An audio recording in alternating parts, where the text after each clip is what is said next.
you, it's good to take the opportunity to put in a fast time. Andy knows that full well, and it looks like he's using that to good effect. He's making his way through the traffic quite nicely. It's falling quite nicely for him too. There's nice gaps opening up in front of him.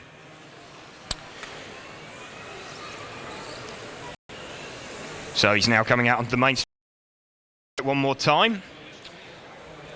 And that worked out pretty well for him.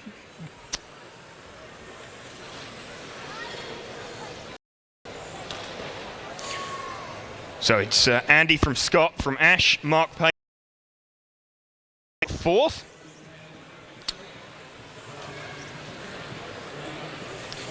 So it's still really close out there between Mark and Jason, half a second between them. But Andy cruising away at the front. His lead over Scott, just going to see what it is this time around. It's just under 6 seconds, 5.9 seconds. So best part of half a lap.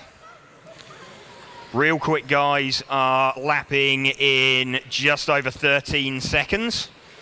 I think 13.3 is one of the best we've seen.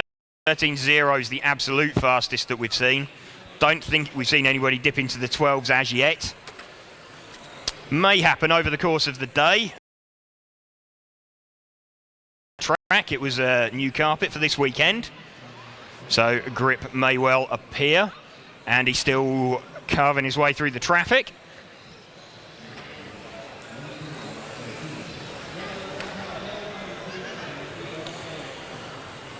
So he's following a gaggle of cars round now.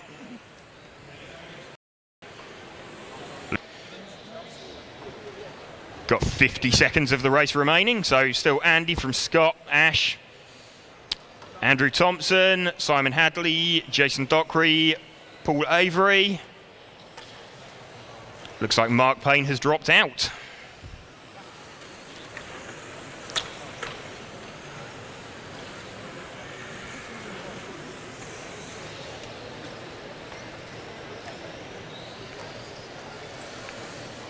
Lead gap now 7.2 seconds. So I don't think there's any doubt that Andy's going to take this one with 15 seconds to go. Just needs to bring it home. So traffic opens up for him quite nicely as well. So he's going to make it through for the extra lap as well.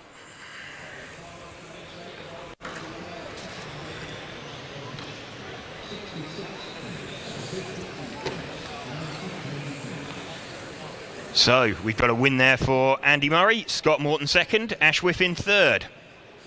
All useful points.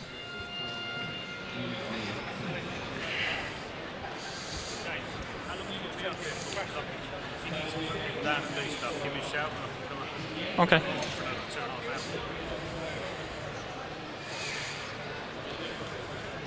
It's getting ready for race number 23 of the weekend. Race 23 about to go out.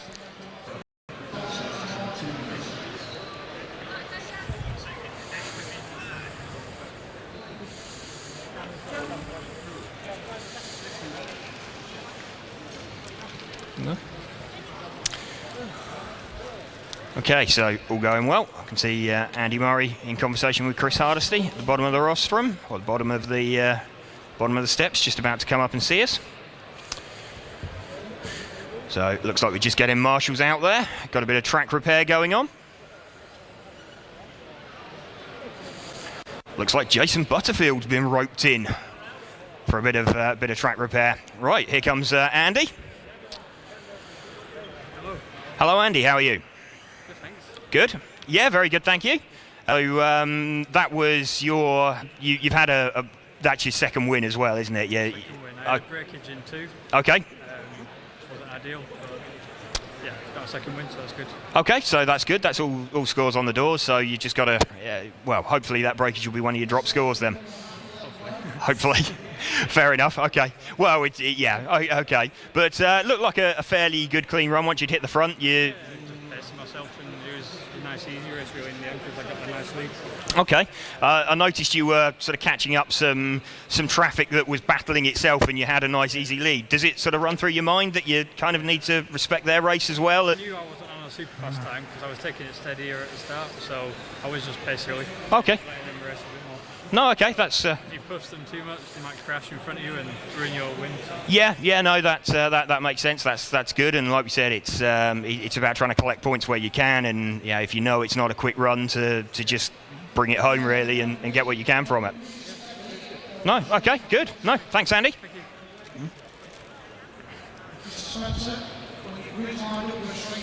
Okay, so back to the track. And I think we're going straight into the 10-second countdown once we're formed up on the grid. Which was just getting the cars lined up out there. It's a random draw for the weekend, so in theory, everybody should get a chance to start pretty much everywhere on the grid. You can get away at the start. So Ollie off and away at the start. There's a bit of action going on a bit further down the field. That's not worked well for... That's not worked well for Lee Dibble.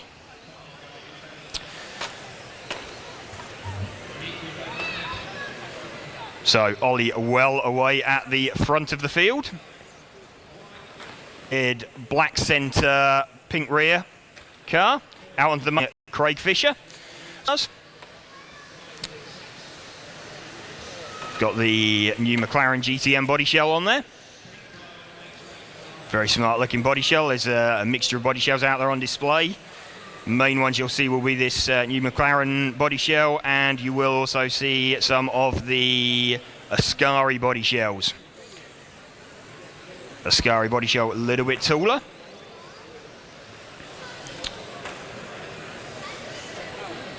So Ollie going away really well now.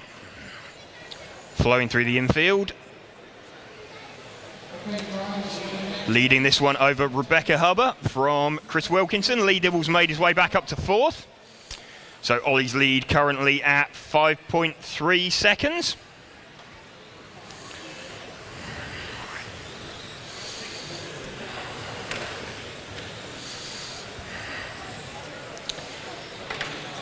So Ollie going well away at the start there.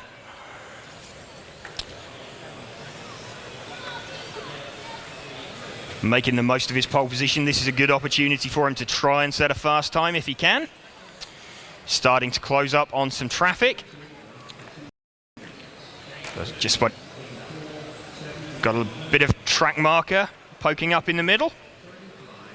Hopefully I won't distract anybody too much. So Ollie carving his way through the traffic now. They're being quite generous to him as well, as they should be. But they're falling quite nicely for him, the way that he's picking them up. He's appearing with them one by one. He's not catching anybody that's racing. So it's not unduly delaying him. So it should be a good opportunity for him here to set a fast time if he can keep this clean till the end of the run. Just flowing his way through the infield now. So he's now about to catch a gaggle of cars, one out of his way. So he's now got 3 cars directly in front of him. There's one.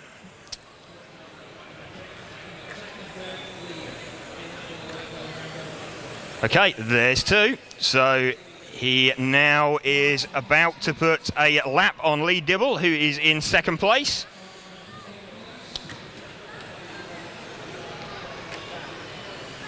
So once Ollie catches Lee, might not be quite as easy as it looks, although he's about... No, Lee has just opened up for him. So Ollie leading this one by a lap. He's lapped the entire field. Aided a little bit by some of the other quick drivers having a bit of misfortune early on, but going away very nicely. So still got nice clear track in front of him now.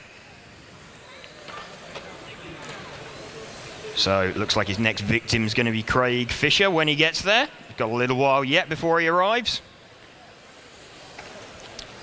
Cars really flowing through those S's out onto the main straight. Not dropping Lee massively now that Lee's let him through to lap him.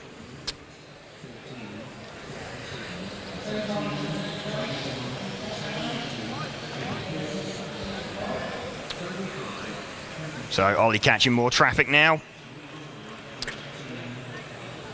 Being really nice to him, jumping out of the way, letting him through. Out onto the main straight one more time. Through on the inside, and he's well away. So he's got a massive expanse of clear track in front of him now. Hopefully that should let him just pull away, have a nice gap to run into. Got 1 minute and 20 seconds of the run remaining. So Ollie Payne leading this one by over a lap from Lee Dibble and Rebecca Hubber running in third place.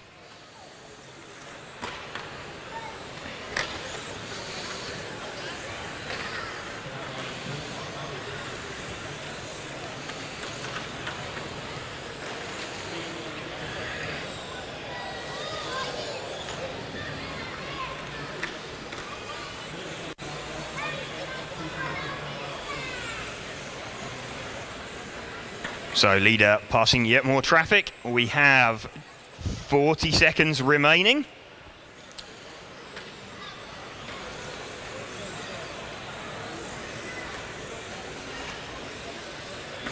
So just flowing through the infield nicely.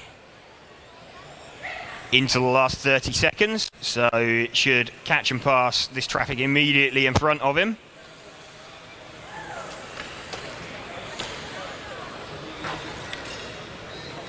So always difficult. He's passed one car, so he's just got that pink car in front of him into the last 10 seconds now. So may just about make it through for the extra lap. Really close, and he has made it through for the extra lap. Made it through by 2/100ths of a second. So that's the mythical 27 lap run that everybody's hoping to do. That's always going to help. So it's a win there for Ollie Payne. It's a bit unfortunate for Lee. Looks like he had a bit of contact early on and dropped back down through the field a little bit. Showed some decent pace once he got going behind Ollie. Managed to recover to second. So should get Ollie up here in a minute. Got some of our international drivers out for this race. You can see Marcus Mobas on the rostrum. Marcus, multiple European champion of various different racing classes.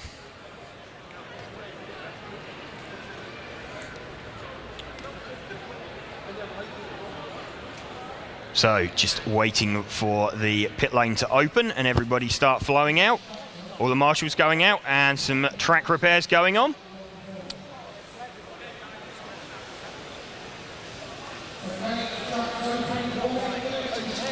So everybody heading round. So just waiting to see who ends up out in front or who pulls up where on the grid.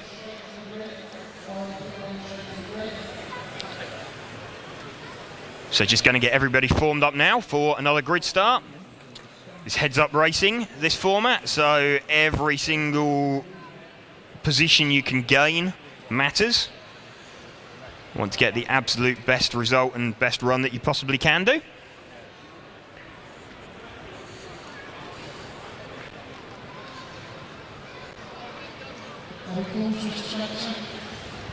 Okay, just waiting for the all clear for everybody to go.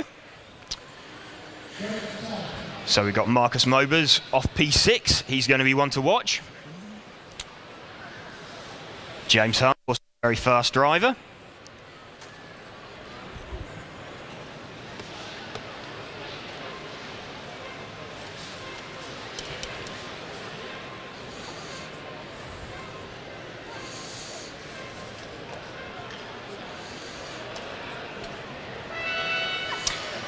So everybody away nice and cleanly. Marcus makes...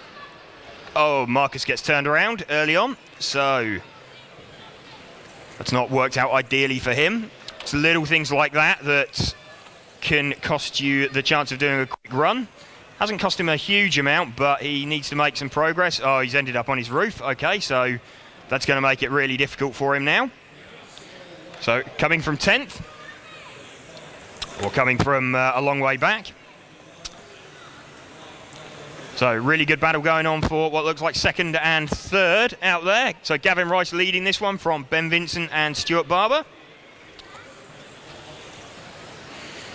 So first, second and third all together off the end of the main straight. Ben now leading this one. Ben also a very quick driver, so now he's hit the front. He's going to look to go away on this one. Marcus currently down in 6th.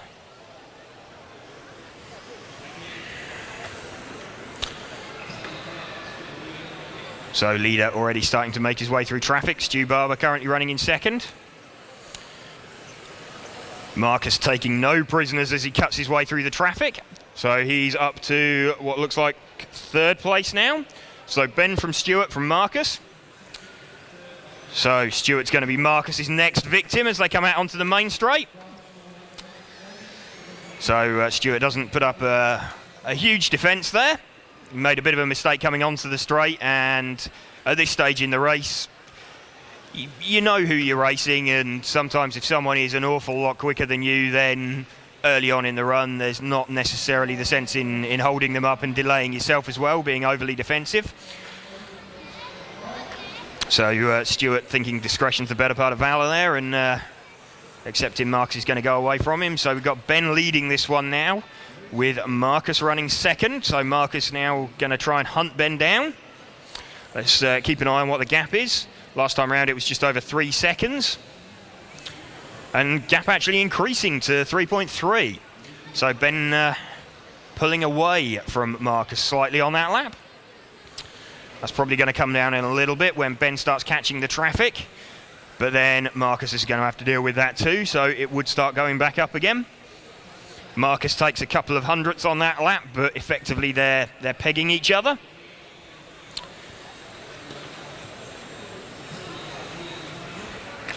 So Ben and Marcus, Schumacher teammates this weekend.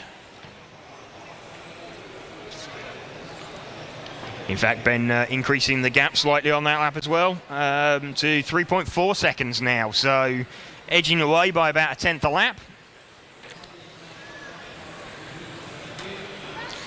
Marcus now in that traffic. He's carved past 2 cars there straight away. And there's another.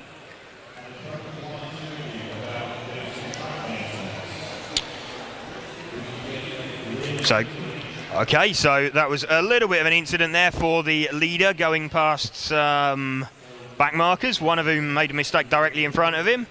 It's going to have cost him a little bit of time. It's cost him about 3/10. Marcus's lead now just under 3 seconds. Ben's lead now just under 3 seconds from Marcus.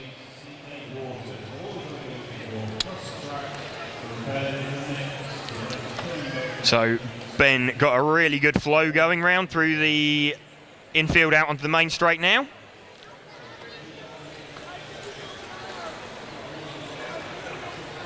Just trying to keep the car flowing, trying to keep the car moving.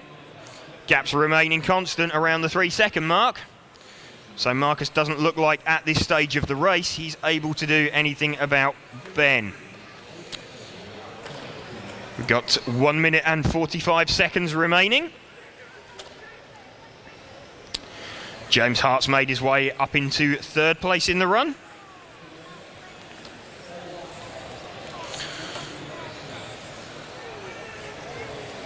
So the 3 people you would have pegged as the fast guys all making it into the top 3 of this run. So the right people are there, or the people that you'd expect to see are there, not necessarily in the order you'd expect to see them. But that might be doing Ben a bit of a disservice. He's driving exceptionally well. Flowing up on more traffic. Marcus got clear track in front of him, but Ben is actually going away. Ben's got the gap up to 3.2 seconds. So it doesn't look like there's an awful lot Marcus can do about this. We're into the last minute now. So we have 50 seconds of the race remaining. So Ben's just got to take his time picking his way through the traffic. Ooh, small mistake there at the end of the straight. He got out onto the dirt. There is a definite racing line that appears over the course of the weekend, and a line where the grip on the track is. So Ben's made his way through that lot nicely now.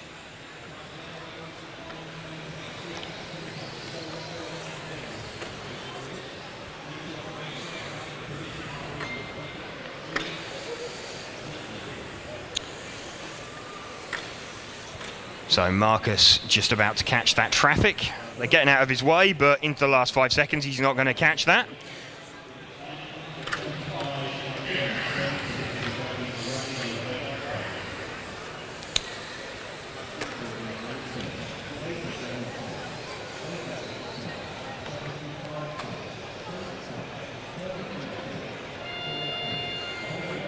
Okay, so really good run there from Ben.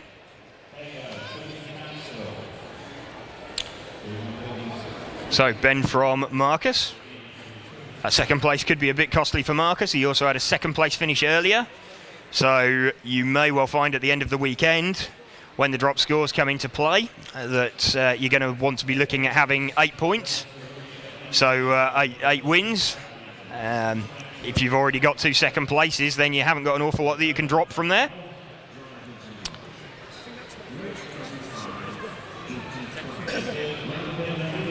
So got a few more track repairs going on. This is a fairly constant maintenance effort by the BRCA crew. Keep the track in pristine condition all weekend.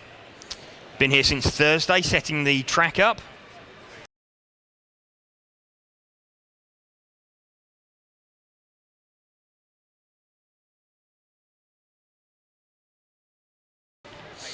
Got to say, it looks fantastic, and it's really good to see a nice crowd of people around the outside of the track watching. It's always good to introduce the sport to some new people. Just having a look to see who's going to be out in this run. Seeing if there's anybody we recognise on the rostrum. Can see David Spashett in here. So David won a few titles in his time. Multiple Eastbourne club champion. I think he's also won a few world titles somewhere in the mix, as well as some Euros for good measure. Chris Gunter's also going to be fast, I'd expect. Can see Kieran Manders, always one to watch. Josh Coult, up and coming driver.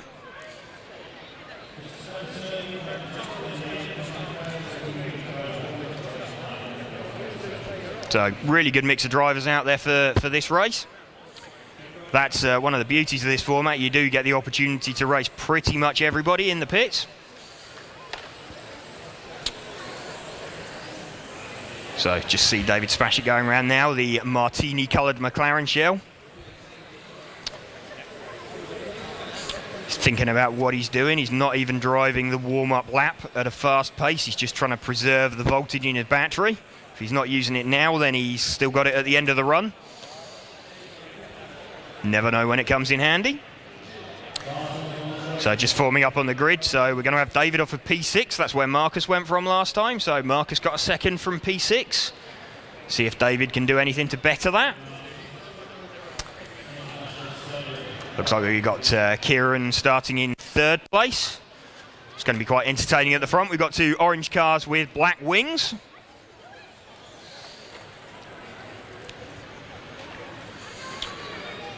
So this is really going to be a matter of getting through the first lap cleanly. Marcus just setting cars up out on the grid.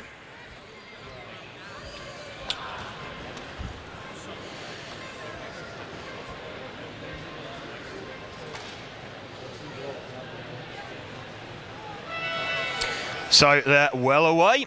So I think David Spashett needs to buy a lottery ticket. That was 6th to 4th in one corner. Cars in front of him collected each other. So out onto the straight. So David powers past someone else up to 3rd. So one of the orange cars with the black wing got away in the lead. Looks like Mark Deacon. Kieran Manders 2nd. David Spashett 3rd. So Kieran and David both been looking quick this weekend. So is Kieran going to be the first to try and get it past Mark? All of them running the new GTM McLaren body shells. Okay, so Kieran puts a great move on Mark, and David follows him through the gap that Kieran opened. So we've got two of the guys we expected to be quick currently running 1 and 2. Looks like we got a stop-go further down the field. That was Chris Cow.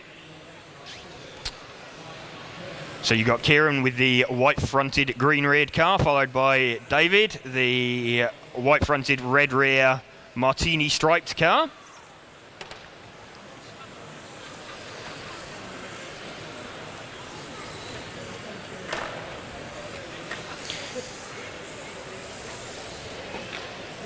David, one of the people behind Zen Racing, heavily involved in the development of this car that he's running. Got massive experience in pan car classes, using that to good effect, so he's caught Kieran up. So really good battle going on between David and Kieran. Small mistake there from Kieran. Doesn't give David the opportunity to go through.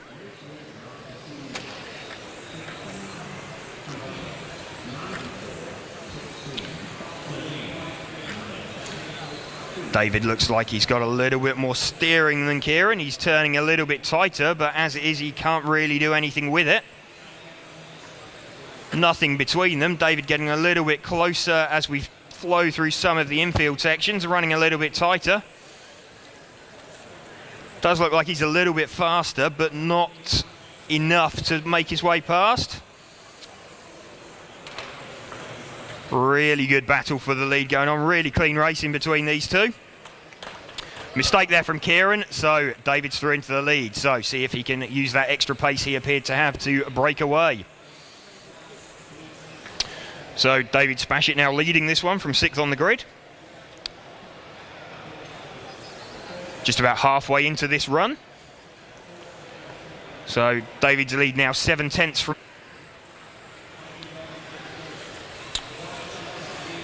So David catching what looks to be Chris Gunter's Schumacher. So remember, Chris had a stop-go earlier, so he gets out of David's way very nicely. Chris, a very experienced touring car driver, very quick. Pan car classes such as GT, not his usual class, but since Schumacher released their car, he's been doing more and more of it and getting quicker and quicker.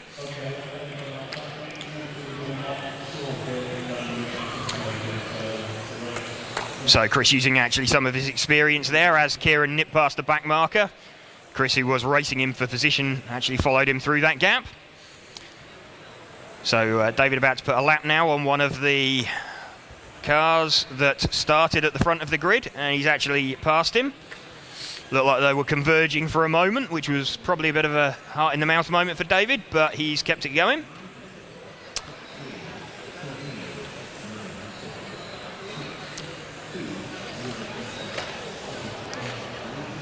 So it's still David from Kieran, Mark Deacon running 3rd place now.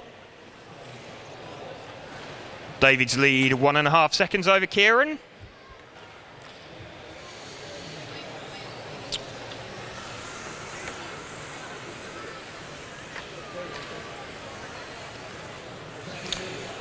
So leader still David Spashett, the white-fronted, red-rear, martini-striped McLaren. No traffic between him and the 2nd place car, Kieran Manders, who's the green-fronted, green rear, white-fronted car. Also a McLaren body shell. Just out onto the main straight now, so it's pretty much the length of the straight. 2.5 seconds. Actually had a speed gun out on the straight earlier, so top speed of these cars that we're seeing is around 29-30 miles an hour this weekend. So these running single cell battery packs, running at 4.2 volts, running a 13.5 turn electric motor.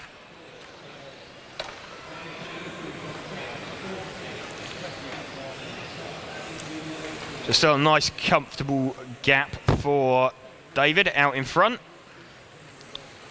Just pulling away now slightly, got the lead gap up to best part of 4 seconds. So it looks like David not really taking out of his car what he didn't need to. It's paying dividends later on in the race. You've got limited power for the run, so if you're gentle on your equipment at the start, it can often result in better pace at the end of the run, more consistent. So it's a win there for David, with Kieran going to come home in second, and Josh Coult making his way up into third place. That's him and Ollie on 3. You want to take my... Yeah. You happy with that? Whenever, that's great. We started. Any complaints? No, everyone. If I'm really honest, it's always good to know. I don't think anyone noticed. She said,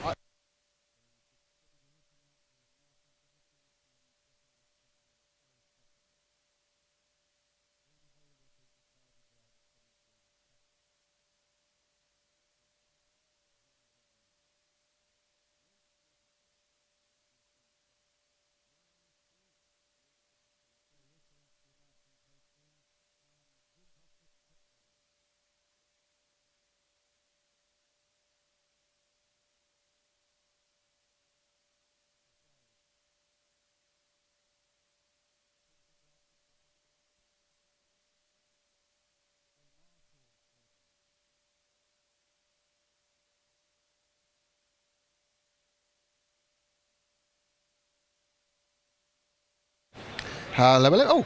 Oh, here we are. We are getting ready for the next heat. Thank you to James Stewart there on the mic for a while. Dave Spashett choosing to marshal rather than have an interview, I see. That's very, very positive stuff, Dave. I'll interview you from here. Was that good? Yes, it was. Excellent. There we go. Hang on. Hold on. I need to do my interview. Hold on. There we go. Oh, there we are. That's it. There's Dave. Dave, once more. Yeah, good. Excellent. How's the handling? Okay. Any changes?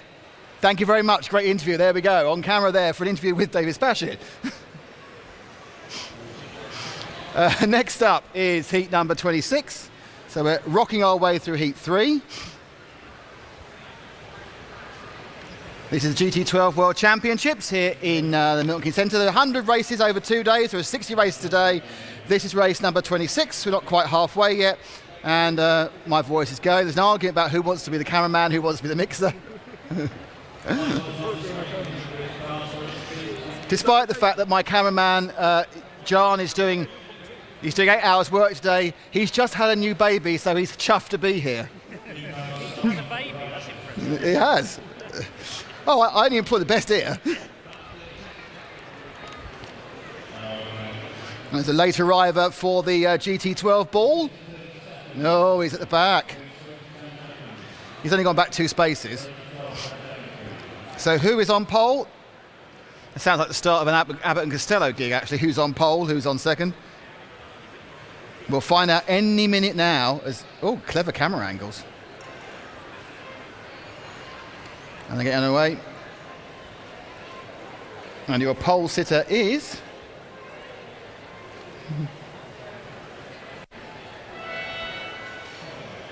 it's Carl Dransfield. So Carl Dransfield leads them away. In second, it's Mark Christopher. David Gale started in third. I think he's still in third. And in fourth, I think it's Tom Newton. But they've had a bit of an accident, and it's been bad news for Mark Christopher there. So it's Dransfield who leads. Mark Parnell's picked up second. And now Mark Parnell's leading, I think. So Parnell's in the lead. Dransfield, I think, has dropped to third. Second place could be Tom Newton. And indeed, it is Parnell in the white car with a sort of blue wing. Blue flashes to his wing. Second place, it's the green into white machine of Tom Newton. And then Carl Dransfield in the all-white car here as they're just getting settled down after about 45 seconds of the 6-minute race.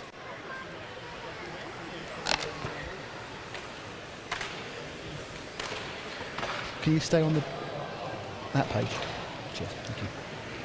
Just checking there's no issues. Oh, there are issues.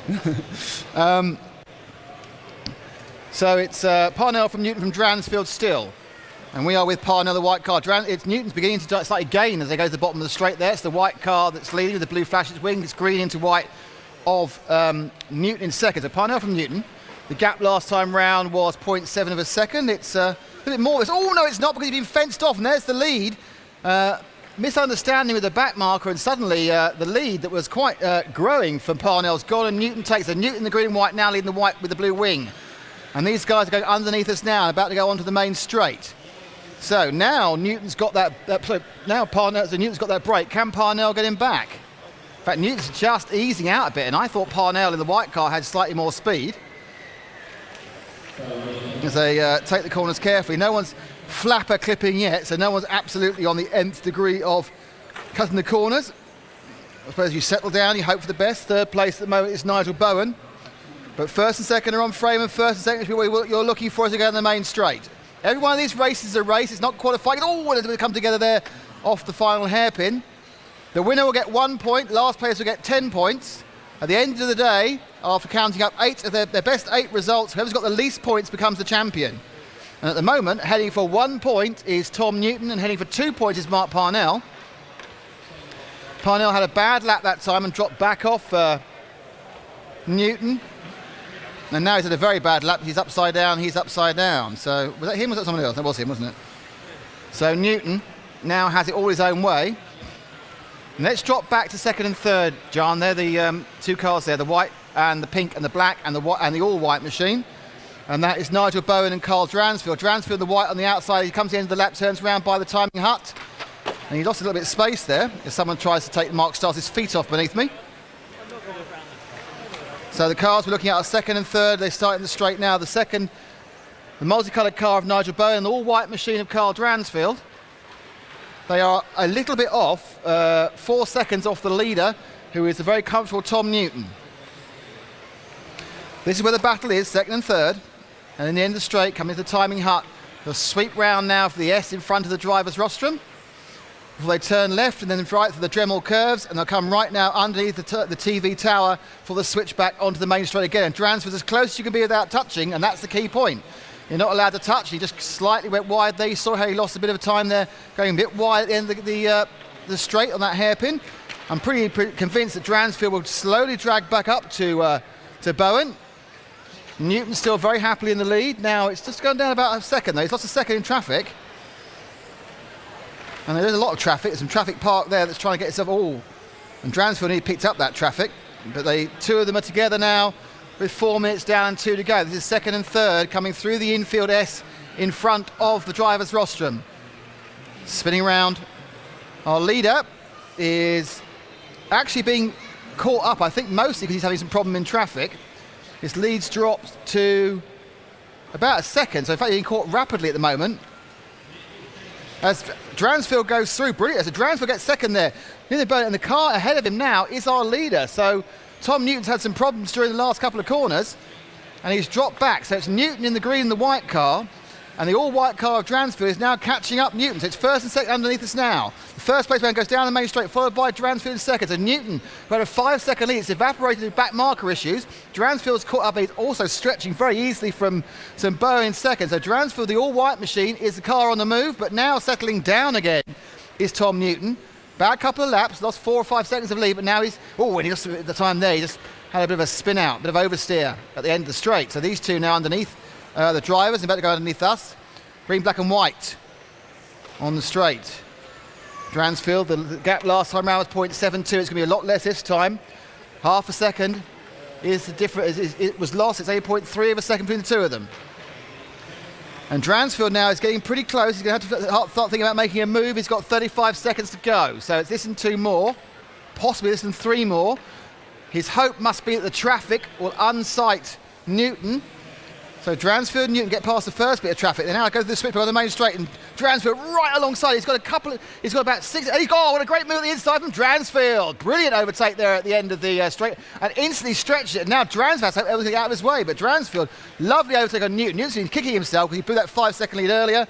There'll be 1 more lap. It's the last lap now done. And look at the massive gap he's got on Newton. So Newton's car obviously is not behaving as well as it was at the beginning of the race. Dransfield extravagantly there with a bit of a snap steering oversteer, but he's going to come across the line now, and Carl Dransfield takes heat number 26. Tom Newton is second, and Nigel Bowen comes in third. David Gale is fourth. So well done penultimate lap win for Carl Dransfield there.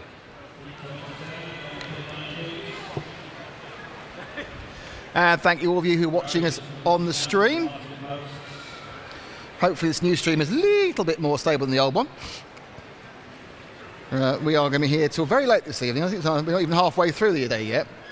Oh, eyes are shut from I've promised you pizza, Paul. There's lots of pizza at my place later for the team. You're all invited, but I'm not telling you where I live. So we are having a bit of a track repair moment as before Heat 28 comes out. 60 races today, 40 races tomorrow. The person with the least number of points is the winner.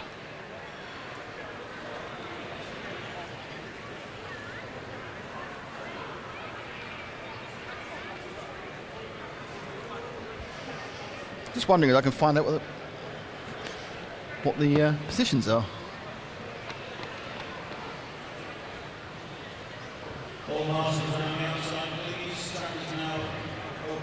Oh yeah.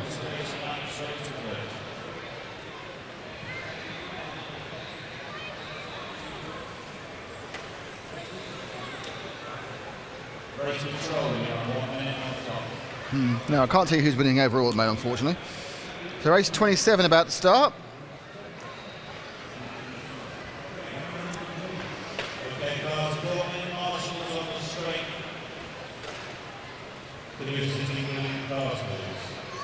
However, I might have solved one of the problems I had earlier.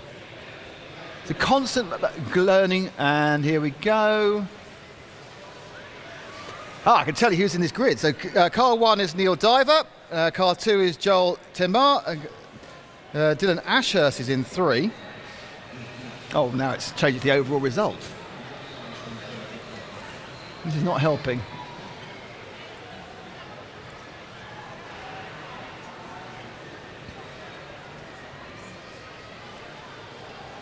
Okay, different information. It's never try and read a changing timing screen. It doesn't work. So we're going to get underway. I can see that Gavin clinched in 3rd in the blue and the orange car. You do get used to it after a while, a couple of them.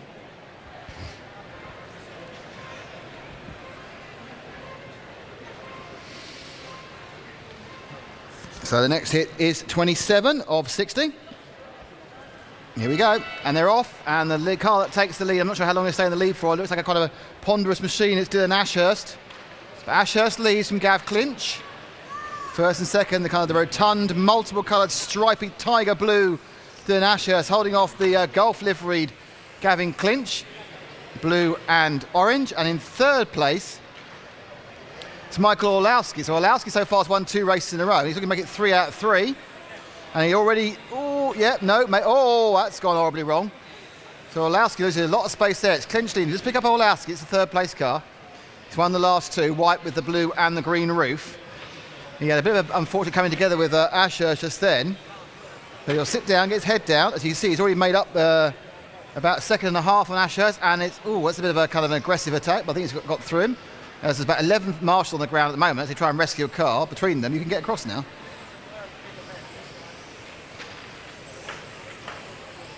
And Olowski now has to try and catch up with the leaders. The leader is the blue and orange car about to go to the main straight. The car we're looking at is the green and white car, who is 2.63 seconds behind, and he's another lap on. He's pulled that down to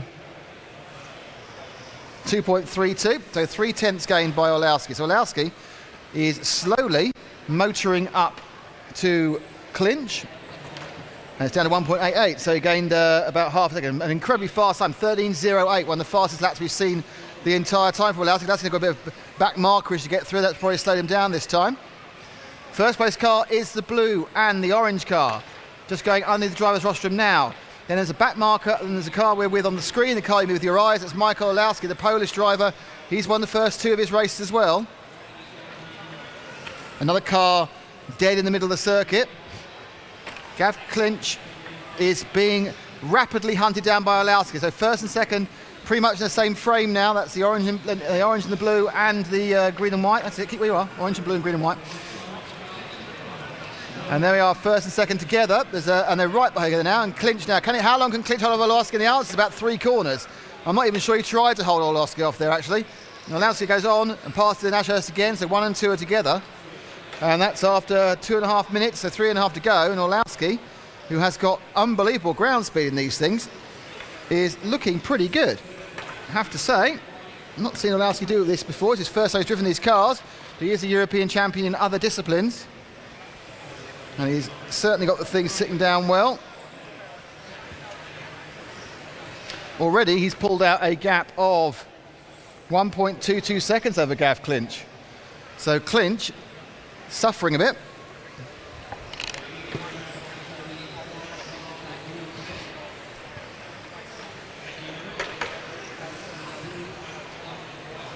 Olowski now past another back marker.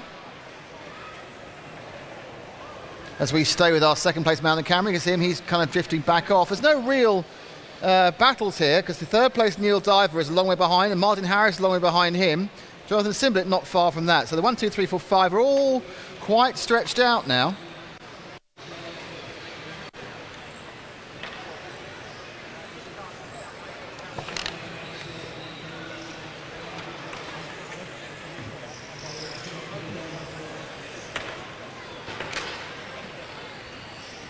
So our leader, Olowski, is in the white and the green and blue car, mostly white, green and blue roof. Just about to go on the main straight jam. We'll pick him up now. And he comes round now the infield before he turns into the S in front of the driver's rostrum. Through the Dremel turn. Thank you, Dremel, for the sponsorship of the event. And then through the switchback. Oh dear, got a problem there with the green car. Not sure who that is. Let's have a look. No, it's hard to tell, unfortunately, without car numbers. Got through though. His lead is still pretty big. He's not going to lap the field like he did last time, but he's going to have a pretty chunky victory, I would say.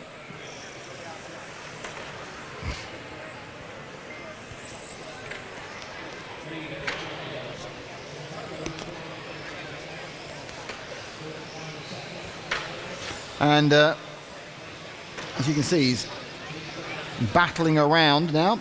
Nice bit of clear track for Olowski. His best lap is a 13.08, which is 0.4 of a second faster than anyone else's best lap, which is an age in RC racing.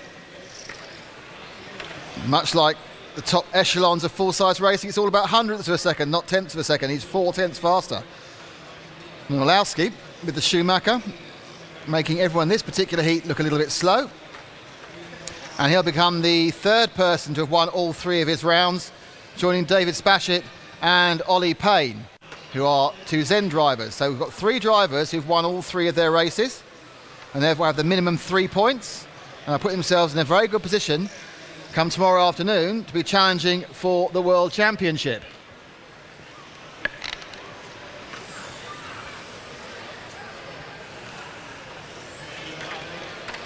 So this race has 24 seconds to go.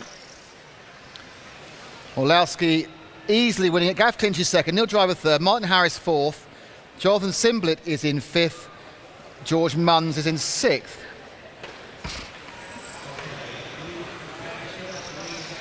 So good performance by Olowski, definitely here. He's really got to grips with this. The question is, what happens when he starts to meet people who are also getting to grips with it? Will we have a race where we have Spashett, Payne and Olowski? And there are others who've won a couple of races and had one bad one, and they'll be up and around and running.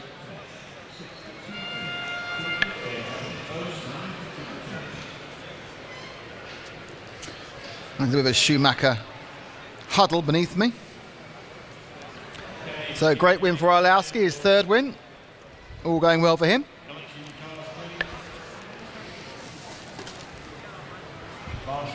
And then we'll have race 28.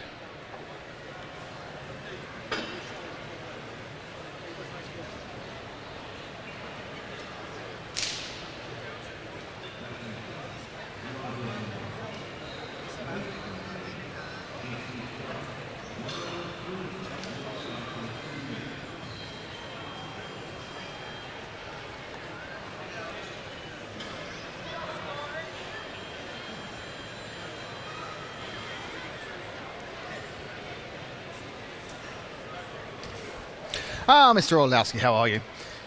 This is getting to be rather a common event. That's 3 rounds, 3 wins. Bit of a battle at the start, though, on that one. Yeah, was a rough start. Got really unlucky, but then couldn't settle down, and I was doing some good laps and got the leader. There are three of you who've won all three races, you, David and Ollie. Do you know if you're going to be actually in the same race with them soon? I don't know. I have no idea. We'll see. And will you approach a race where you see one of the other very fast guys differently? I will just try to do my best and prepare to go. It's the same as always. Well, Michael, your best is doing very well. Well done. Thank you very much indeed. So Michael Olowski has yet to bother to marshal, because every time, rather than marshal, he gets to talk to me. It's quite a good deal, that. And we are waiting now for race number 28. Let's say roll off.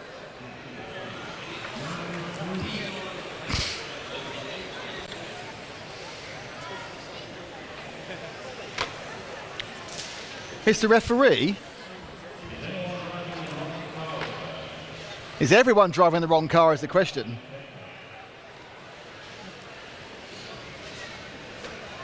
It's a lonely car in the pit lane. And they grid them up. There's a hole in the carpet. Hole in the carpet.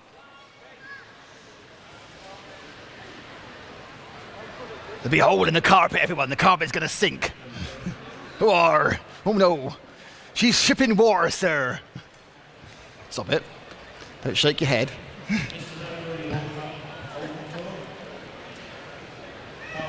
Carpet hole. And they've patched it. Good old duct tape, nothing it can't do.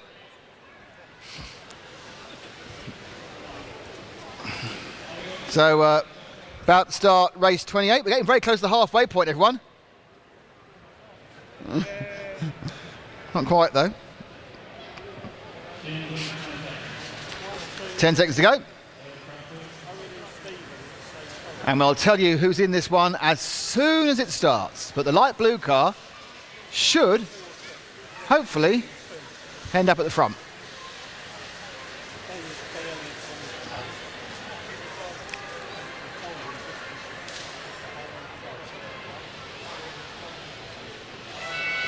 And they're off in a bad start from second place, so it's actually one. Oh no, they go back again in the end. So it's Ben Elliott from Steve Lander. Lander made a poor start and then got a kind of a bit of luck. So it's Ben Elliott in the blue car, Steve Lander in the white and green car, not handling very well at the moment. So he's going to try and get that thing sorted out. And he's dropped off quite a way from Elliott. Lander. David Hall's in third in the green and white. So I think that's not. I'm not sure that's still Dave. No, it's Steve Curtis Rich now in third in the green, white, and black. But already, Steve Lander is beginning to bridge the gap to Ben Elliott. Gained about 3/10 that time, so it's with the second place man. As Steve Lander, the white and the green, attempts to catch up the blue car that's currently just coming off the end of the straight. The hairpin at the end, and then goes through the infield for the S in front of the driver's rostrum. A bit better this time from Elliott. Before he ooh, that's kind of saves you a bit of time, but he lost the momentum there. So Lander now definitely has his trail. He's crawled up on the back of Elliott in the blue, so white and green. So Lander now down the main straight. He's got a little bit more speed than Elliott, but he's got to try and find a way around. Now Elliott, what he needs to do is Lander makes an outlandish wide sweep behind him there, and gets a nice little where you just get off line. The car absolutely just turn tail. I mean, instant snap oversteer. So he's obviously running the car a little bit on the edgy side, and now he's got to do it all over again. Third place now has become Martin Southall. He's in the white and the yellow car as Lander makes another mistake, but probably gets away with that one actually. Off where he wants to be the rack, just drops about 2/10 in that one. So Lander now needs to kind of get his head in gear in the white and the green car, the black wing, the Mardave, and try and catch up the light blue machine of Elliott. And certainly it's a bit closer this time round. The gap was 0.95. As they come round this time, it's dropped to 0.7. So that's what you need to do. A couple of tenths a lap. In 4 laps you'll be there, and there's some back markers out of the fun as well. So your leader, the blue car on the main straight now. Second, the white and the green car of Steve Lander. Ben Elliott in the blue gets the foot, and there's some good heads up driving by the back marker there. He's obviously been told by Jim Spencer, the man you see on the far left as you look at the rostrum. He's the referee. He's telling them all what to do. Get out the way. We need our leaders to get through. But now, and Elliott makes a ridiculous mistake there. Forgets to turn for the corner, and Lander goes straight through. Dear oh, Lorks, what happened there? So Suddenly Landers gifted the whole thing. Third place now is Owen Smith, who's done well in previous races in a very similar body shell, if not identical to Landers. So that's just as well they're not really running that closely together. So it's now, let's drop back to second place, the blue car, because he's now got some issues. He has to try either catch up or be caught. Behind him and gaining very slightly is Owen Smith. So Owen Smith is the car you'll be seeing at the back of the frame if you're watching on live on RC Racing TV. And hello, and thank you for watching. And don't forget to like our Facebook page, RC Racing TV. And you'll know, for example, you'd have found out about our new stream much quicker at that point, because it's all over our Facebook page. Elliott is now only 0.6, and you can see this is the battle of second place now. They come through the infield, the blue car being chased around by the white and green car that is almost identical to the leader, and they really shouldn't do that and be in the same heat. I assume it's a team car. They're both Mardaves. So in comes Smith into Elliott. So Owen Smith now catch up Ben Elliott. Didn't gain much that time round. Actually lost 2/10 by a bit of a clip. The Marshal is particularly worried about a bit of carpet sticking up. There they go. So can Elliott hold on to second? And this time he needs to remember to turn right at the end of the straight, and he does. And the S in front of the straight. And at this point, Smith needs to start thinking about what he's going to do. He's really, I'm surprised he's not gained a bit more. I'm wondering whether actually it's a case that Ben Elliott's actually put a little bit of a push on. He was relaxing, and now he's really trying. But now, and again, Owen Smith taking a bad. Smith doesn't need to start taking silly lines yet. He's got enough gap to keep running his actual race. We're looking at the blue and the white and the green cars, who actually are interesting. They're actually now catching back up to our leader, Steve Lander. So Lander, are they? No, sorry, it's a back marker. Lander's way. So the car they're catching up to is a back marker, another green and white and black car. There's too many white, green and black cars here. Who lets them go? That wasn't our leader, that was a back marker. But second and third, after that kerfuffle of getting past that guy, are now very close indeed. And you can see them through the infield, and oh, no, that's not going to happen. That's called nudging. That was very NASCAR, that one. Rubbins Racing, as they say, and these GT12 body cars, they are accurate representations of cars like the Ascari, the McLaren, there are some Ferraris, and they are, oh, no, and that's very sporting. Well done indeed there from Owen Smith waiting. He's unfortunately then got tangled up with the following back marker, and he's going to try and catch up again. He's only got a minute to do it. All the time, Steve Lander is absolutely miles ahead. And Lander, of course, won the last race he was in, so this is going to be 2 wins out of 3 for Steve. And I think actually that little attack, which didn't come off, might be enough to give Ben Elliott second. You can see in the frame as it comes out, you can see the car catching. Actually, no, because Owen Smith is absolutely flying now. Or Ben Elliott is slowing down because that was a game, but then Elliott made Smith made a very small mistake, and we are now down to 2 laps. It's this lap and 1 more. The gap is down to 0.8 of a second. It's less than that now, but really just 2 clean laps from Ben Elliott in the blue car will give him second place. Steve Lander has checked out and will win this one, barring some ridiculous disaster on the last lap.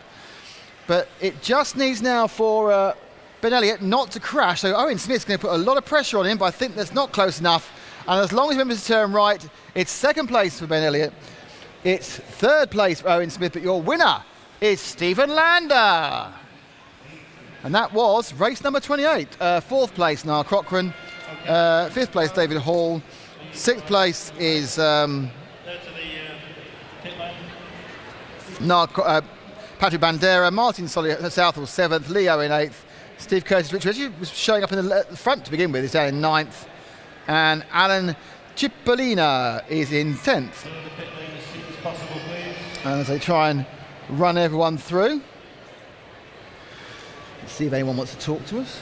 No, it's not on that one, that's for sure, is it?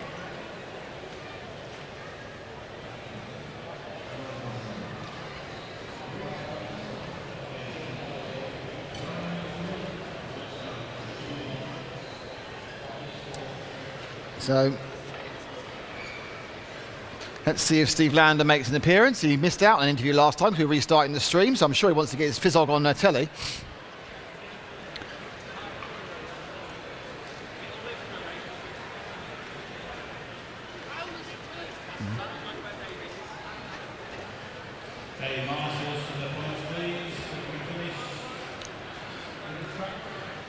Come on, Steve.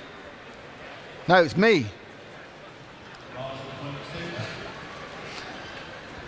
try and grab a quick word with Steve Lander. He's had 2 wins out of 3.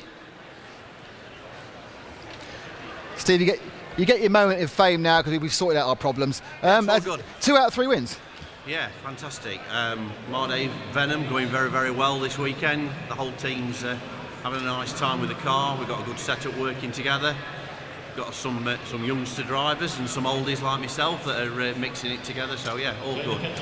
When you start a race, do you kind of look at who else is in the heat? Because obviously there's quite a wide range of abilities in this one. Oh, absolutely. Yeah, it's interesting to look down the queue as we're queuing up to get on the roster and see who's in there. Sort of fancying your chances. Are you going to be able to make headway in this heat, or are you going to have somebody coming through from the back of the grid? Or it all depends on whether your position's up the front or at the back, based on the draw of the grid system.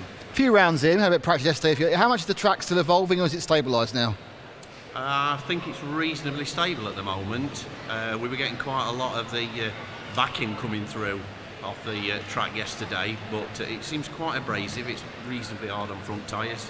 We're getting quite a lot of body tyre in the body shell, but other than that, yeah, it's pretty stable. Keep it online. There's reasonable grip out there. Thanks, Stephen. And obviously, you're one of the people who's in with a chance of the whole thing at the moment. Not quite, but we'll try. Okay, so race 29 will be next as we lurch our way towards halfway. Oh, that's ooh, yeah. Well, I might come in and do.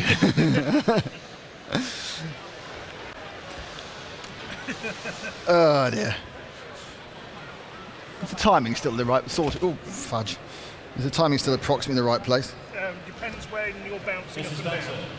Oh yeah. Track open. So a little bit of delay on that one there. Before we get going with the next heat, it will be race 29. So getting to the end of round 3, and I'm going to try and get someone to give me a printout at the end of round 3. Yes? No? Possibly? It's kind of a vain hope, isn't it? Could you give me a printout? Oh, right, not happening. So as they line up,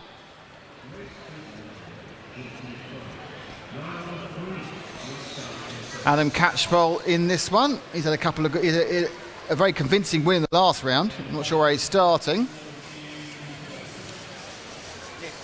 got to mention Tony Wade. Tony Wade's in this one. You've got to mention him. Okay. Apparently I have to mention Tony Wade. I haven't mentioned Tony Wade yet, but I'll mention him if he gets to the front. So it's Tony Wade against the rest, apparently. If he's starting on pole, I'll mention him straight away. Oh. Really? It's obviously your fault. And they're off. And the leader stayed in the lead. Oh, just about. And that is Matt Baker from Colin Kirkham. There's been a massive accident. And what's happened is it meant that Matt Baker has absolutely got away with it. Colin Kirkham, I don't think second anymore. It's a blue and white machine. It looks a little bit ponderous, if I'm honest. And the second place car is now James Price, but it should be ponderous. He knows what he's doing. So they all set themselves down. Third is Craig. Now, Tony Wade's last, by the way. He might have even started. He may have broken. He has broken his car. So our leader instantly has been caught up by James Price. So Price will get, I would think, will have a relatively close time.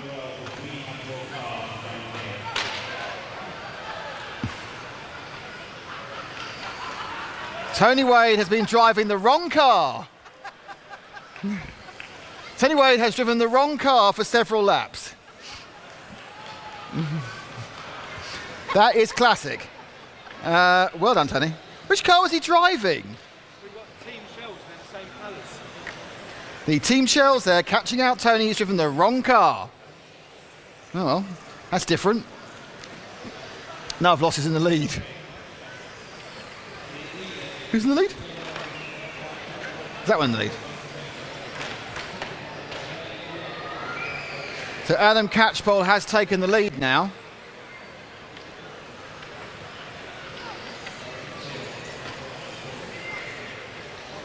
So Catchball come through from about 6th place on the grid, and he's now making this one his own. 13.38 is best lap. It's not quite of the pace we've seen, but you only have to be faster than the other 9 cars in your race. I think how fast the other 8 cars in your race if someone's driving the wrong car, obviously. And there's lots of problems behind Catchball. I think it might even be that George Brewer's now second and Andy Sawyer is third. As Catchball with 2 minutes down and 4 minutes to go. Price in fourth.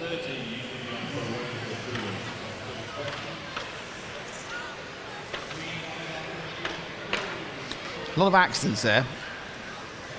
So Catchball just running through the traffic with no problem whatsoever. Has a lead of 4 seconds over George Brewer now. Not sure which one is George Brewer, if I'm honest.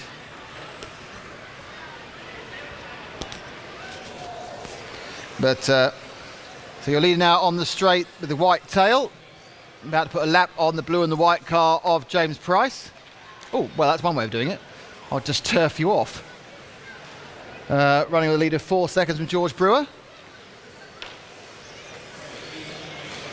I'm guessing it might be the green car, but I don't know.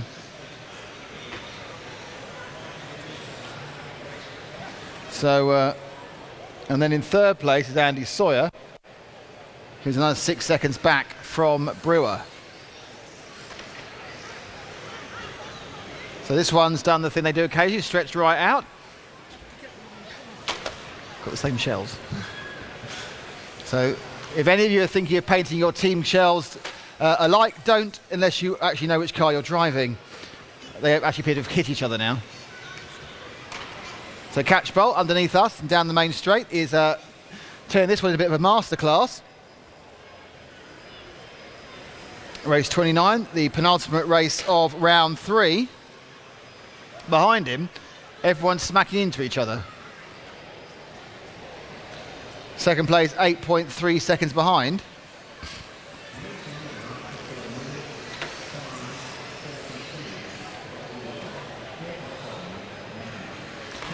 I'm going to guess, it's the green car coming here, white and green car there. I think that's our second place man. I'm not certain it's our second place man, but I'm going to say it is, the white and green car down the main straight of George Brewer. Might not be actually, because apparently he's only 3 seconds ahead of Andy Sawyer. No, it's 5 seconds now.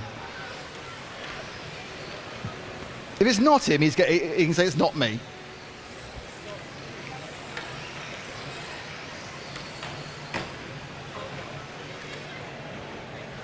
No, it's not him. That's not him. I don't know who is him, but that's not him.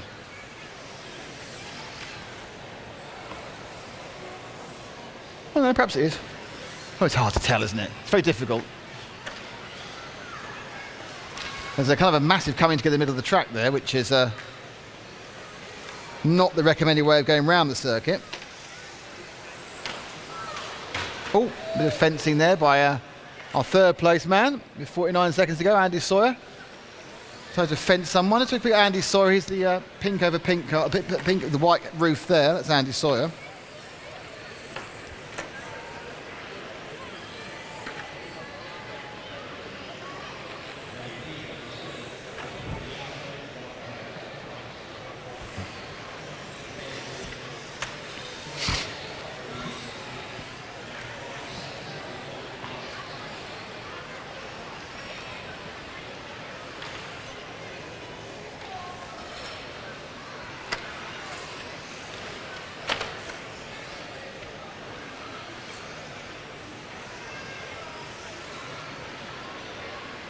As they now come towards the end of the race, and in fact the race is on its last lap. Andy Sawyer will finish in third. Orange and white car down the straight. The winner, though, by a country mile, is the car just ahead of him of Adam Catchball. George Brewer will be second. So it's Adam Catchball, George Brewer and Andy Sawyer are your 1, 2, 3 of race number 29 as we reach almost the halfway point.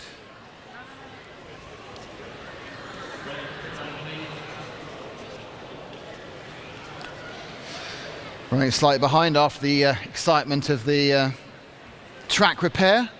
I don't know whether Jim's commenting on this, but one or two of you were leaving before the race was finished on the rostrum. It's a bounce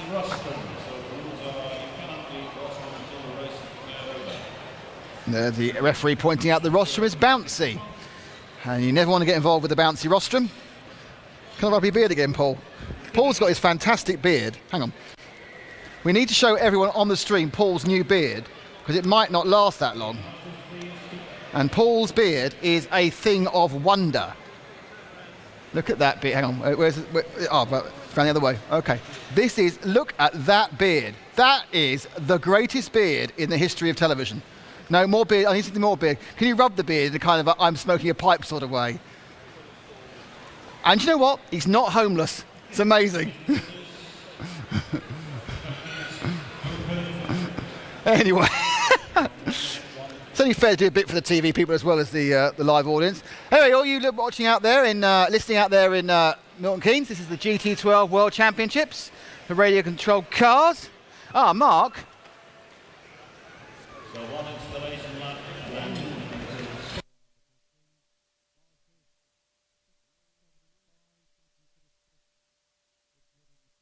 And here we go. So they're going to grid up again for the GT. These races are all races, no qualifying. They're all finals as such. The winner gets only a point, but the last place gets 10. Everyone has 10 races during the course of the championship, which is taking place today and tomorrow, ending at about 4 o'clock tomorrow afternoon. And whoever has the least points, when their 8 best scores, they will be declared the world champion. We're not playing for a Buckinghamshire championship or an English championship or a UK championship or a European championship. It's a world championship, everybody. Well done. So obviously by that you would also be champion of Europe, Britain, England and Buckinghamshire as well, but, you know, let's point out it's the world. The round bit. Thank you, Andy. I'm glad you're with me. Now, whoever's on the pole position appears to have gained about 3 inches. But who is that? We don't know. It's very exciting.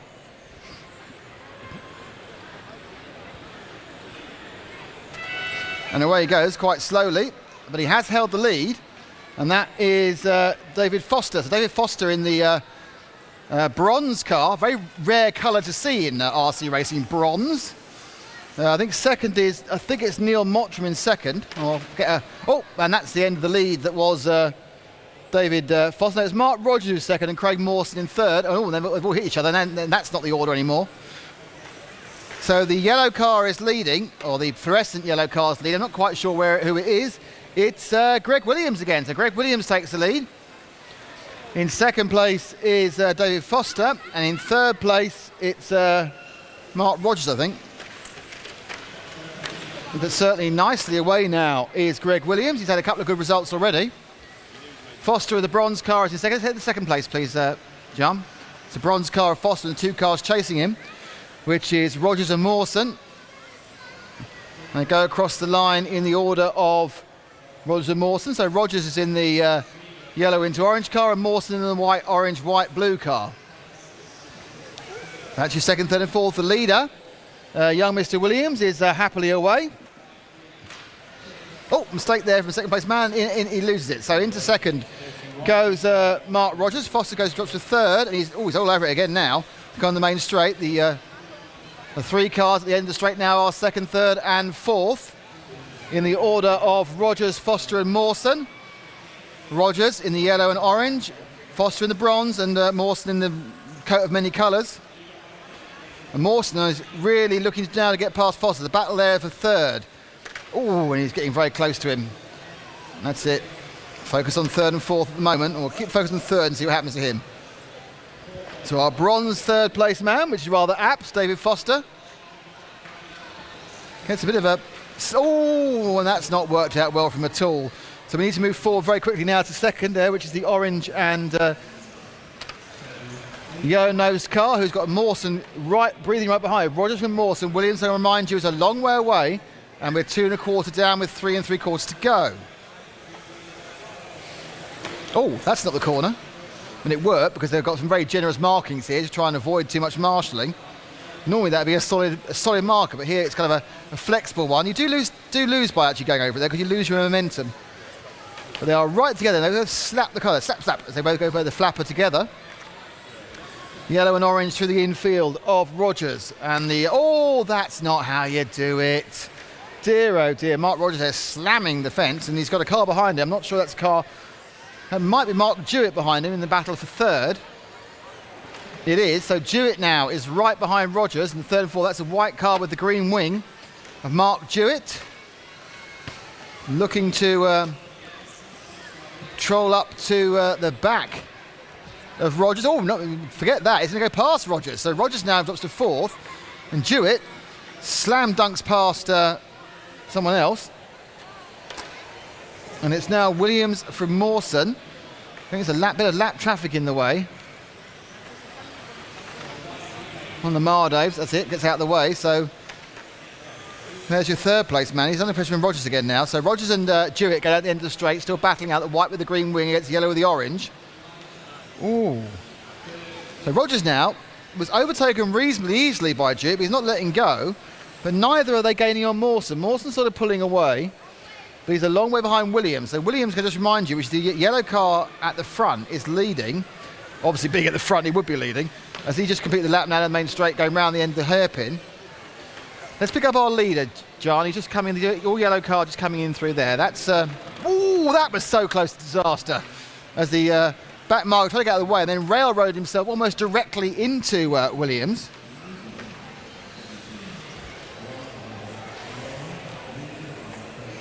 Morson's 3 and a bit seconds behind. So drop back 2 cars. And that's Morson with the purple tail. That's his distance behind. He's not really gaining. Well, I said I gained 400th a second that time round, but with a minute and 28 to go, you need about another 75 laps to get ahead at that rate. And in third still, it's Mark Jewett, who's managed to break the resistance, I think, of the guys behind him.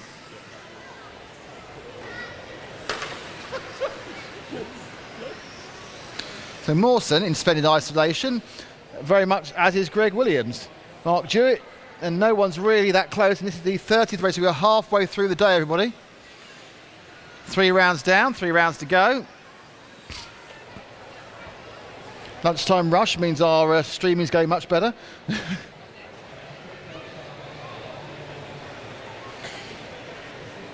And there's still another 4.5 hours of this. Then it's pizza time, Paul. But don't get it all in your beard.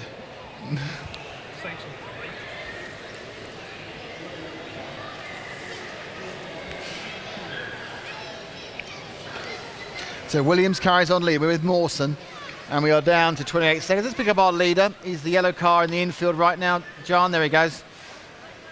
Still Jewett in third, and the gaps are all 2.5 seconds, so they're kind of equidistant. But your leader now, the bottom of the circuit, going around the hairpin into the infield, and the S in front of the driver's stand.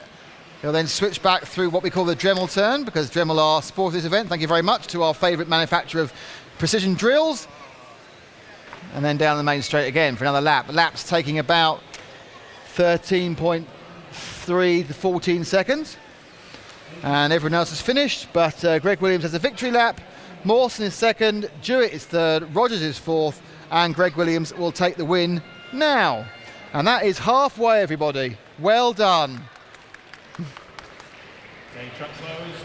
Halfway. No maintenance required. Please can we get the cars? So that was the end of round 3. Mr. Spencer, we went manually to 1 minute. You 1 installation lap move. No. Quick as you can, clear the pit lane and get out to Marshall, please.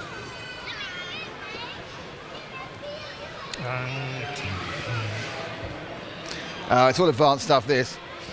So we're about to start round 4. I'll be given a list of things soon. John has been shown a Pez dispenser. It's going well. Are you being given any Pez is the question.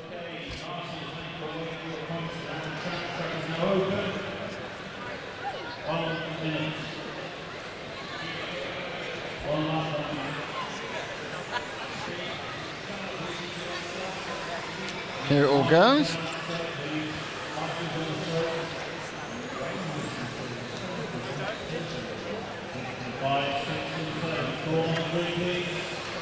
So that is the end of the warm-up. This is the start of round 4, and I can see that one of our 3-time winners, Michael Olowski, is in this one. I'm not sure many others are. I can see that he's got, again, what might be a reasonably easier heat, though Olowski is starting absolutely plumb last. And Greg Williams very quickly. You need to be faster than that, Greg. Congratulations, great win. Thank you, Chase. Yeah, car was really good, so got a bit lucky. You've been putting in some good performances, actually. You had 3 or 4 good runs. Yeah, I'm at 2 seconds in the first now, so going better than expected. Well, you've still got a chance then. Yeah, fingers crossed. See how the next races go. Greg, thank you very much. Cheers, man.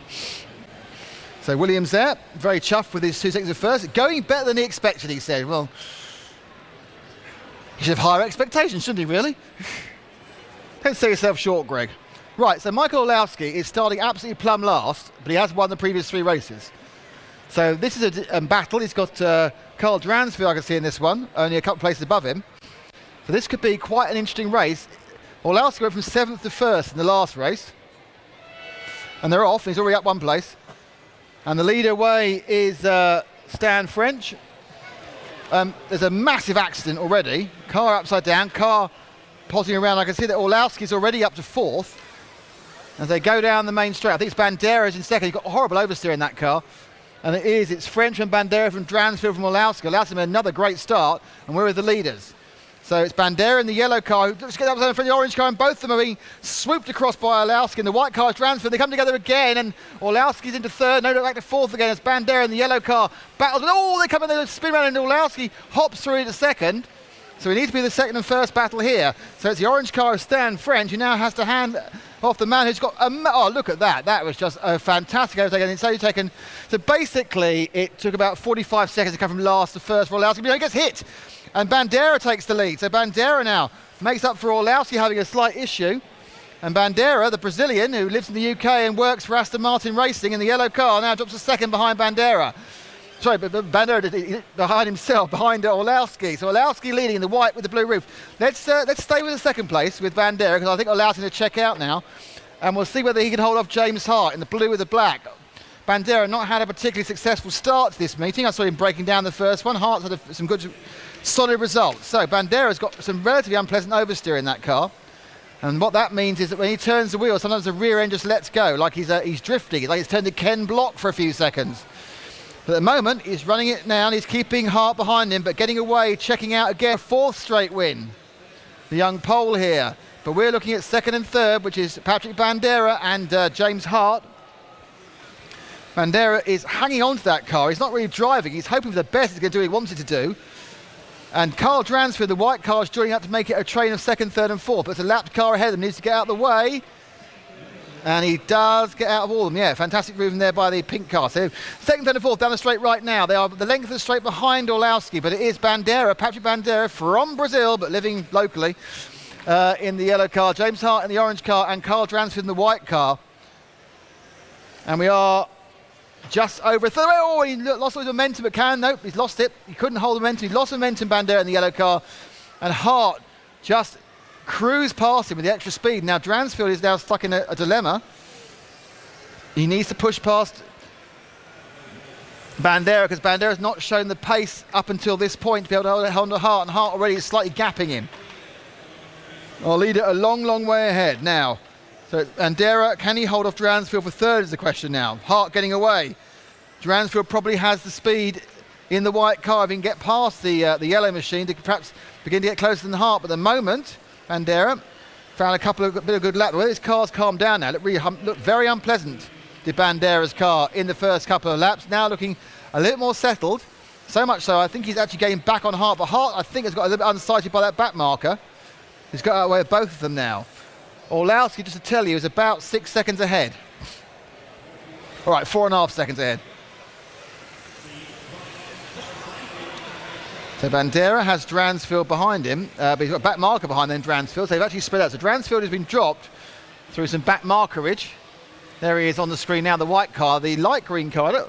No, actually the light green, that's actually Sam Exton. So Sam Exton, that light green car is not a back marker, that is Sam Exton, who's actually in 4th place by rights down the main straight. So it's Hart from Bandera, from Extra from Dransfield, in 2nd, 3rd, 4th and 5th. In fact, Dransfield's gone in tied. Dransfield's dropped out of this to 8th. So I had the wrong car. It's all gone wrong. Everyone's moved out of position. So Dransfield had a bigger problem and dropped to 5th. Too many white cars there. So it's Hart from Bandera. We now go about 2 minutes to go. Let's pick up our leader for a second. He's just going at the end of the straight, white into green. That's Olowski. We're going to make it 4 wins out of 4. Best lap 13.12, about 3/10 faster than Hart. Bandera's in 3rd and Exton's in 4th.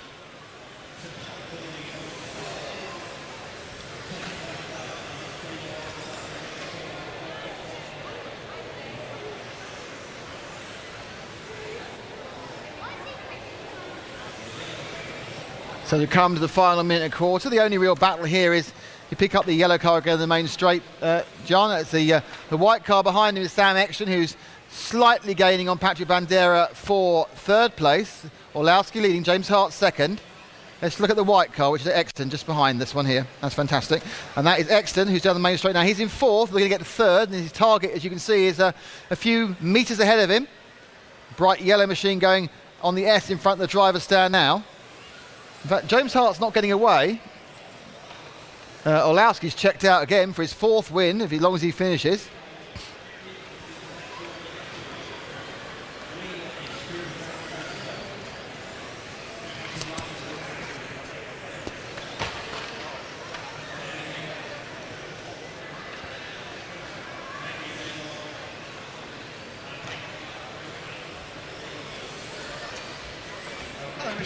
And I have a, oh, it's exciting, got the official list.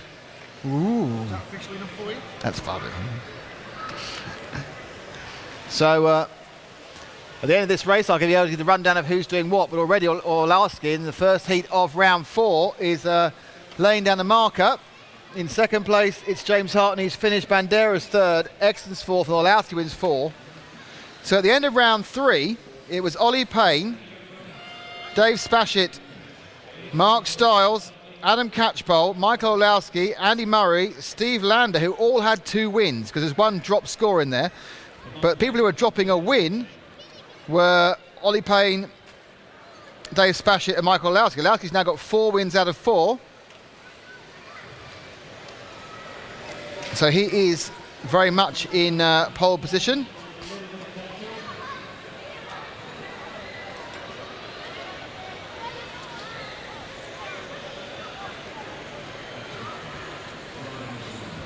So the top 10 after 3 rounds were Ollie Payne, Dave Spashett, Mark Stiles, Adam Catchball, Michael Olowski, Andy Murray, Steve Lander, Owen Smith in 8th, Ben Vincent 9th, and Lee Dibble was 10th.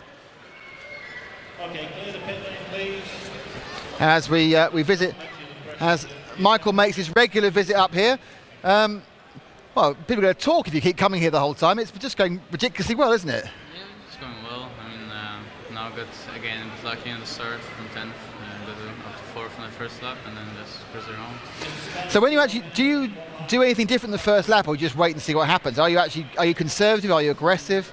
When I was starting 10th, I started like a bit easier, not to crush anyone because I didn't have to wait, and then just there was like so many credits from me, so I was just trying safe out of trouble. And are you making any changes to the car now? Or are you just leaving it alone?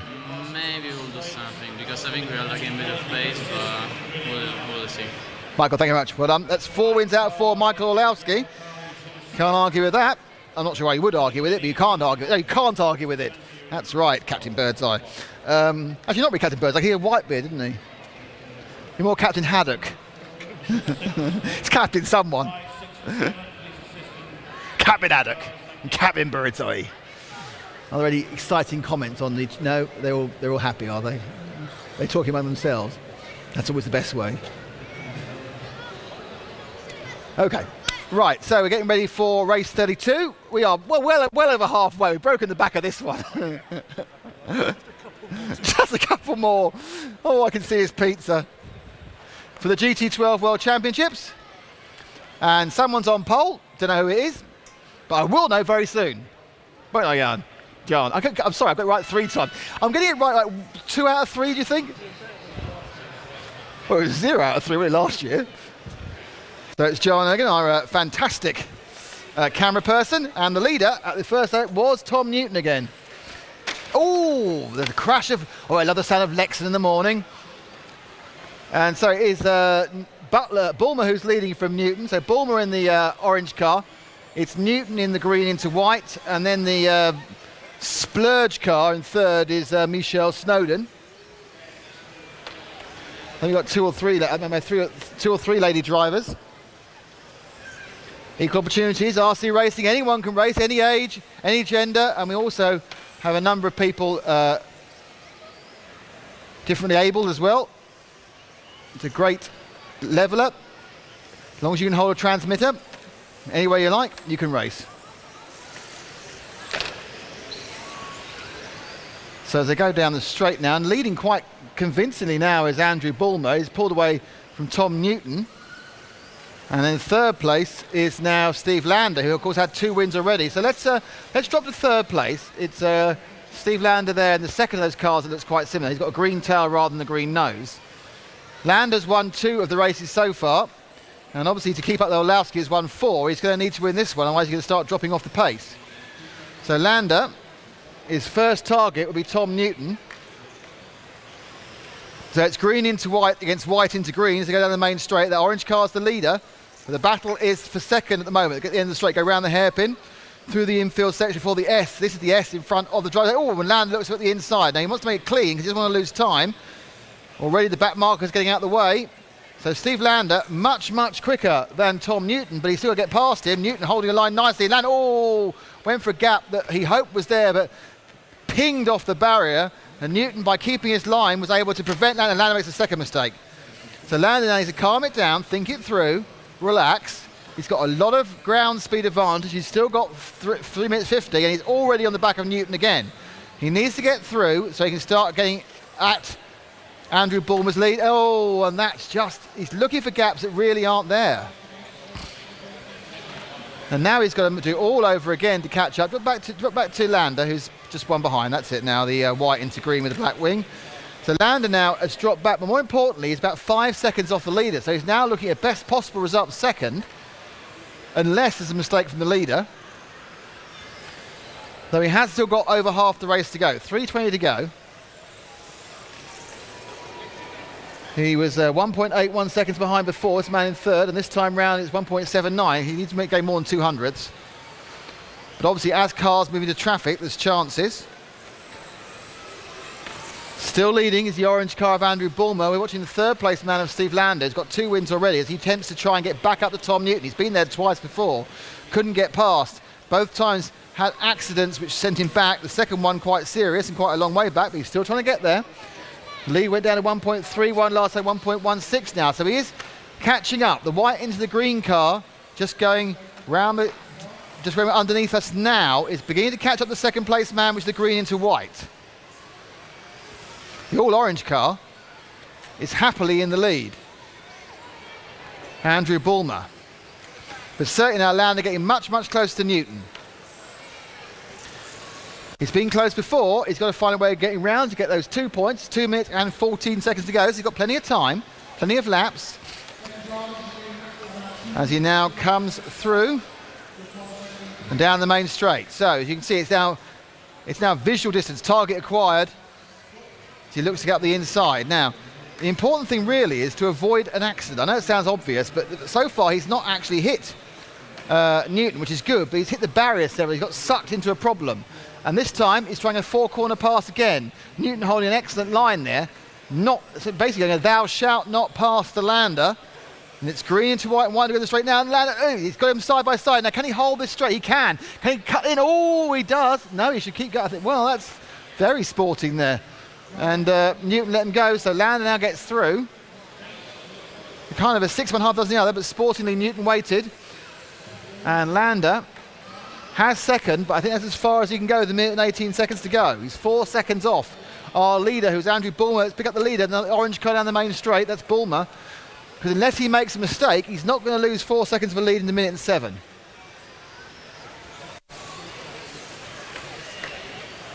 So the orange car,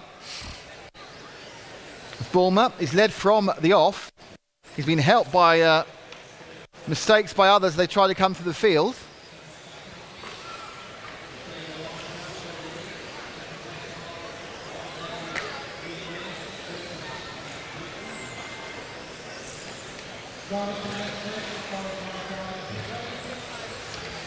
So we're now down to the last 30 seconds of this 6-minute race, race number 32.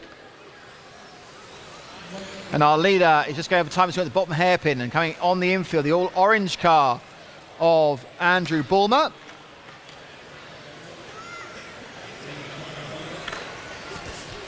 He's maintained his lead. Steve Lander has gained on him slightly, but the gap was just too great as they start their last lap. And as long as Bulmer can avoid any accidents, he will win this one from pole. And Bulmer's your winner in the orange car. In second place, it's Steve Lander. Looks like Craig Nutting came through to third. And it's Simon Hadley from Gavin Clinch and Chris Wilkinson. So, just to finish, we'll get your cars, please get your best on straight out to Marshall. As they try to get the time back. So let's have a look at a replay of that big incident. Oh, we've just seen it. You saw it. So let me commentate on it. Can we see it again? I think so. Why did you do that? Let's not break it. No, it's there. It's there. I reckon if I do that. There we go. So he came down. That's Lander on the inside. A little switchback. Ah, yes, Newton took him out. So that's why Newton waited. Good driving by Newton. For those who wondering what to do, we're commentating on a replay. This whole event is live on RC Racing TV on YouTube. Thank you all those who are watching on the stream. It's lovely to have you on our new stream after our old stream went strangely out of sync. On the old show, I'll be telling you this in 4 minutes time. But it's now all back and running. We have many, many hours of fun. I'm going to put my hat on. I'm getting so cold already. I'm going for the hat. Is it true that aids for your heat goes out your head?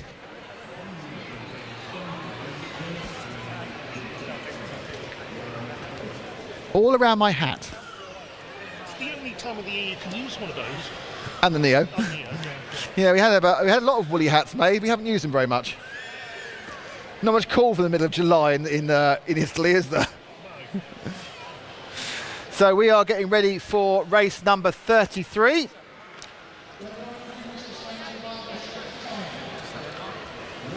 Cars roll in.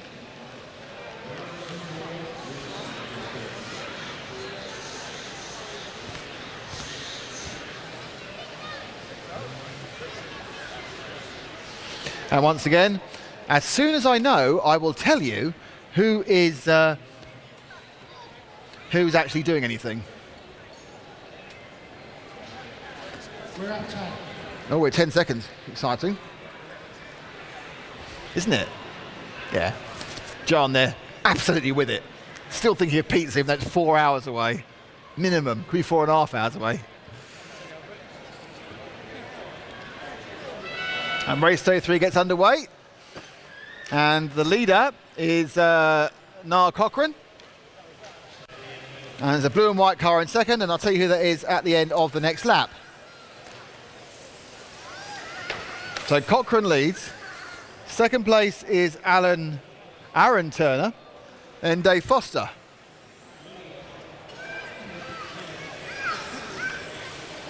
So the bronze car's back out again quite quickly. But this race has already spread out dramatically.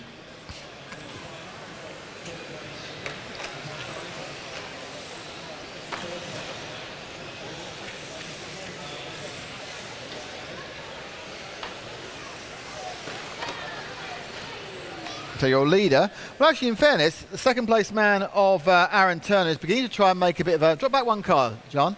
It's the white and blue car, it's in second place. The leader is the white with the fluorescent yellow tail. This is our second place man. It's kind of equidistant ahead of the bronze car of David Foster, who's in third.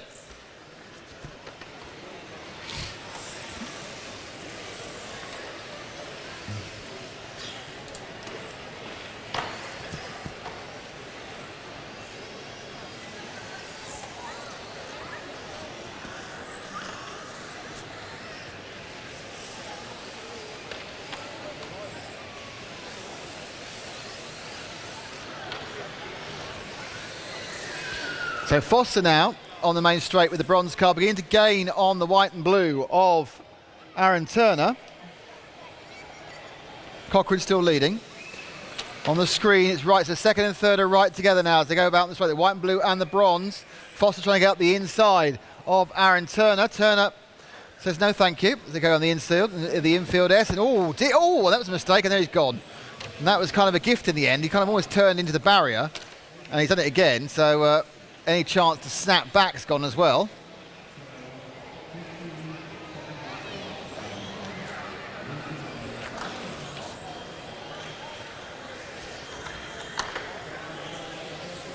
And it's still Cochran from Foster from Turner.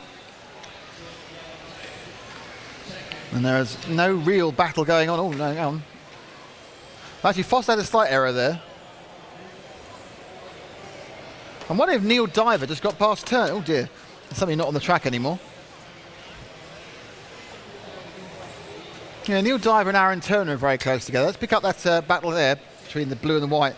Because that's Aaron Turner now has Neil Diver with the other blue car. So it's the white and the blue car with the white and the blue car, but it's the white with the darker blue and the black wing against the white and the lighter blue. I believe that after that there's a white and a blue car. That could be a lapped car actually. So this is the battle for third. As Turner tries to hold off Neil Diver. Diver, a slightly more sleek body, I think it's a McLaren body against an Ascari body. So it's the black wing against the clear wing as they go about to go on the main straight now. For third, Diver taking a wider line, almost waiting for Turner to make a mistake. Didn't happen. Turner very much just cutting the corners here. By that I mean actually just carving the corners, not looking to cut them. So he's just putting his car in a tight enough position not to be able to take it. He lost a bit of drive there, and no chance for Diver to make a dive up the inside. Diver up the inside. Couldn't resist it, sorry. Oh, no, up the inside, no, again. But Turner, that's a nice two-corner pass. He just got up the inside, and what happened was that Turner went a little bit wide in the second half of that complex, and suddenly Diver was where he needed to be. So Diver now picks up third place with 2 minutes to go, 4 minutes down. Still third of the race to go, and the bronze car ahead of him is that of Dave Foster, and that is the car that is his next target. Though interestingly, he's not able to drop Aaron Turner now. So as often is the case, it's much easier to follow than to lead. And he's dragging Turner with him, but is he dragging him towards Foster? Last time round, no, they lost time, but let's see what happens this time round. As they cross the line again, and they are actually going the same speed as Foster, so it's going to take an error by Foster to cause this problem, but there's a good chance that any minor mistake from Diver in the white and blue car at the end of the straight now might let the other white and blue car, but the white and dark blue car of Aaron Turner back through into third, though he's made the mistake. So that's the end of that one for Turner. He made a mistake and broken the track.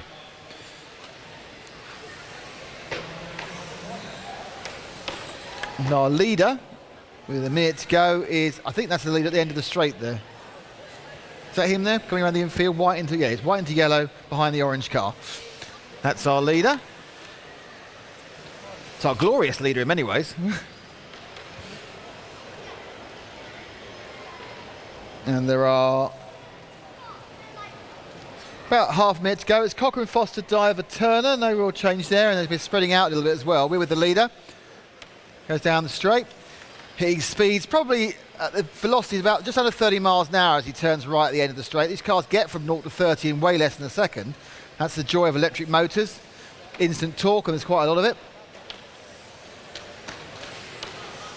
But these cars are not geared for speed because they are a control motor to make it more accessible everywhere. If we had the things going as fast as possible, people couldn't hang on to. This is a class everyone can drive, but still the best drivers move to the top because there's a lot more to drive than going fast down the straight. And here we go, and we're now a couple of seconds to go, and Cochran's already won this one. And I think the driver comes in second. Dave Foster is going to take up third.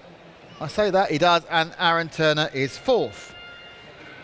Okay, drivers. I shall pass over to my reserve voice. I may sound slightly different now, because it's no longer me. Cars on the side, turn off, rests on, walk around the outside of the track. Are you there, other voice? Not sure, no. Are you there, other voice? No. It's not turned on.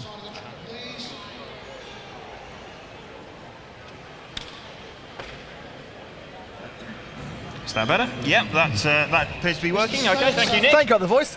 Thank you. Give you a chance to have a bit of a break.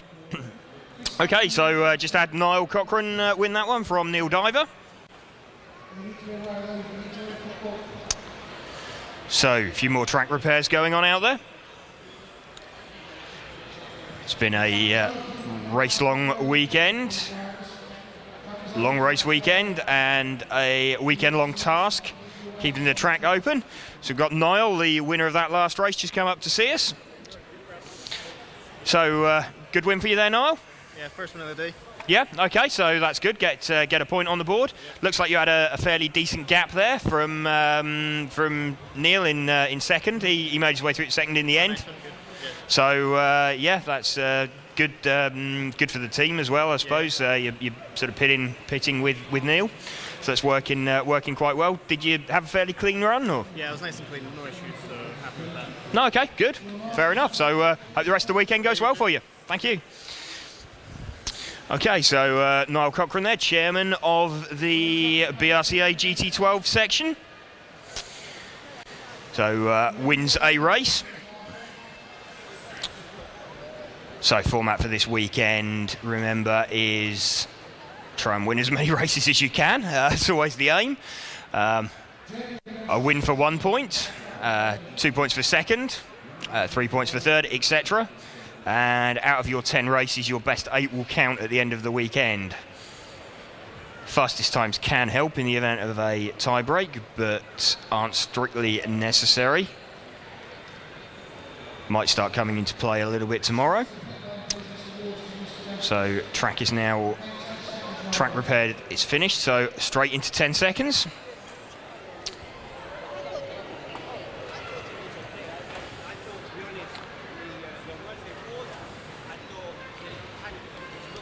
See a few quick drivers out in this one. I can see Mark Dewitt for starters. There's Andy Sawyer up there. Josh Coult, up and coming driver. Mark Christopher from Team Dremel. So away nice and cleanly.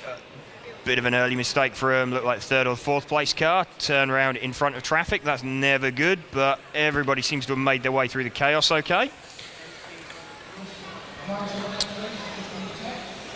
So we got Alan Cipollina leading from Adrian Middleton. Josh Coult pops out in third. Lewis Parker fourth.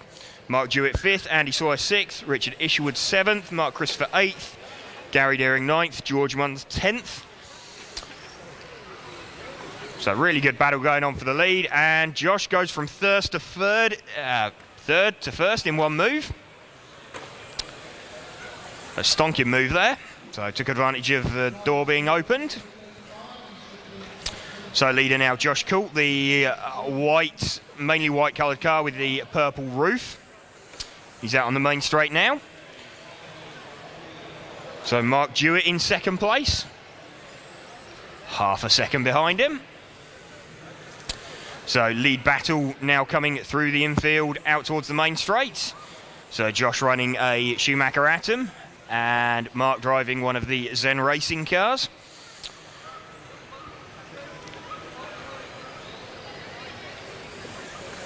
So Josh looks like he's edging away slightly there from Mark.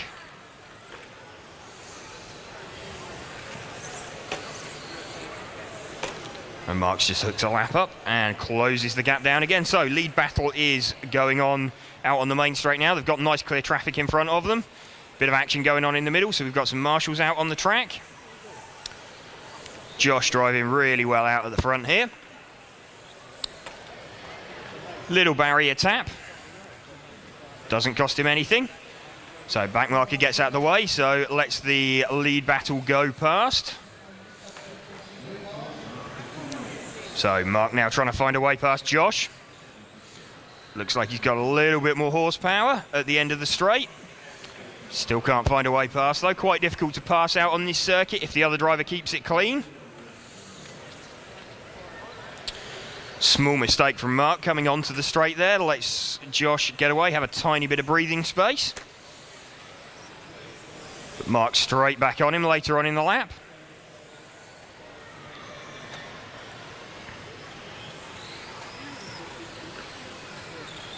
Gap still really tight between the lead two, less than 0.4 of a second that time round. Onto the main straight one more time. Josh doing really well so far, but he's got another 3 minutes and 10 seconds of this to take. Okay, there's some action going on in front of them. One back marker out the way, two back markers. Okay, so they've cleared some of the traffic. Lead two cars still together. Still with more traffic to deal with. I think that's Andy Sawyer directly in front of them. So, nerve time now. Josh doing really well, holding up to this challenge. So, Andy Sawyer moves out the way nicely for them. So, lead two now have clear traffic in front of them. Mark Jewett clips the barrier slightly coming onto the straight. Fortunately, there's a flapper there. He's now all over the back of Josh. Josh still defending nicely. Onto the straight one more time. Less than quarter of a second between those two. Josh just doing what he needs to, keeping the car on the line. Mark maybe looking like he's got a slightly faster car, but can't get past. Josh has got no reason to let him go. Small mistake there from Josh. Mark can't capitalise. More back markers coming up. See if this presents an opportunity. Tiny barrier tap from Josh, but gets away with it. He's still holding on. Oh, another small barrier tap gives Mark another opportunity. He's having a look, but Josh driving really tight, really defensive. Mark all over the back of Josh now, trying to find his way past. 1 minute, 20 seconds for Josh to hang on.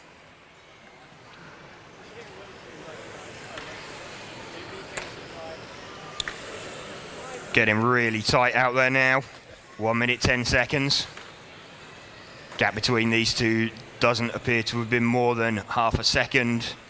Oh, small mistake there from Josh, and Mark collects him. Very sportingly waits.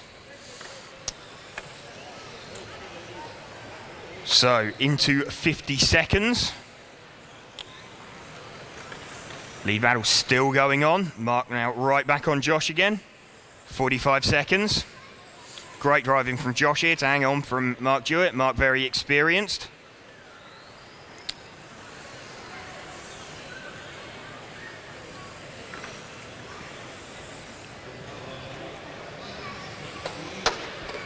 Into the last 30 seconds. Josh doing a brilliant job so far. Mark gets a run on the inside. Oh, makes the pass. Ref's called it clean. So on we go. So Mark Jewett now leading that one.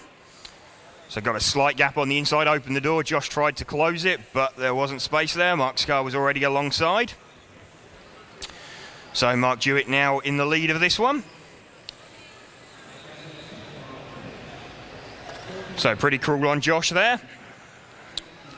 But Mark takes a very good win over Josh by 1 second. Lewis Parker makes his way across the line in third place. So good race to watch there.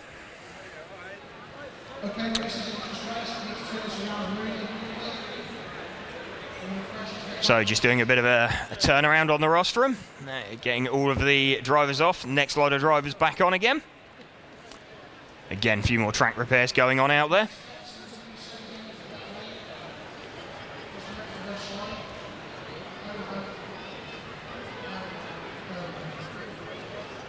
Okay, so looks like we're just getting ready to release the cars from the pit lane shortly.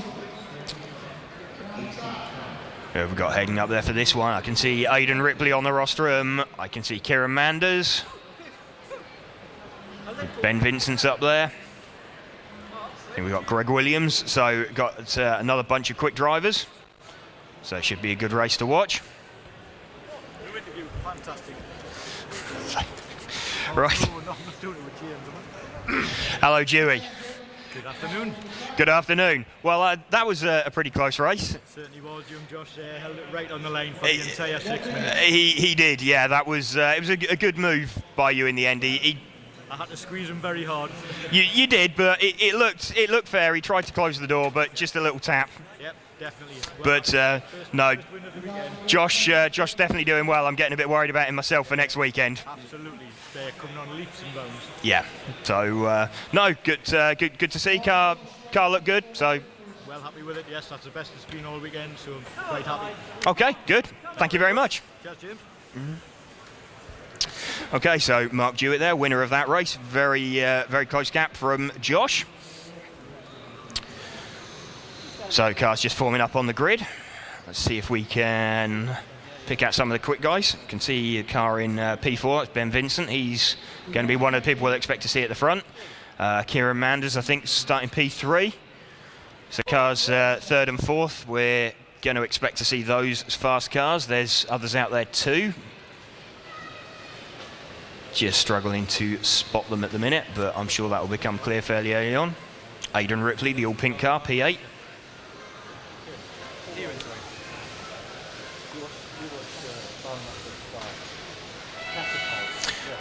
Okay, so great start there from Kieran in P3, takes second straight off the line. So 2 white-fronted, green-reared cars. Away at the start. It's a pretty clean first lap. It's always good to see. So Kieran all over the back of the lead car, which is Owen Smith.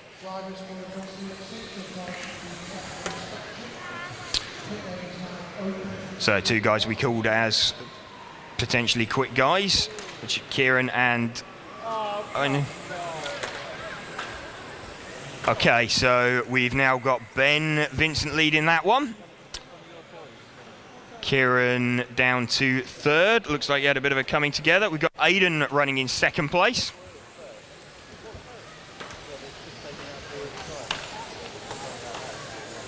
Sorry, we've got Greg running in second place. So Ben from Greg from Kieran.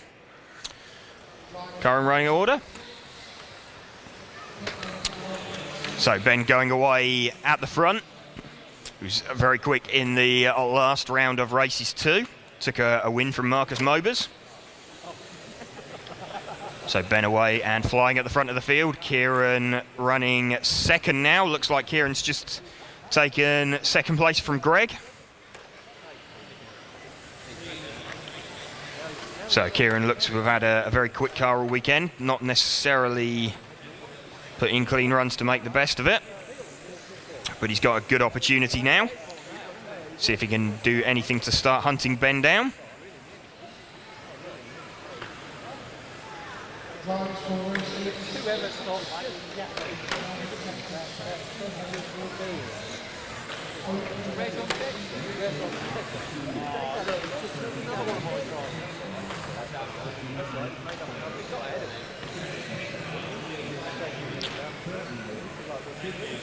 So leader still making his way through traffic.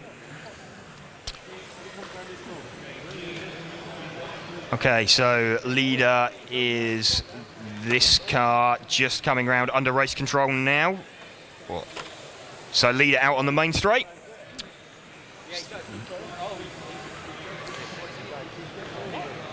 Second place car is following the white, pink and black car. So leader out onto the main straight one more time. Okay, so it looks like we've picked him up on the feed again.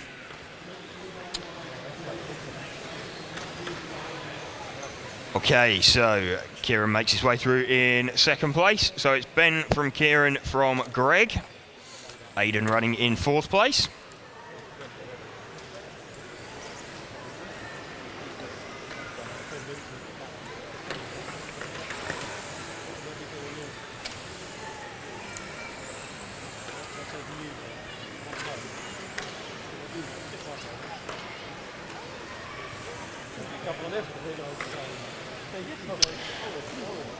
Ben's lead gap last time was 1.6 seconds. It's still 1.6 seconds from Kieran, so gap remaining fairly constant. Bit of an accident on the main straight.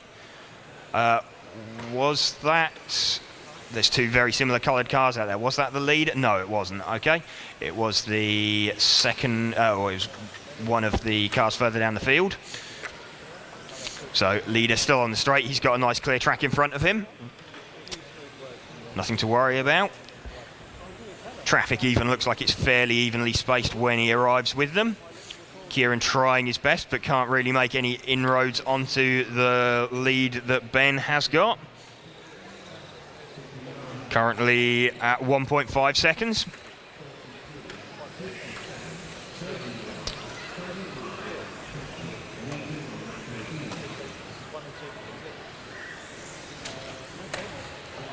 So leader is still catching a battle impact. This is going to get entertaining because two of the cars look the leader and one of the other cars looks very similar. So this is going to need some good calling from the ref. I'm sure Jim will manage that. Very experienced. Okay, so leader is making his way through nicely. And Kieran does too. So leader is clear of all the traffic. Kieran in second is. In fact, looks like the gap has come down slightly. It's 1.3 seconds, so not a huge amount it's come down by. So Ben's still looking fairly comfortable with 1 minute of this 6-minute race remaining. So we're into the fourth round of racing for the day. Got 6 races today, 4 races tomorrow. Got a mistake coming onto the straight there from Kieran, so that should have cemented it for Ben. Kieran maintains second place.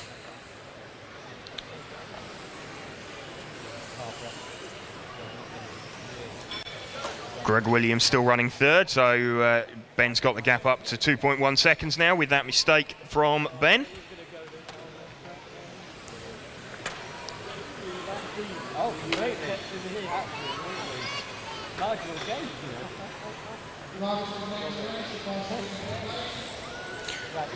So into the last 10 seconds, so Ben should bring this one home for the win.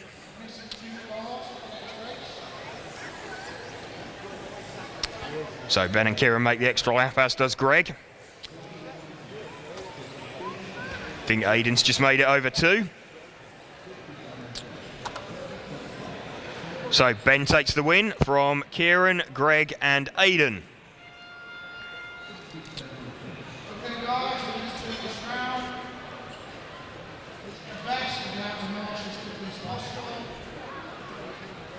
So I think we're just getting everybody turned round and off onto the rostrum. I think we had a small camera incident there. Looks like we're back on stream now. Who have we got coming up here for this one? We can see Chris Gunter on the rostrum. I think that's Craig Morson that I can spot. I can see Ashley Whiffen out there, I think. So quick guys we've already seen today.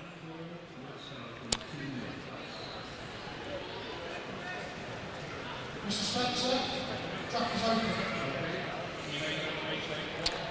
1 minute. So I see everybody making their way around. Everybody coming around to the start.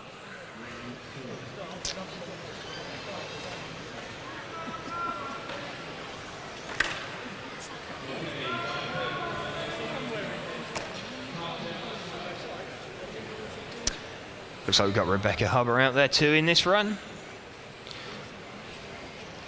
So a local racer from the Milton Keynes Club.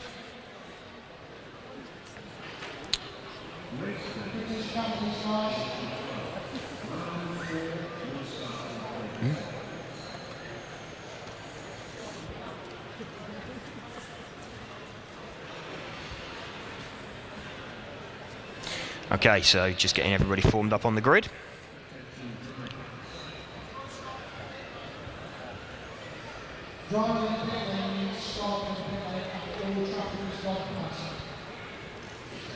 Okay, so we're going to have one car starting from the pit lane. Didn't make it to the grid on time. He was going to start P10 anyway from the looks of things, so not really any harm.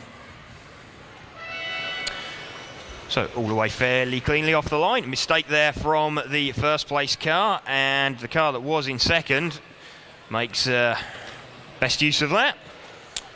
I think that's Stuart Willett. So mistake there from Steve Curtis Rich.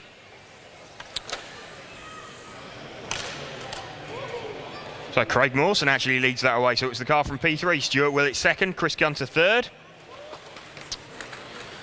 It's lots of action going on in the middle. I think Chris Gunter flying through the infield there. Cut the track a little, but stopped and waited, so actually ended up losing a place. No call from the ref, so obviously no issues there.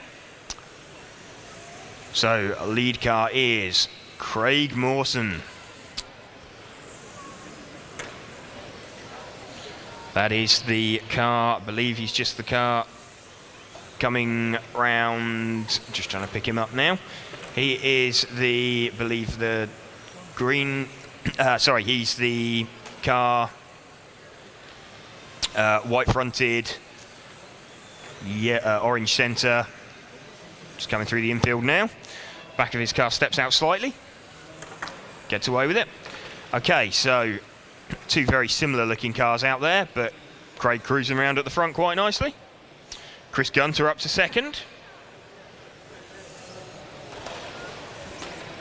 So certainly Craig and Chris, it's a Schumacher 1-2 at the moment. Not sure what Steve's driving in third place.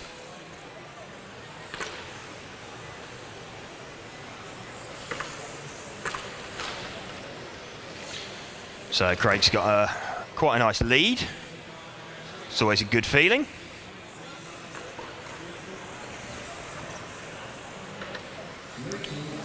Chris Gunter running in second, the white fronted, orange reared car.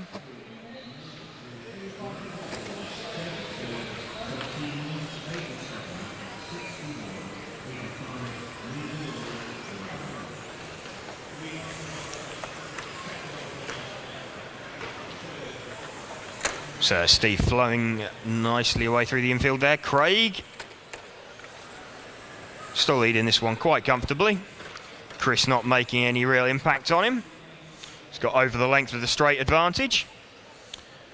So currently at 3 seconds. So length of the straight still seems to be taking about 3 seconds. It's 3 seconds of an approximately 13-second lap for the really quick guys.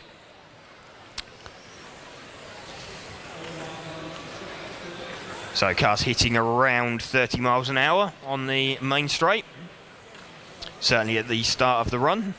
Maybe a bit slower at the end as the battery voltage drops off slightly. All of these electric powered models, powered by brushless electric motors.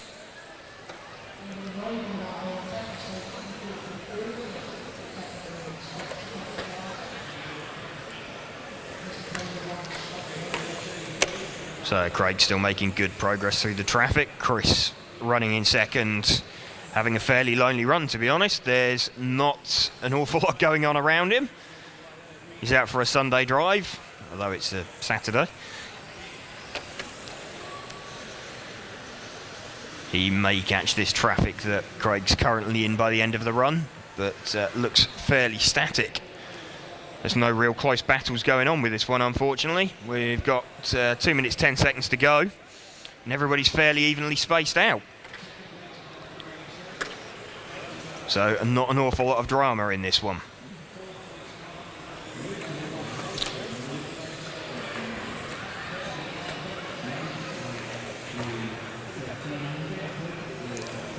Craig starting to find his way through the traffic.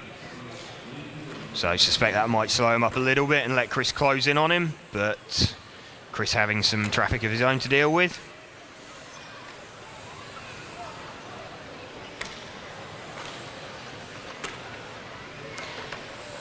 Craig comes out onto the main straight one more time. He's following one car.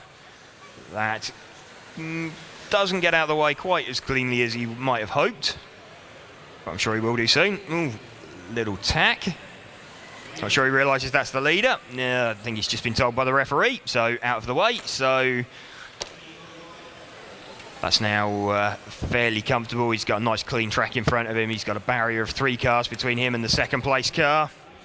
We've got 1 minute left. So don't think there's going to be much chance of Chris catching this one from Craig unless there's some kind of a mistake or a technical problem. No sign of that so far. Craig driving very well.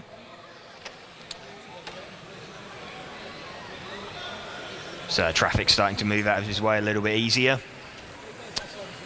So there's now 4 cars, 4 lapped cars between the lead 2 with 30 seconds of the run remaining. In fact, I'm not sure Chris is even going to catch them to start making progress through them.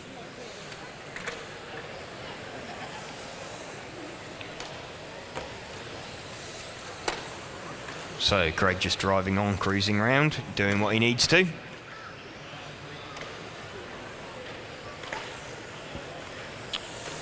Should give him a good run time for his tie break if he needs it come the end of the weekend as well.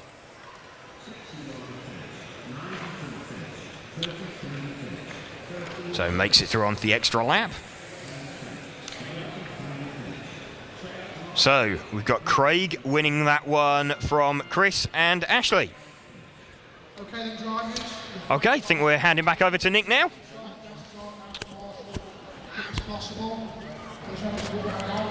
Oh, that's what. Oh, hello. It is indeed. Thank you, James. Thank you to Mr. James Stewart. And a break. Can't wait to see you again.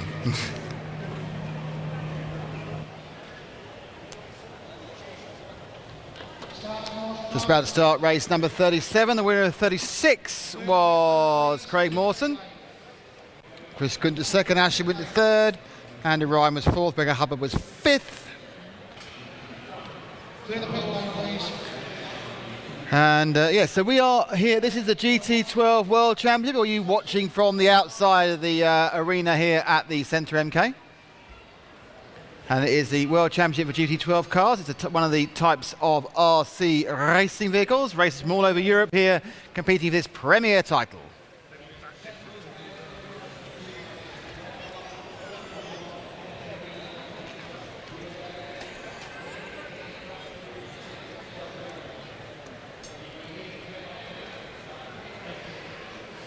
So we are, I'm not sure we're ahead or behind of time actually. I don't know, we're nearer or further away from our pizza, I don't know. There's beer and red wine. Oh yeah, I know how to keep you guys happy. Don't say I don't treat you well. I am keeping a tab of what I've bought so far. All right, calm down. When you give me the thumbs up, Mr. Spencer, we will go straight to 10. Just add it to your bill of no pounds and no pence.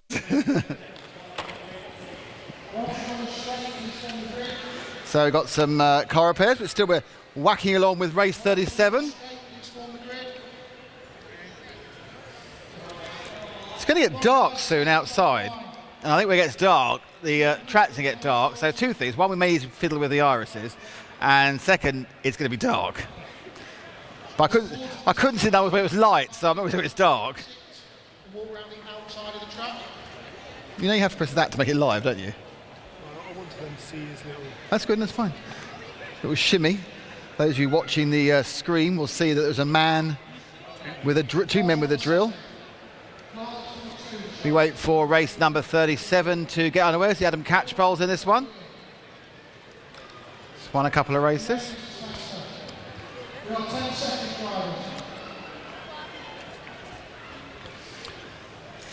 One of the ladies from Clarins can hear me. They can't, can they? It's all, they're sitting there in little red tops going, oh, this is very exciting.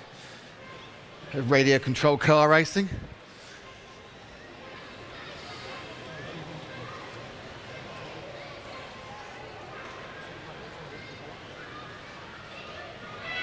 And we're away.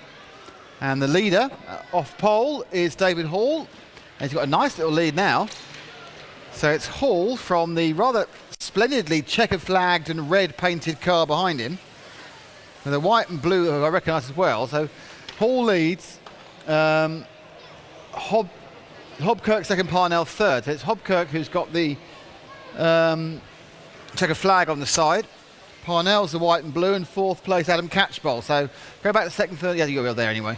So second, third, and fourth. Hopkirk, Parnell, and Catchball. Catchball, the big favourite for this one, with the yellow nose and the black wing. And oh, that's not going to help. He's upside down. So Catchball have a lot of work to do now.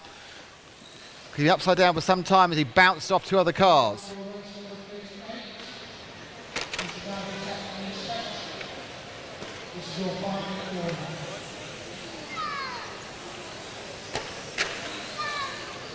So Hobkirk stays in second, Hall stays ahead, but he's pulled out a bit obviously. This is second and third. Hobkirk and Parnell. Got Martin Harris catching them up as well. Oh, and Hopkirk makes a mistake and drops to 4th. That's Harris ahead of him. With the light orange with the white and the red, well, sort of red wing, purple wing, yeah, something like that. One thing I completely lost is where's the leader? Right, the leader is the white car. Yes, the white and the blue cars. Pretty sure that's the leader. Not certain, just pretty sure. That's David Hall. And in second place, Mark Parnell. So 1 and 2 are quite close together, actually. It's the all-white car with, well, the white car with kind of blue flashings and the white car with blue flashings, but in a different way. So at the front of the straight, going in the main corner is our leader, David Hall, and he's on our camera as well. And then about 1.47 seconds behind, well, actually what boys do, is Mark Parnell, who's got a white car with stickers. And in third place, it's Martin Harris. And in 4th place, Adam Catchball. So Catchball's already storming up, but he's got a long way to go. But we do have 3 minutes 40 left, so he's got plenty of time to do it in.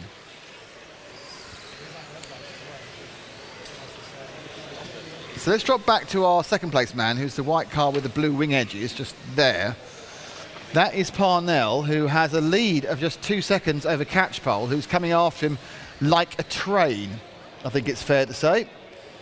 A train that gained 0.3 of a second.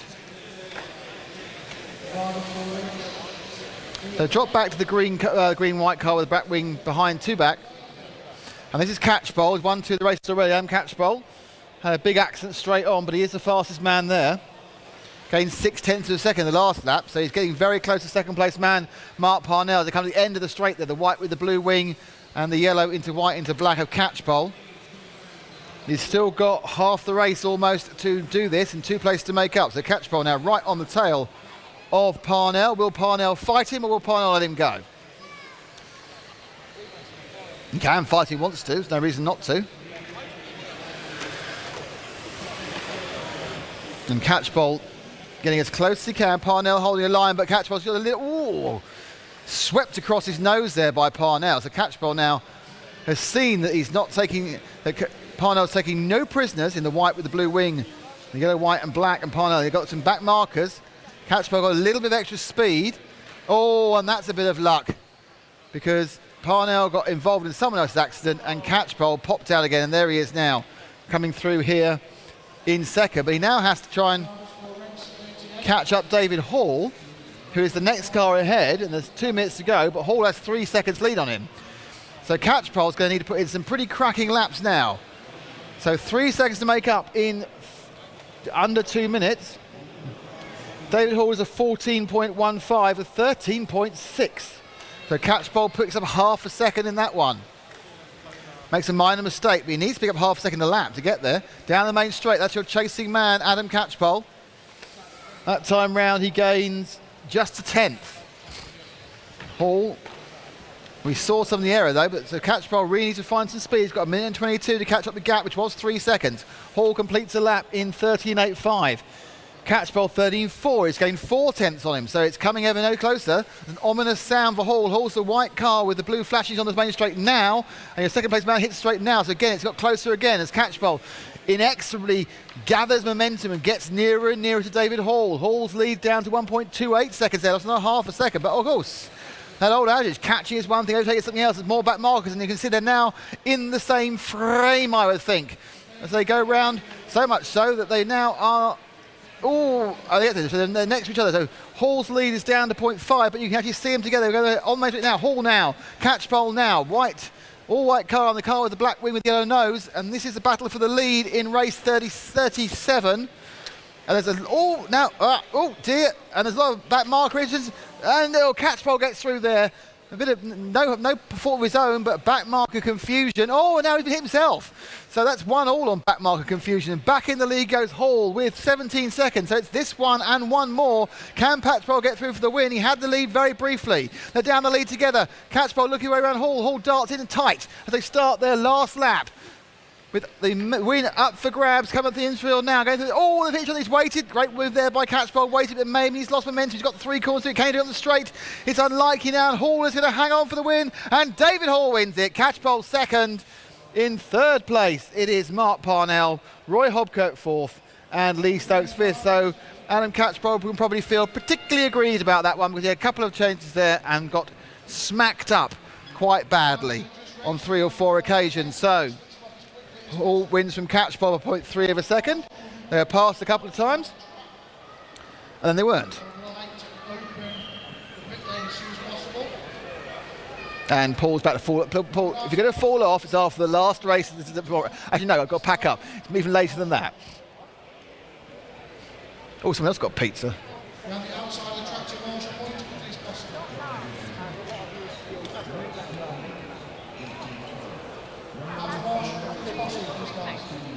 Let's clear the pit lane. So we are waiting now for race 38, which I understand features 2 of the drivers who have maximum scores already. So Ollie Payne will go up against David Spashett in race 38 as David Hall comes up. David, that was a win and a half. You had a very fast man, almost catching, then catching, and all the back markers came into play. Yeah, it was a bit touch and go in the last lap. Sort of got tagged by a back marker, and then Adam got caught as well. So then just managed to hold it to the line, but Adam was very quick and obviously came from a long way back. Yeah, it was all about a good start, wasn't it, really? Yeah, sort of managed to get clear of the pack and sort of delayed Adam getting to me and sort of managed to hold on. So 2 wins already. It's another person where it's going rather well. Yeah, it's been a good day and sort of good atmosphere and some great racing. And there's several hours still to go. Thanks, David. Yeah. Cheers. So saying in this final, we have 2 of the people who have maximum points. Ollie Payne starting in 4, and I think Dave Spashett starting in 3. So one of them will not have 4 maximum scores. Possibly both of them will not have 4 maximum scores after this. So it's Spashett and Payne starting 3rd, I think 3rd and 4th. Not sure who's on pole. There's a couple of others decent drivers out there as well. David Gale, I can see. Matt Gammons is out there. A man with a big beard, a beard even longer than Paul's. We have Super Beard out there, as well as everyone else. GT12 World Championships. There's a big race, race 38. 2 of the current top scorers going head to head. Oh, and a terrible start from pole. And away has gone, I think, David Gale into the lead. So Gale leads. In 2nd, it's Spashett. In 3rd, it's Payne. 1, 2, 3. And Spashett already all over the back of Gale in the white and pink car. It's the white into the back of red car for Spashett, and then behind him is his protege, Ollie Payne. They both got through. Gale, I think, just let them through, not bothering to fight the 2 Zen drivers over there. They have a 1st and 2nd already, and it's Spashett from Payne, and they go down the main straight. So your white with the red tail is David Spashett, the 4-time world champion, and your white with orange and black is the young Ollie Payne. Both of them have won the first 3 races they've had today, and now Payne's over the back of him. Now, is Spashett going to play it hard? Is he going to let his protege through? But they are absolutely blocking each other off second by second. The big problem for Ollie Payne is it's very, very unlikely. David Spashett, he gets to the outside, and Payne has to drive up the inside. Can you make it stick? No, and his nose swiped off him by Spashett, and Payne backs off at the end of the straight, and now they kind of have a regather as they go through the infield section. But it was a good run through this part here. They got Payne up the inside of Spashett 2 laps ago. Come the end again. Spashett and Payne are now ease themselves away. They've got a back marker in front of them. He'll be told to get out of the way by that, and he has. And Payne now, once again showing it's easier to follow and to lead, but Spashett has led World Championships. He's led European Championships for 8 minutes. He knows what he's doing, and this is a 6-minute race. It's a bit of an easy walk in the park, really. And Payne all over the back of Spashett. This is a race we wanted to see. We wanted to see a race with 2 of the guys who've gone really well so far, and now they've got it. And more importantly, they've managed to get away, and they managed to have a clean start to the race. They've had a clean first 1 minute and 40 seconds, 4:20 left. And they are divided by as much as they were divided at any point. There's your leaders down the straight now. White and red, Dave Spashett. White, red and black, well, orange and black, Ollie Payne. Through the S in front of the driver's stand. Now the driver gets out the way. Turning round, Spashett now is concentrating, and they are now settling at that gap, and that gap is just 1/4 of a second. Ollie Payne, I don't think he's been dropped. I think he's going up. It's kind of, what do I do? Yeah, I don't think he's got a massive amount extra speed than David has, so it is easy to follow. He's got to catch up. I wonder now whether Ollie's thinking, I've just got to wait for a back marker. Lost a couple of tenths there, but got them straight back again. He got onto the green stuff. There's not much grip on the green stuff as there is on the black stuff.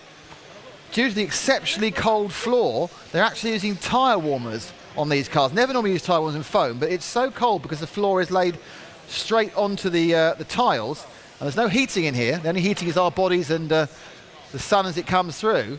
So they actually decided to get a bit of heat in the tyres, but they're still neck and neck, as you can see. And excellent work by Jim Spencer getting away. But they're now as close as they've been for a long time now. Payne, look up the inside. Can he make a dive around the corner? No. First, second down, and he gained about 3 inches. Oh, he's going to have to wait, and he does wait.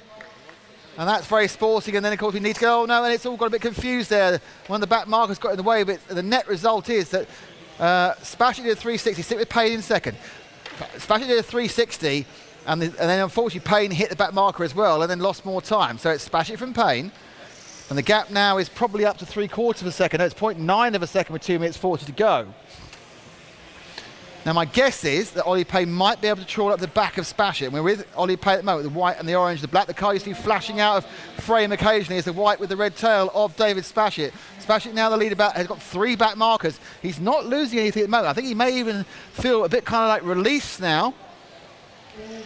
3/4 of a second ahead, but those back markers have seen Ollie Payne get closer again to Spashett. Had a bite twice at that corner, Payne, and he now just clips the flapper, sorry, not flipper. In heat 38, there's another car that needs to get cleared out of the way. It's the white machine. And he does get out of the way the first one. Oh, and just slightly impedes Payne, and we are now down to the last 2 minutes. Payne's is exactly 0.64 of a second behind Spashett as another back marker looms. And these two are 2 of the 3 cars in the class of the field so far. Now, Spashett looked to have a little bit of legs there. You obviously get a foreshortening and a lengthening during the straight. It looks like it's a bigger distance in the tight bit. It looks like a short distance. Time, of course, is a different amount of distance depending on what speed you're doing. And the car's doing about 30 miles an hour as they whip right at the end of the straight. Payne a little bit closer there. It's down to 0.46. And he has 1 minute and 25 to catch up. Spashett, and then Payne. So it's white and red down in the corner from Spashett, and then it's white and the orange. Now, whoever doesn't win this will drop off the 100% wins, which is currently only Michael Olowski from Poland has. But one of these 2 drivers, should they win, which is pretty certain, will also have 4 wins from 4. And they're actually having to pass people lap after lap after lap. We're down to the final minute, and the gap has stayed at 0.467. It's a little bit closer there. Payne's made a little bit up on this one, then he just stretches back out again, and he just loses a little bit of momentum. He hits the flapper, but they're right together. The gap now goes down to actually out to 0.54. Visually, I thought it was less, but the clock tells me it's longer. And Spashett is doing what Spashett has done for the last 25 years, controlling a race from the front. The master of foam racing, even more of a master when batteries were limited and you had to drive these things carefully. The throttle jamming we can do now, which means going full speed the whole time, has taken away some of David's advantage, but with 27 seconds to go, he can still drive. Still know what he's doing, and he's just easing out. It's 0.49. Payne cannot get any closer. I kind of feel if Payne had been in the lead, this would have been the same the other way around, but Spashett got the jump. Spashett leads, and it's now down to this lap and 1 more on the last lap now. So David Spashett just needs to drive round these corners. I don't think he's going to hit any back markers either. Payne's very, very, very close indeed. Can he make a final lunge on the last corner? But it looks like no. And it looks like Spashett is going to hold the lead the whole time. And the winner is David Spashett wins. Ollie Payne second. And your third place is David Gale, Mark Rogers 4th, Scott Morton 5th, and Lee Owen 6th. So David Spashett joins Michael Olowski on 4 wins out of 4. Okay, drivers, any fix the race? And Elliot Harper's turned up again. Hello, Elliot. Who's getting switched off? Get out to Morson quick as possible. So next up is race number 39. Don't know who's in it. All cars will be on the table. Who's heading to the top? So race 39 coming up. I see Marcus Mobas in this one. Hasn't got his hat, that's the problem. That's why you're not doing well, Marcus, you haven't got your hat. You need your Workers' Revolutionary Party hat on.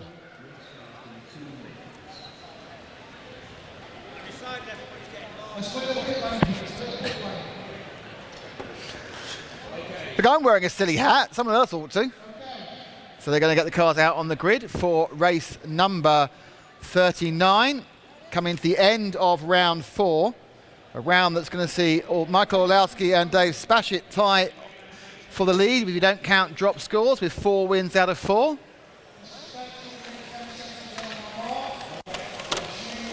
As the crowds have kind of dropped, hence the reason our connection's improved.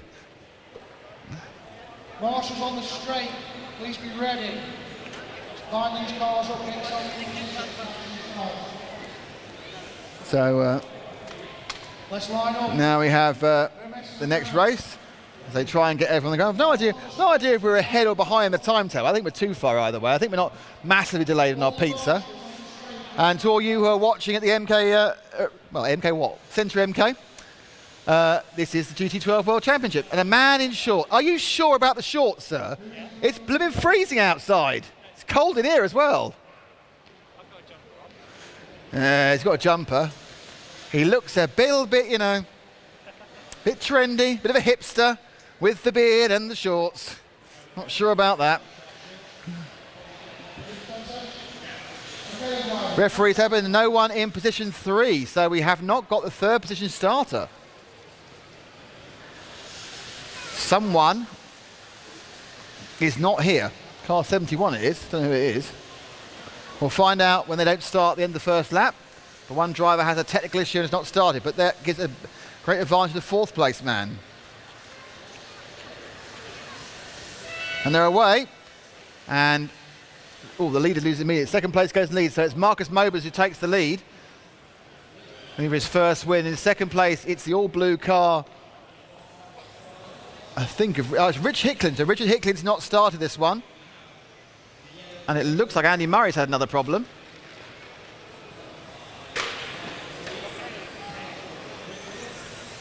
Was he still going? Yeah, Andy Murray's had a 2nd problem already. He's had 2 problems out of 4.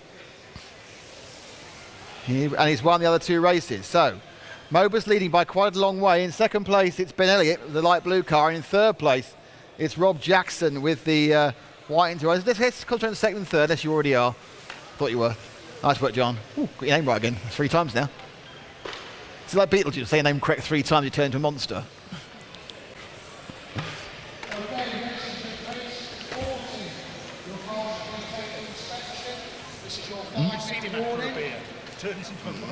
All right, I'm talking drinking. So 2nd and 3rd right together now. Mobas out in the lead in this race number 39, and the 2nd and 3rd are the blue and the white and the green, and they are Ben Elliott in blue, and they are Rob Jackson in 3rd. So 2nd and 3rd. Mobas a little bit way ahead now in the yellow into orange, the flory yellow to flory orange to complete the lap.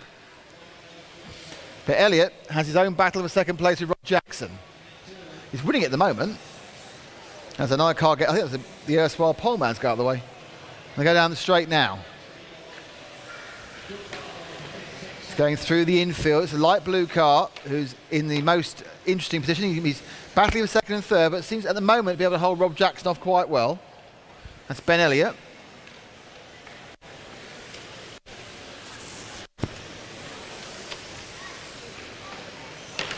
Elliott. So Jackson certainly suffering from a little bit of slide there, whether it's actually oversteer or just too aggressive on the steering. Elliott looking very measured on the car. Gained a few hundredths the last lap. This time I think they're a little bit closer. The gap last time round was half a second. This time it is 0.46. I told you a bit closer. I can see 400ths of a second, honestly. So Marcus Mobas fans, he's miles out in the lead. And in fact, also what happened there is Rob Jackson lost a bit of time coming out of the Dremel curve. And the amount of time he lost was about 0.4 of a second. So these little errors add up. And he's now being dropped quite comprehensively by Ben Elliott. So Elliott from Jackson.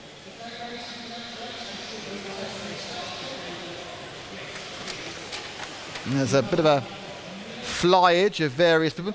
Let's pick up our leader. He's just at the bottom hairpin now, yellow into orange, the fluorescent dream with the checkered flag around his rear wheel arches.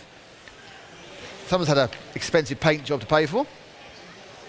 That's Mobas, former European champion at 1/12 LMP1 racing. This is 1/12 GT12, and if you follow full-size racing, these are your GTEs, your GT3s of the racing world, and the LMPs are your LMP1 prototypes, or of style at least. They're not running hybrids, but they are already electric. All these cars were all electric. We were doing this since 1978. There have been national championships for electric racing cars. So when everyone turns around and says Formula E is the first electric racing series, they are only 40 years out.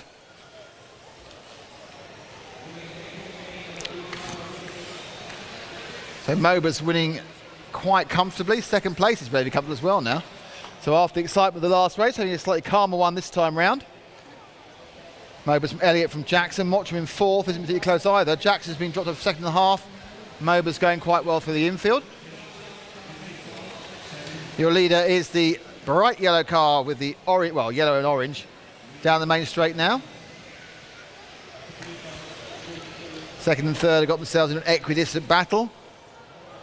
Fourth is 10 seconds off. So not every race is a classic, and currently this is one of those not every race is.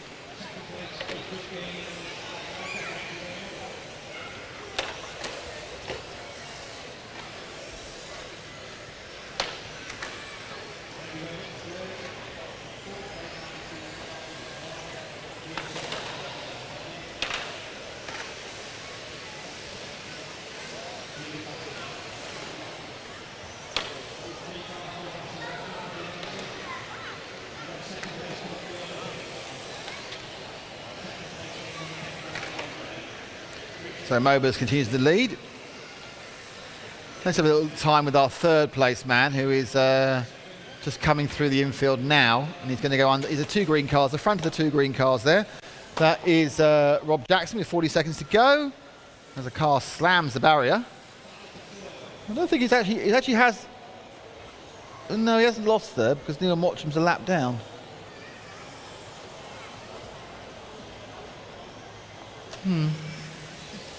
It's quite hard to tell they are, but they move forward. Rob Jackson stays in third. Well, Nile Mottram does a lap somewhere. Jackson there on camera remains in third down the main straight. Now White with the green tail. The winner, or the leader, should I say, who attempted to go is still Marcus Mobas. Ben Elliott is running behind him.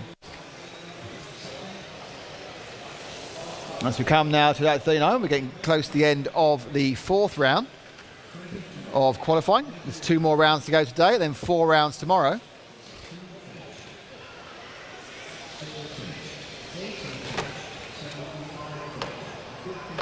And they have finished, and the end result was that Marcus Mobas won. Ben Elliott was second. In third was Rob Jackson. Fourth was Nile Mottram, and fifth was Tony Wade, who actually drove the correct car this time, which is always a plus point. So we are about to have the last round of race of round 4.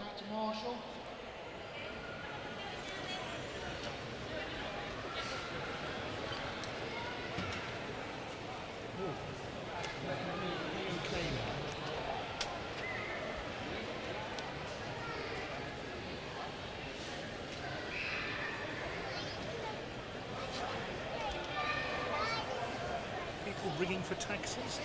Okay, let's go out to Morson quickly. I want to open the track. Let's clear the pit lane. I'll take okay. Probably un-okay itself in a second. Okay, so the last round of race. Come on, oh, Marcus. Marcus. Come on. Let's spin this one round. Hey, Matt. So Marcus, finally you managed to win a race. Yes. Yeah, I was struggling a little bit with the car setup, but it's good now. There's a more important question. Yes. Where's the hat? It's still in the car. Why am I wearing a hat and you're not wearing a hat? I can bring you my hat if you want. You are. It's what we know you for. I just wanted to show people that I still have hair. You know. That's very good. No, that is a very good point. Well made. Yeah. You, I mean. Oh, it's a fringe and everything. Marcus, well done. Thanks, mate. Okay, thank you. Please print the car still. Marcus Mobas, the multiple European champion from Germany. Any second now, it's the last race of round 4. And that means we're 4/6 of the way through. Oh, 2/3. That's it, 2/3. Oh, look at you with your breaking down fractions. So the cars line up for race number 40 of 60 today. And we're all trying to speed everyone up.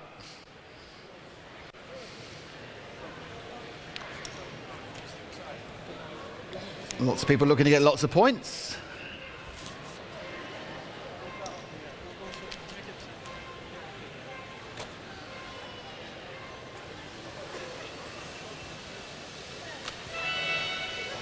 And a poor start from third, but away has gone Michael Nyman and Mikos Severos. Let's see where they are at the end of this first couple of corners. So at the end of the first complete lap, it is Mark Stiles who leads from Lee Dibble. So Stiles from Dibble, first and second. Both of them have been race winners. Stiles has 2 wins to his name so far out of his first 3. I think Dibble has 1 win.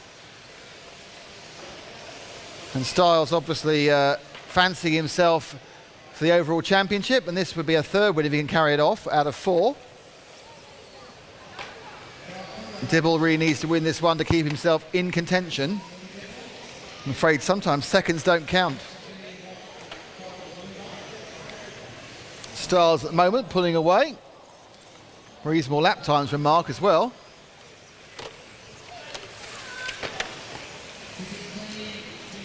And both of them got a massive lead over 3rd place. Already Jason Dockery in 3rd is 5 seconds back. Stiles has a 1 second lead in the white and orange car, or pinky red car that's at the end of the straight, and the other white, a lot less white, into pink car in second, about to overtake the very nicely painted Italia car. Very much the 70s echoes there of Italian racing machines, maybe Lancias or Fiats, but it's overtaken by both Dibble and Stiles. Stiles goes past the bright yellow car as well, and we're about a minute and a half in. Not really seeing any sign that Dibble's going to catch him up. Let's just drop back to Dibble, who's the next white and pink car. His lead hasn't got any less or any more over the past few seconds. It stayed at 2nd. So Dibble needs to start eating back into Stiles' lead. These cars do come in at different occasions, and both of them hit that back marker. So a double slap of the back markers probably ends up being a net nothing, I would guess. So the lead before they both hit the car was 1.07 seconds. They come around against, 600th of a second gained by Stiles. So Stiles is, I think, the definition of eking out a lead. A couple of hundreds here, a couple of hundreds there. There's 4 more back markers for a disaster to happen for either of them. Dibble needs to find a few hundredths. That time round he lost another 10th. So Stiles, not romping away, but at the moment has enough pace just to make himself look pretty good. We're with Dibble in second, trying to catch up, but at the moment dropping off about 0.2 of a lap. Oh, that was lucky. The white and red car had a complete accident on his own and then bounced out, but not onto the racing line of Lee Dibble. So Dibble, at this point, is kind of hoping that Stiles will pick up a bit of an issue. Paternal issue, but just breaking down. So our leaders at the end of the straight, middle straight, now at the end of the corner is our 2nd place man. The white and the orange car in the centre field is our leader. Behind him, the white and the pinky car, which is 2nd, both underneath the leader. Underneath me goes 2nd place. And the lead just shrunk slightly over that last lap to 1.33 seconds, and we're back out again at 1.4 seconds. Stiles obviously now has a gaggle of cars. Let's pick up our leader. John there, about to go down the main straight. And he has a gaggle of cars to get past. First one, didn't really let him go through, and again he's lost a bit of time behind Italia car. So he got past him again, lost a little bit of space, but in fairness, Dibble's not having any easier. Desperate attempt not to hit anybody, you have to kind of ease back. So, of course, it doesn't matter because they're not racing other races. They're not qualifying against time set by anybody else. They're only racing in this race. So if they get held up, it doesn't matter as long as they get through and still get the points they would have got. As they go through this, another massive, oh dear, the car just drifted across the track then. The lead's down to 1.18 seconds. And Dibble now certainly getting the slightly worse of the traffic at the moment. Mainly because the traffic's got concern with itself. Now, so that lead may be up, nearly 1.6 seconds. So Stiles has done that set of traffic now. He's dropped back 3 cars to Dibble in the white and the pink. He's now got 2 cars to go as he tries to do the traffic, but he is drifting inexorably the wrong way. It's up to 2 seconds. It's Dibble the car with now behind Mark Stiles. And that's where it goes wrong. Finally has an argument with one of the back markers. and then has another argument back marker, and that's really bad luck for the Schumacher of Lee Dibble. Hopefully he's not lost second. No, he won't have done. He's 30 seconds ahead, but that's really the end of his chance to win with 1:20. It's going to happen to one of them. One of them was going to have an issue with back markers, and it was our chaser rather than our leader who it happened to, and he now has to get past them all over again. All part of the game in this racing environment. All part of the game. It's, you know, there's always a bit of luck in every sport, and this is where it comes. How you deal with the traffic in these events where you're perhaps 2 or 3 laps faster than some of the people at the other end of the pits, other end of the grid, is absolutely key to win. So I'll pick up our lead. It's Mark Stars now. Is about to go down the main straight with the white and the orange / pink. He doesn't call it pink, but it is orangey pink car. Mark enjoying his last couple of months of freedom before he gets married later in the year.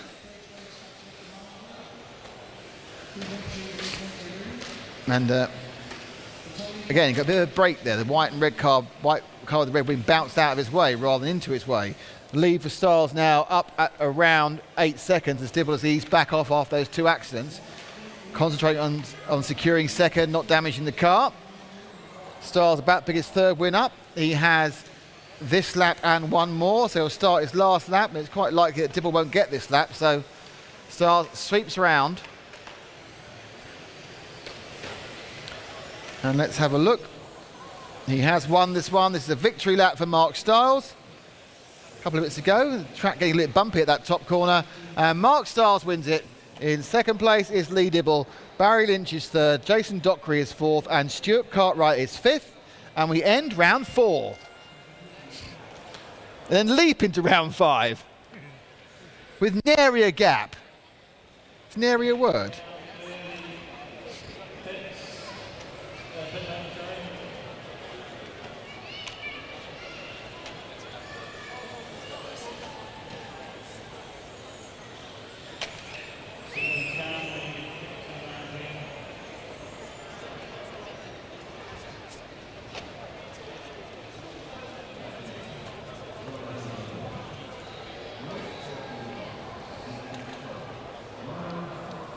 Show me 6 Marshall, times. as quick as you can, please.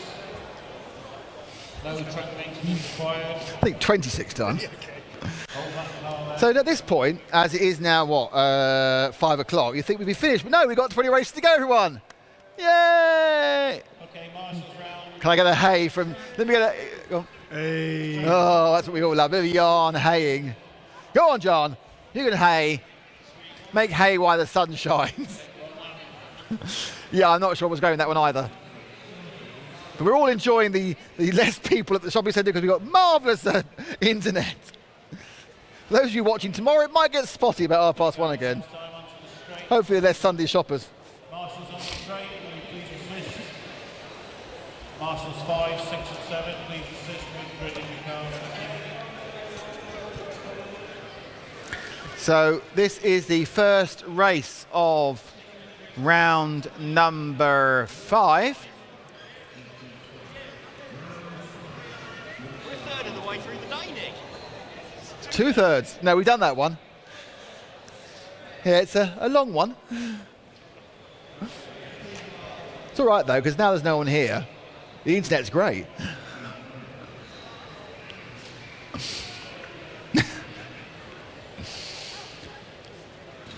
Why is Mark not being interviewed? I thought his mum wanted to see him. He's out in race 43. Oh, okay. Short turnaround. Which is why I'm marching. Ah, there we are. After his mum complained last time. Anyway, so it's now time for race 41, the first round of race of round 5, and they're away, and into the lead has gone Mark Christopher in the Dremel car, and thank you to Dremel for their sponsorship of this event. If you want a precision tool for drilling small things, buy a Dremel, that's what I say. So it's Christopher, he's held it for a lap. Previously he's had issues with that. So Landers in 2nd, Smith's 3rd, and Ten Barg is 4th. So Christopher from Landers won 2 races already, so the white and the blue car from the pair of hunting white and green cars, and the first one gets him. Oh, and a massive fencing of the second one there. Great news for Steve Lander, but Owen Smith goes through, and it's a 1-2 for the Mardave boys with the identical bodies, so it's the white from the green car with the black wing from the white from the green car with the black wing. But luckily they're a couple of times, so Lander leading.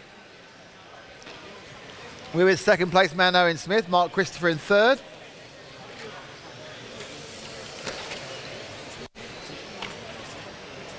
And this race has already taken a much more relaxed pattern than the previous.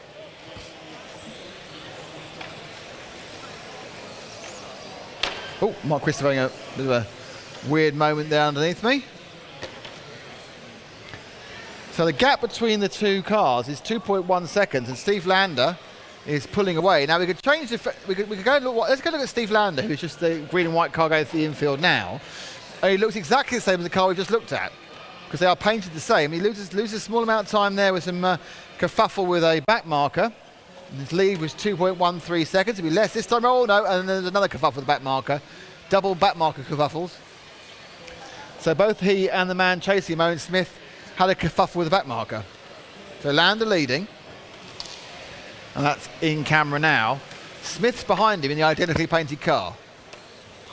In third place, Mark Christopher. And in fourth place is Sam Exton.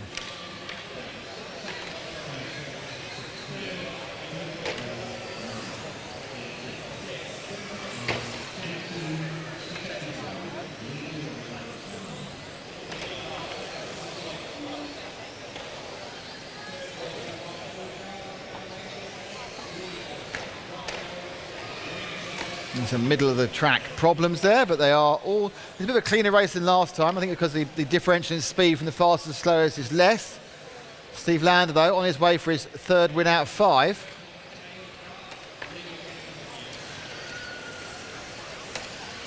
Trying to stay away from the dangerous looking orange and purple car. Paul comes back, rocking the higher vis again. Don't leave a race 42 to go. Race 41 of 60, absolutely broke at the back of the day now. The gap between first and second is pretty much the same as it was many laps ago. Who's in third? Oh, Mark Christopher's in third. Pick up the blue car there that's just lost third place. Don't pick him up. Oh, fence. Pick up the multicoloured car. That might be third. Not guaranteeing it is, so I don't know. I don't think it is, actually.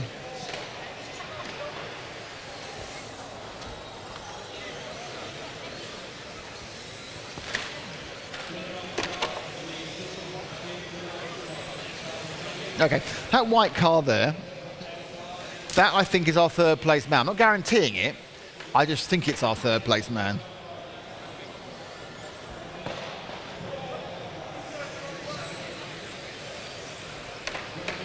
Don't hold me to that. It may well not be, actually.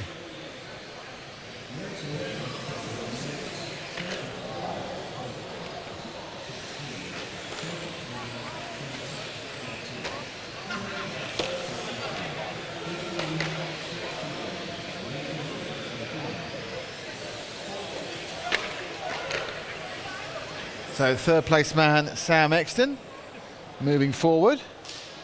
Paul wakes up. Very quiet.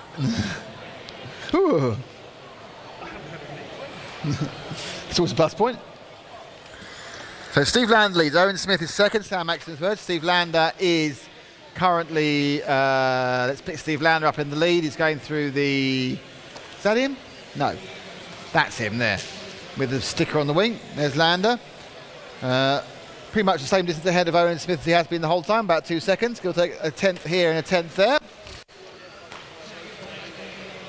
Second place is Smith.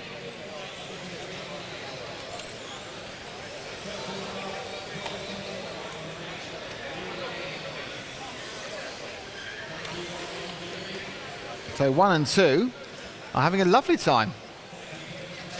We're in second place now with Owen Smith, I think, aren't we? Yeah, we're with Owen Smith. No, we're not. Yes, we are. We're the second place man. We've done that somehow. That's Owen Smith on the camera. If you're watching, just at the end of the straight. There's about 4 cars with the same body in this race. It's ridiculous. This team bodies thing is a great idea to put some poor cameraman to know what the hell's going on. Well, actually, some poor commentator. I've got no idea what's going on most of the time. So the race winding itself down. Lander is going to win this one.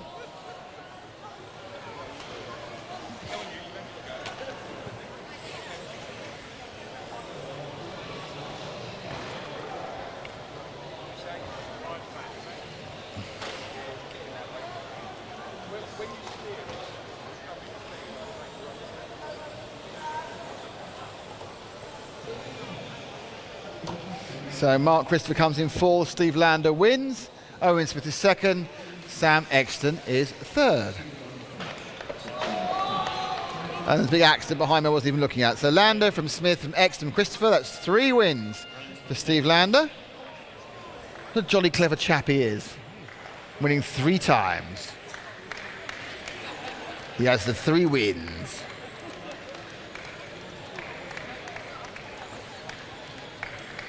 No other calculations in the pit lane, we just need to clear it.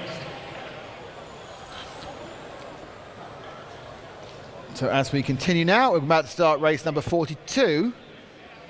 At this point, it's enough. Marshall, look out when you're talking to somebody. That must be Bulmer, isn't it? This is your personal commentary. So the GT12 World Championships getting deep into the day. Oh, Steve Lander's come for a chat. Of course he has. He loves to chat. Another win. Yeah, absolutely. Very easy, that one. Managed to get to the front.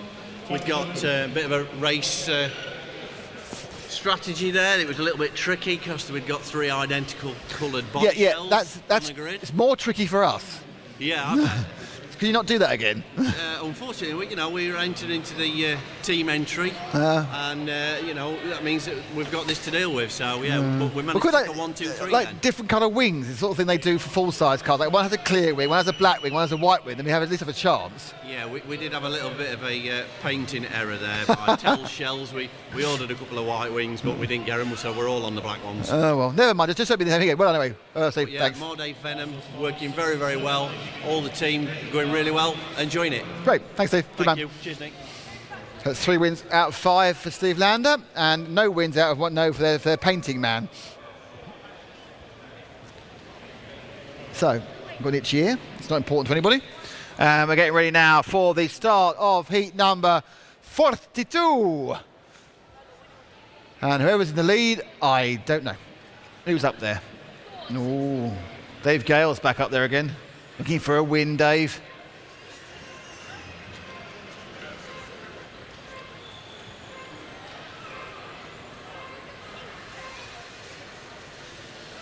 And they're off and away, and straight into the lead has gone Greg Williams, who's won a round before.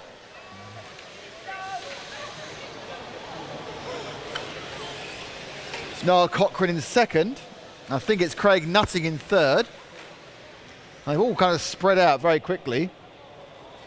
Indeed, that's how it is. 1, 2, 3 is the yellow machine, or flory yellow machine of Williams, and it's Cochran in the white and the yellow, and then the multicolour with kind of orangey yellow splurge is Craig Nutting. Orange yellow splurge is an official colour, by the way. My paint palette is splurge. So the battle is second and third, or it was. Let's concentrate on the second. As he's in between first and third, and he's stretched it. The second place car, the white and the yellow car of Nile Cochran, has kind of stretched the gap a little bit that time from third place Craig Nutting, but on the flip side didn't really gain anything on Greg Williams. And second and third getting a bit closer. Nutting beginning to crawl up to the back of Cochran.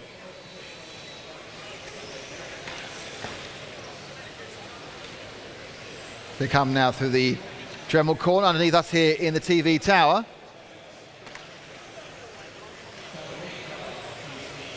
And at the moment, the first 3 cars are over a couple of laps, pacing each other exactly, though I think Williams' lead dropped a tiny bit that time. A better lap possibly for Nutting. Yep, about 400ths of a second better. Second and third. Now the question is whether Cochran can drag Nutting onto the back of Williams. So Williams at the end of the straight, the hairpin now, and the all yellow car. And we're looking at our second and third people, white and yellow being that of Nile Cochran and Craig Nutting in the multicoloured with orange and yellow and all sorts of singing of a rainbow.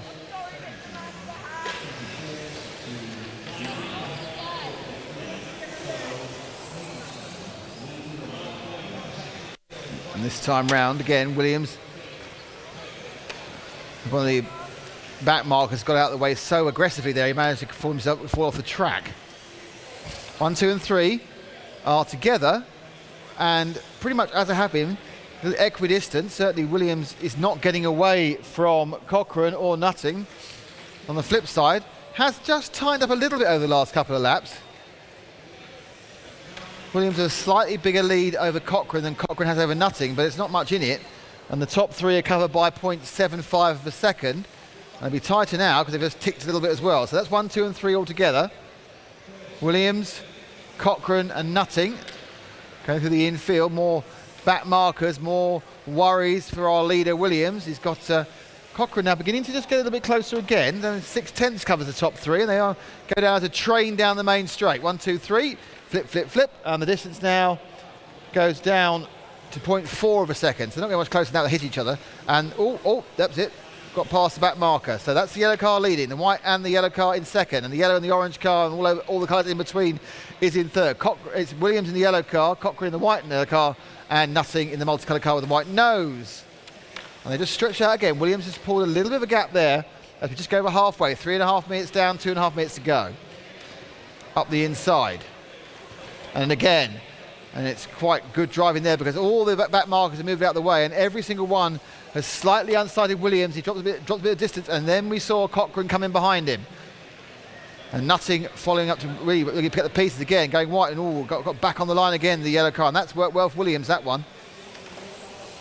And now another car, the white and the pink car, or the white and the mauve car needs to leave it, and the loser of that one is Nutting, who's dropped a big off of them. But it's Williams from Cochran, you can see them all together, and there we are, 1, 2, 3, back together again, and covered by a blanket. Well, not covered by a blanket, you could throw a blanket over them. You covered by a blanket, they couldn't see the cars and race them. It'd be a bit pointless, wouldn't it, really? And a bit of a first little error there, a bit of a slap against the barrier, and that's seen Nutting get close to Cochran. And there's Williams in the yellow machine leading. Cochran white and yellow second. White into multicoloured is Nutting as they go around. They're now down to the last minute and 20 seconds. Williams has led this from the off, but is now under severe pressure from both second and third. It's a train of drivers. 1, 2, 3, gold, silver and bronze. 1, 2 and 3 points as well, which is far more important in this, the 42nd heat of 60 today and of 100 in the meeting. Good lap for Williams there. It's pulled a little bit further away from Cochran, who now has to do with Nutting much, much closer to him. And can Nutting make a lunge through it? Oh, he's got him now. Oh, he's let him go. Oh, well, fair enough. Let's move forward to second. So, possibly move forward one. That was a bit of bad luck there. I suppose you couldn't really call it because Cochran was slightly unsighted and slightly out of position. We get the last half minute. It's given Williams a bit of a lead because they hit each other second and third. What you want to see is now two back markers in the way as well. Nutting is certainly driving hard to catch up though. So Williams goes across the line now, and there's Nutting as well, and the gap's down to 3/4 of a second. And we have one more lap after this one. This lap and one more. Williams, let's get more focus on the leader, please. Yeah, John, sorry. I'm going to get right 1 point on the yellow. And there's second place. So both are coming round at the end of this, their last lap. Now, it's really whether Nutting can make a do-or-die manoeuvre or whether Williams makes a mistake, because normally this would last a few corners. And Williams looks like he's going to be able to carry the entire race through, and he does, and he wins it. Williams takes it in the yellow. And it's Nutting in second, and Cochran a disappointing third after that coming together with about a minute to go. And that is the end of race 42. Which, of course, is the race, is the answer to life, the universe, and everything. Okay, folks, quick as you can, get the cars off, clear the pit lane and out to Marshall. So, next up, we have 42. What's next? That's a difficult question for Paul and John there. 59. Paul's getting 59. You're close. You're close. That's wishful thinking, though, isn't it?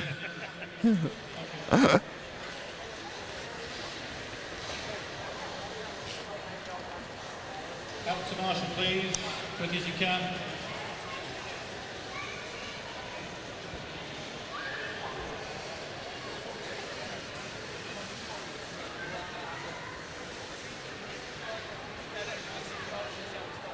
So slight repairs to the track being made. They stick down the far side. And any second now, the drivers for Heat 43 will trundle away their way around to the grid positions.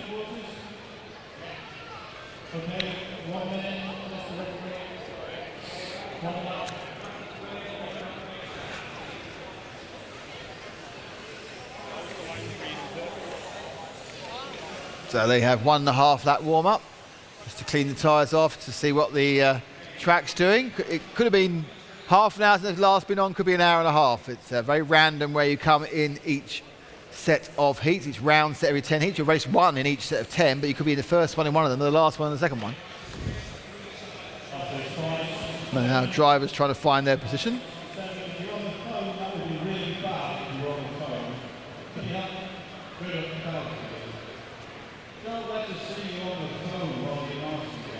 Oh, Marshall in trouble. Marshall in phone shock. Honestly, can you imagine that, being on the phone while you're working?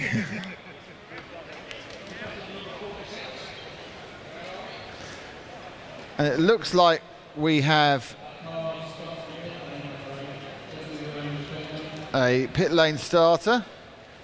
Driver looks rather unimpressed and out of breath.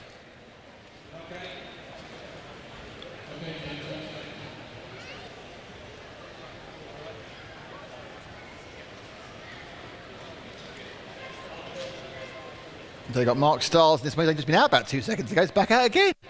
It's hogging the limelight, Stilesy. So who's on pole? I don't know. I will in a second. He holds on to it as well. And it's David Hall. So quite a good selection of drivers. So David Hall, Kieran Manders. All these know what they're doing. Hall's won a couple of races. Third at the moment is near Matt Baxter. So let's stick with the leader. First, second, right together. It's David Hall and Kieran Manders. Somewhere in there is also Mark Stiles, who's going to try and catch up to them. So Hall now, who managed to hold off Adam Catchball in the previous heat, despite Catchball having a lot more speed, has made the most of his start from pole. They've got to get past the man who started from the pit lane. And Manders behind. So the all white car, white car with the blue things on the top of Hall. Behind him is the white and the green car of Kieran Manders. And stalking them like a great white shark, or a great white and orange shark, is Mark Stiles, who is obviously the favourite of this race, especially now he's made a good start. And we are now just about a minute down of the 6th of this particular final race, or race heat, sorry. And up the, beautiful overtaking move there by Manders. So he takes second, and he's going to need to try and put this, because now he just concentrate on the second place man, because the white car is about to have some problems, because he's got Mark Stiles, who's won 3 of the 4 rounds he's been in so far. He's right behind him. And Stilesy now, battling with David Hall. Between them they have 5 heat wins so far. Now Stilesy will need to get past him because he wants to get somewhere towards Kieran Manders, who's pulling away from both of them. Battle for second. White car and the white and the reddish-orange machine. They go down the straight. Stiles looking wide, probably hoping, and Hall very, very good there. Took a very tight line, and he's basically making his car incredibly wide by forcing Stiles. You're going to overtake David Hall. He's going to go around the long way, and these cars don't have the performance differential at this level to be able to do that. If you've got one good driver, and Hall he's won 2 rounds, another good driver, which Stiles he's won 3 rounds. Manders is getting away, and this is great news for Kieran Manders and terrible news for Stiles. And he's attempted, and he's pushed him. He's going to have to wait, and that's all gone terribly wrong.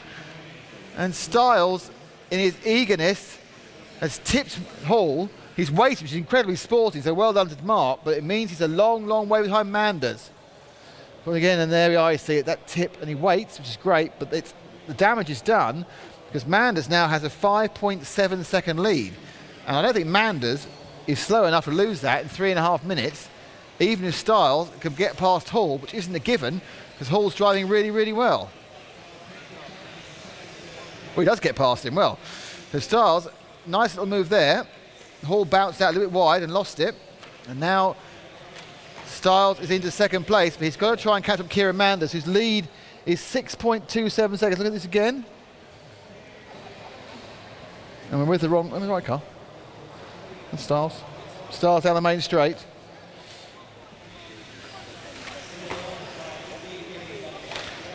And the lead that time actually went out. Manders has got a good pace on him.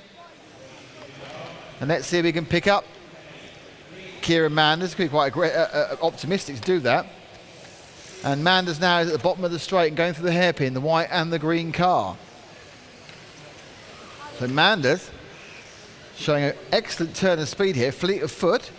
We've got gifted most of his lead by Stars coming together with Hall, but it's now 6.3 seconds and 2 minutes and 20 seconds to pick it up. Basically, unless he makes a mistake or has a mistake forced upon him, I can't see Stars catching him up. More importantly, Stars is about 4 back markers behind him.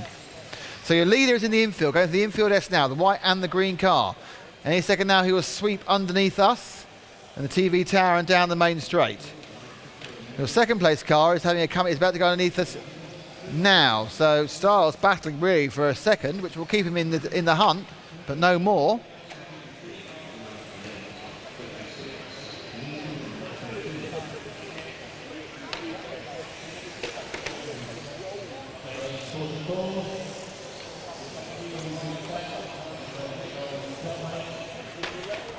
Oh, a little bit of a problem there for Manders. Not a big one, only a very small one. About a second. I'll give Stars some hope. Nothing much more than hope though. He's still 6 seconds back. And there is only 1 minute and 20 seconds to go. So Manders, who got away second, was behind Hall, managed to get past Hall relatively quickly, whereas Stars, by the time he got there, saw Hall driving some good lines and finally had a turn together, which delayed them both and gave Manders this big lead. So Styles continuing second, but Manders, who's in camera now, unless he makes some almighty mistake, is going to win this, which is good news for him. Not such good news for Styles. So Manders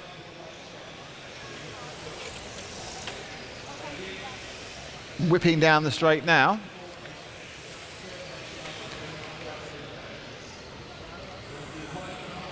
Still leading by 5.4 seconds with 27 seconds to go. So unless Manders lobs it into a barrier in the next 2.5 laps, which Stars has just done actually, he is going to take the win in this heat number 43.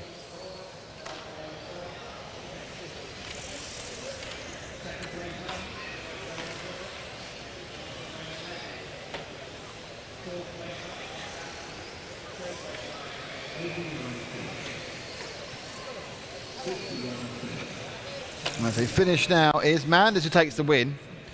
Styles is second. David Hall is third. So 1, 2, 3 set really by that accident after about 3 minutes. And next up will be 44. It's still not 59, by the way. Here at the GT12 World Championships at the Centre K.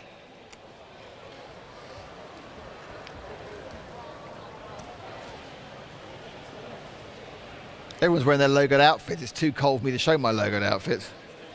Just got my hat on, the RC Racing TV hat.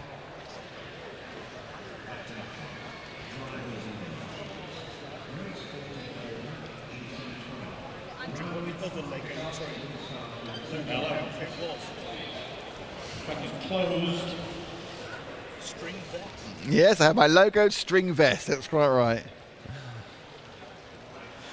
So you guys didn't decide to wear the logoed stuff then? Yeah, good point. Who wore 2 t-shirts?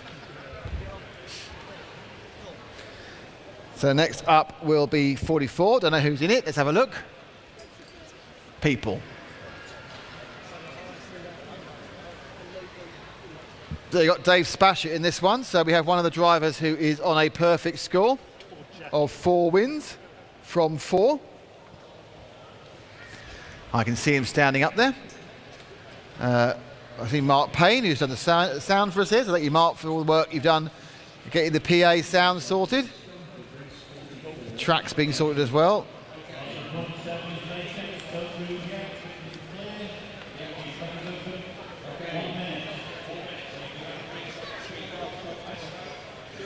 And there they all go. And 2 of them have crashed on the warm-up lap, which is a little bit of a worry, really. Can't even get the warm-up lap right. And they'll be on the grid. And then when off the grid, we'll actually work out who's in the race. Marshals on the straight, please help the gridding car.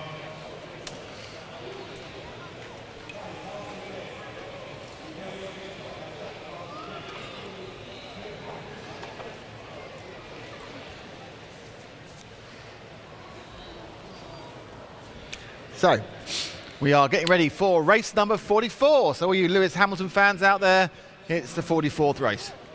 And here's number 44. But as a bingo call, it'll be all the fours, 44. Two fat ladies, 71. On its own, 26. Key of the door, 43. It's a long day, hasn't it? It's nowhere near over. So where is David Spashett starting? He's starting down in 6th. Car 9 reinterpreting the grid marks.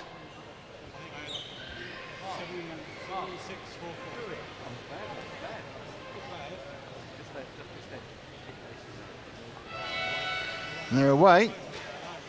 And oh, someone clipped Spashett there, but he's got away with it.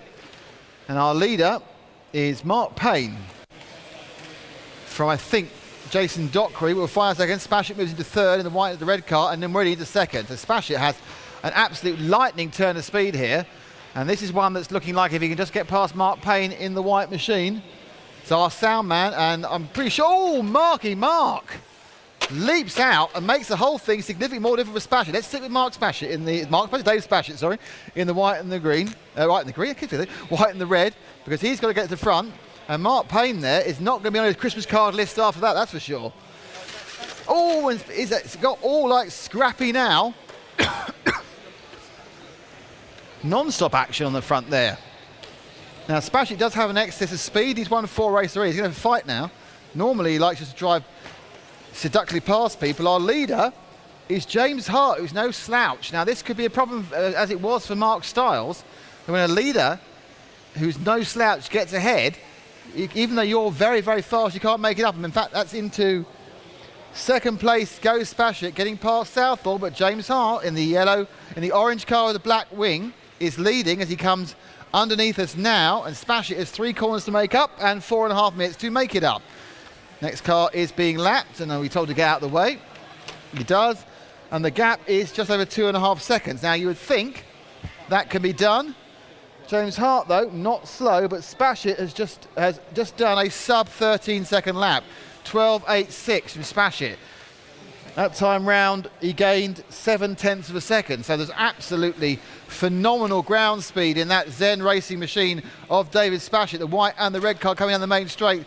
The melee in the first couple of laps and the unfortunate fencing that he received from a couple of drivers has made it more interesting. But he is gaining hand over fist. Another 5/10 of a second over James Hart in the orange and black car. He's coming up to the leader. Hart is no slouch. Hart's a good driver, but Dave Spashett really is on it at the moment. I think someone's made him angry. You don't make Dave Spashett angry, suddenly bang, here he is, right at the back of the car. And that's 1st and 2nd together. Now, is James going to try and hold him back? Can he hold him back is the question. Spashett gets around the outside and the inside. And he's got up the level. Ooh, now. Yep, that's fine. We've had quite a lot of robust overtaking. That one's passed as well.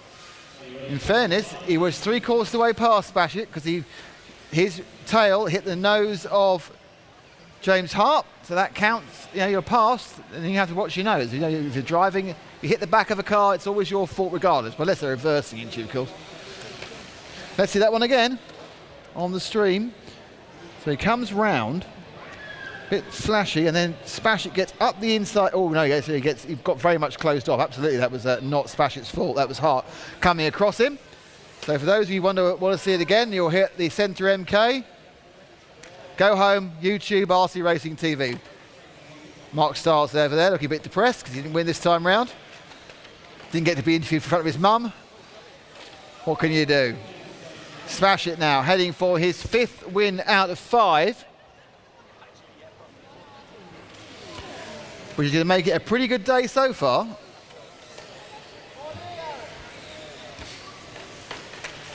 And really, I'm sure when he looked at the field here, he thought, I can do that. But he started in the middle of the pack, was difficult. He got fenced early on. He got involved in an unnecessary accident after that. And now he's working his way through the pack. James Hart has done a pretty good job. Let's just give James a bit of love in second place. The orange car with the black wing, just going down there, through there. James Hart in second. He took off in the lead. He's not as quick as Dave Spashett, but then who is? Well, Michael Olowski might be, and so might Ollie Payne, and so might Mark Stiles, if he didn't hit people.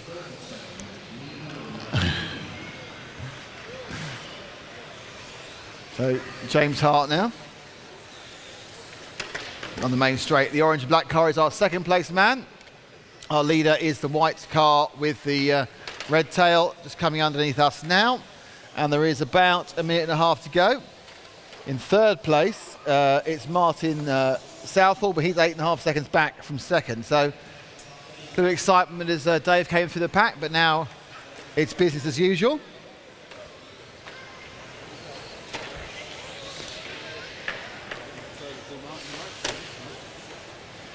As the 44th race winds down. Oh! There's slappage there.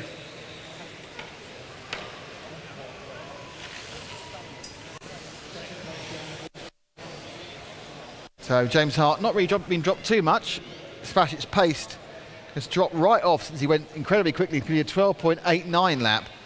So he did a couple of very, very fast laps. Now he's kind of been much more circumspect. Oh, I say that, he's been hit by 3 different cars there. But Hart now has those same back markers to get through. And he's about 3 seconds off Spashett's pace. And we are now down to the last 20 seconds. So with James Hart, who's got this lap and one more to claim a second place, but your winner will be David Spashett, providing he gets around this lap without incident. Quite a big providing, given the cars that leap out at him sometimes. And there he goes. And Spashett wins it. And in second place is James Hart. In third place is Martin Southall. David Spashett just gets the extra lap as well. So he goes round and will be our winner by a reasonable distance in the end. So Spashett now makes it 5 out of 5. That's showing off, you think? 5 out of 5. So far there have been 5 rounds and Dave Spashett won all 5 races. A number of people, but the problem about it is you're allowed to have 2 drop scores anyway, so you only need to win 4 out of 5.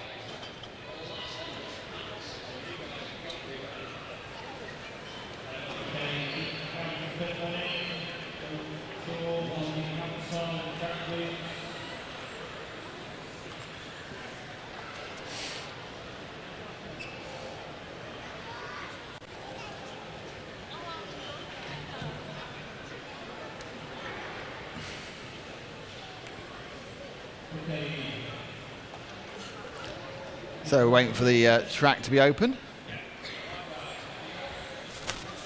Track is open. And as the track is open, they will troll round till they get to their starting point. Next time round, line on the grid. We have a slow little drift. I think we're just losing time slowly. 6, 7, please assist with gridding the cars.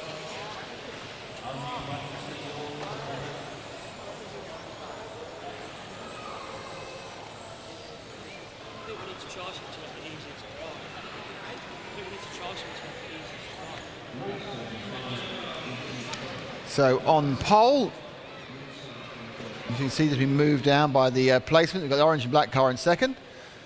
This is the GT12 World Championship here at Centre MK today and tomorrow, racing to about 4 o'clock. Man currently in the lead is over at position 6. He's won all 5 races.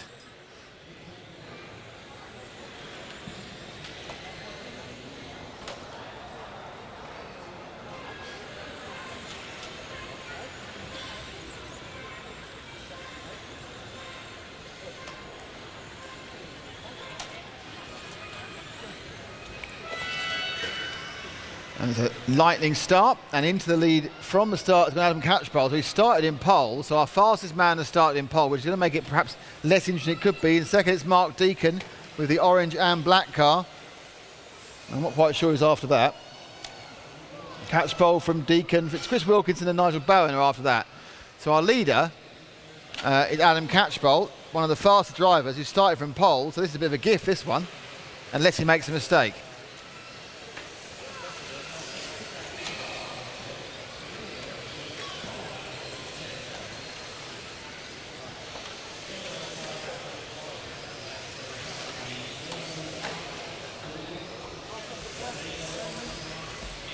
You can't keep them, so do your summary and I've got to go post them.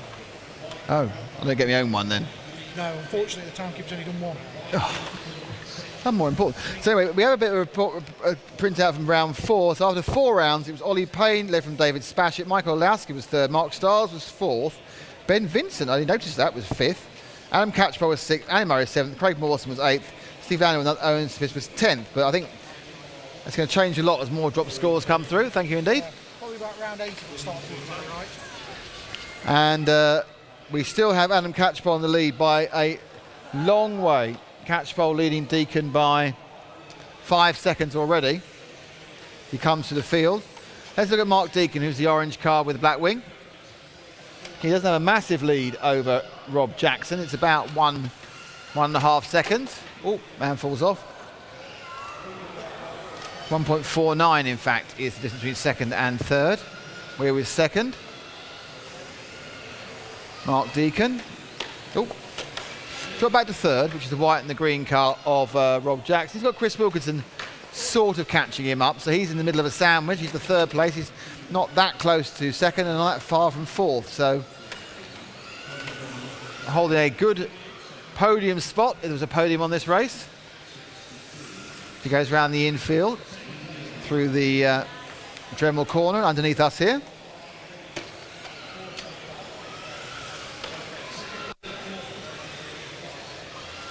Race 45 will see us 3/4 of the way through the day. Paul's still waiting with bated breath for race 59. Oh, no, 60. Oh. So Deacon now, second and third getting very close. Mark Deacon in the orange and black car, but it's a bad spin out there, and he's been right coming together with Rob Jackson. So Jackson gets Deacon. So Jackson there, Deacon had 3 or 4 poor corners in a row and has dropped right off the pace. So he needs to get that back. He just lost so much time over 2 laps there. And now second place is the man we're looking at, which is Rob Jackson. Now can Mark Deacon regather himself in the orange and black car to mount an attack? The leader is miles ahead, and in fact is thinking about lapping them quite soon, and that's Adam Catchball.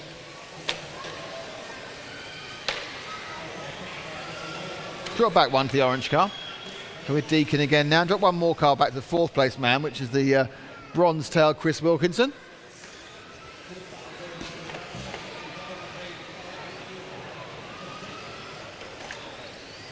Big Union Jack on the nose of that car in 4th place with the bronze tail. The only problem is he's about to get lapped, but Deacon makes a mistake, and that makes second and third much closer than it was. Orange and black down the straight in, sorry, 3rd and 4th in 3rd, and there is Wilkinson in 4th, and Deacon beginning to slow again. His early pace disappearing. One of the cars going off, where he's just having a little mental moment where he needs to recompose himself. What is going to happen quite soon is Adam Catchball is going to come swishing past them.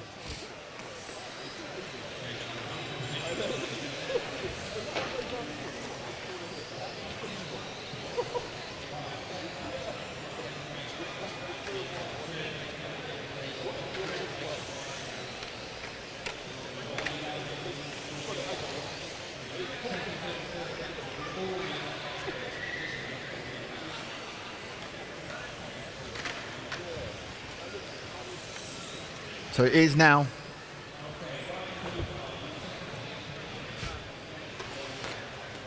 It's nice to see a beginner over there with Wim.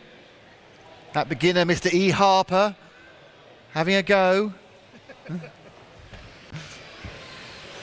But what's actually happening now is Adam Catchball is about to lap. As 3rd and 4th battles, they're about to get lapped by Catchball behind them. So the orange and black car of Mark Deacon, who is ahead of Wilkinson, but being lapped there, that's our leader. Stay with our leader as he goes through.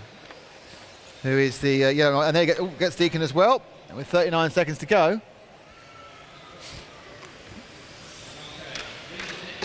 Oh! And the leader gets completely shummied there, but luckily he's so far ahead it doesn't matter. But I expect to be quite upset about that. So Adam Catchball now has to go past Wilkinson again. Thinking all that, Mark Deacon dropped down a couple of positions. He did, and then Mark Deacon down to 4th. So it's still Adam Catchball leading, who's in the camera now. He's just gone past the 3rd place man. He probably won't lap the whole field now. Looks like I think that Rob Jackson will remain unlapped.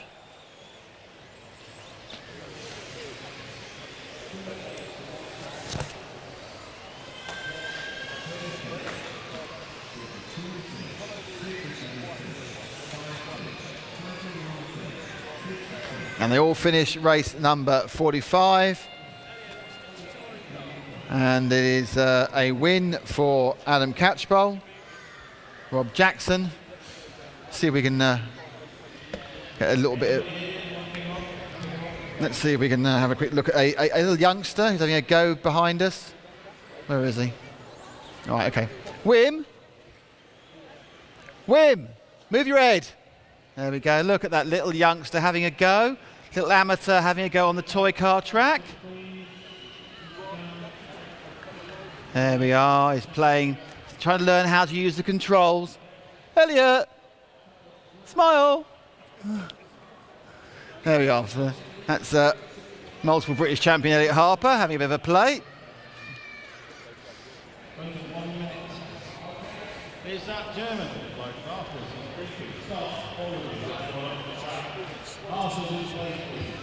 So Marcus accused of creeping. As we have race 46. Waiting to see when Olowski comes out. He will try to emulate David Spashett, who has won all 5 of his heats. All 5. Not 1, not 2, not 3, not 4. Not 5. Marshals 5, 6 and 7, please grid the cars for us. So they're going to grid them up now. So Mobas won the last one, so he's got 1 win. Needs some more. As they grid up, Mobas starting in 9th on this one. That's a bit of a challenge.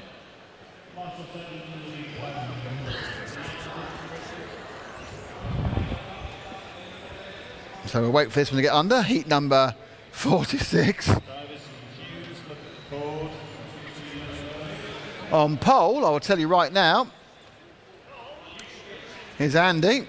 And I think our 2nd place man, no, he's got there. We're already counting down. Here we go.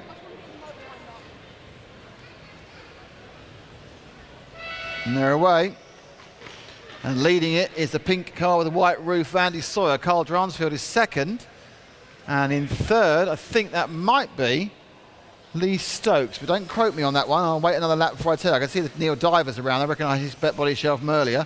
Oh, and trying to get up the inside, but failing nasty there was Dransfield. He's dropped down about 3 or 4 positions. Mobas can make a particularly good start. He's got a long way to come through, as has Lee Dibble from the more faster cars. But it's Andy Sawyer who's leading. Let's drop back to 2nd and 3rd, and that is Diver and Stokes, but Diver now in 2nd, Stokes in 3rd. 4th place is Dransfield, and Scott Morton is in 5th. As they go down the straight in a big line, and they got being hunted down by a big orange and yellow shark, which is Marcus Mobas. So Mobas now. Let's pick up Mobas. Let's pick up the leader. Pick up the leader because he's under challenge now from Diver. So Sawyer in the orange, which fades to white as we go up the car, is trying to Diver, who's the white and blue machine. They're both down the main straight now. Mobas picks up 2 positions in that one.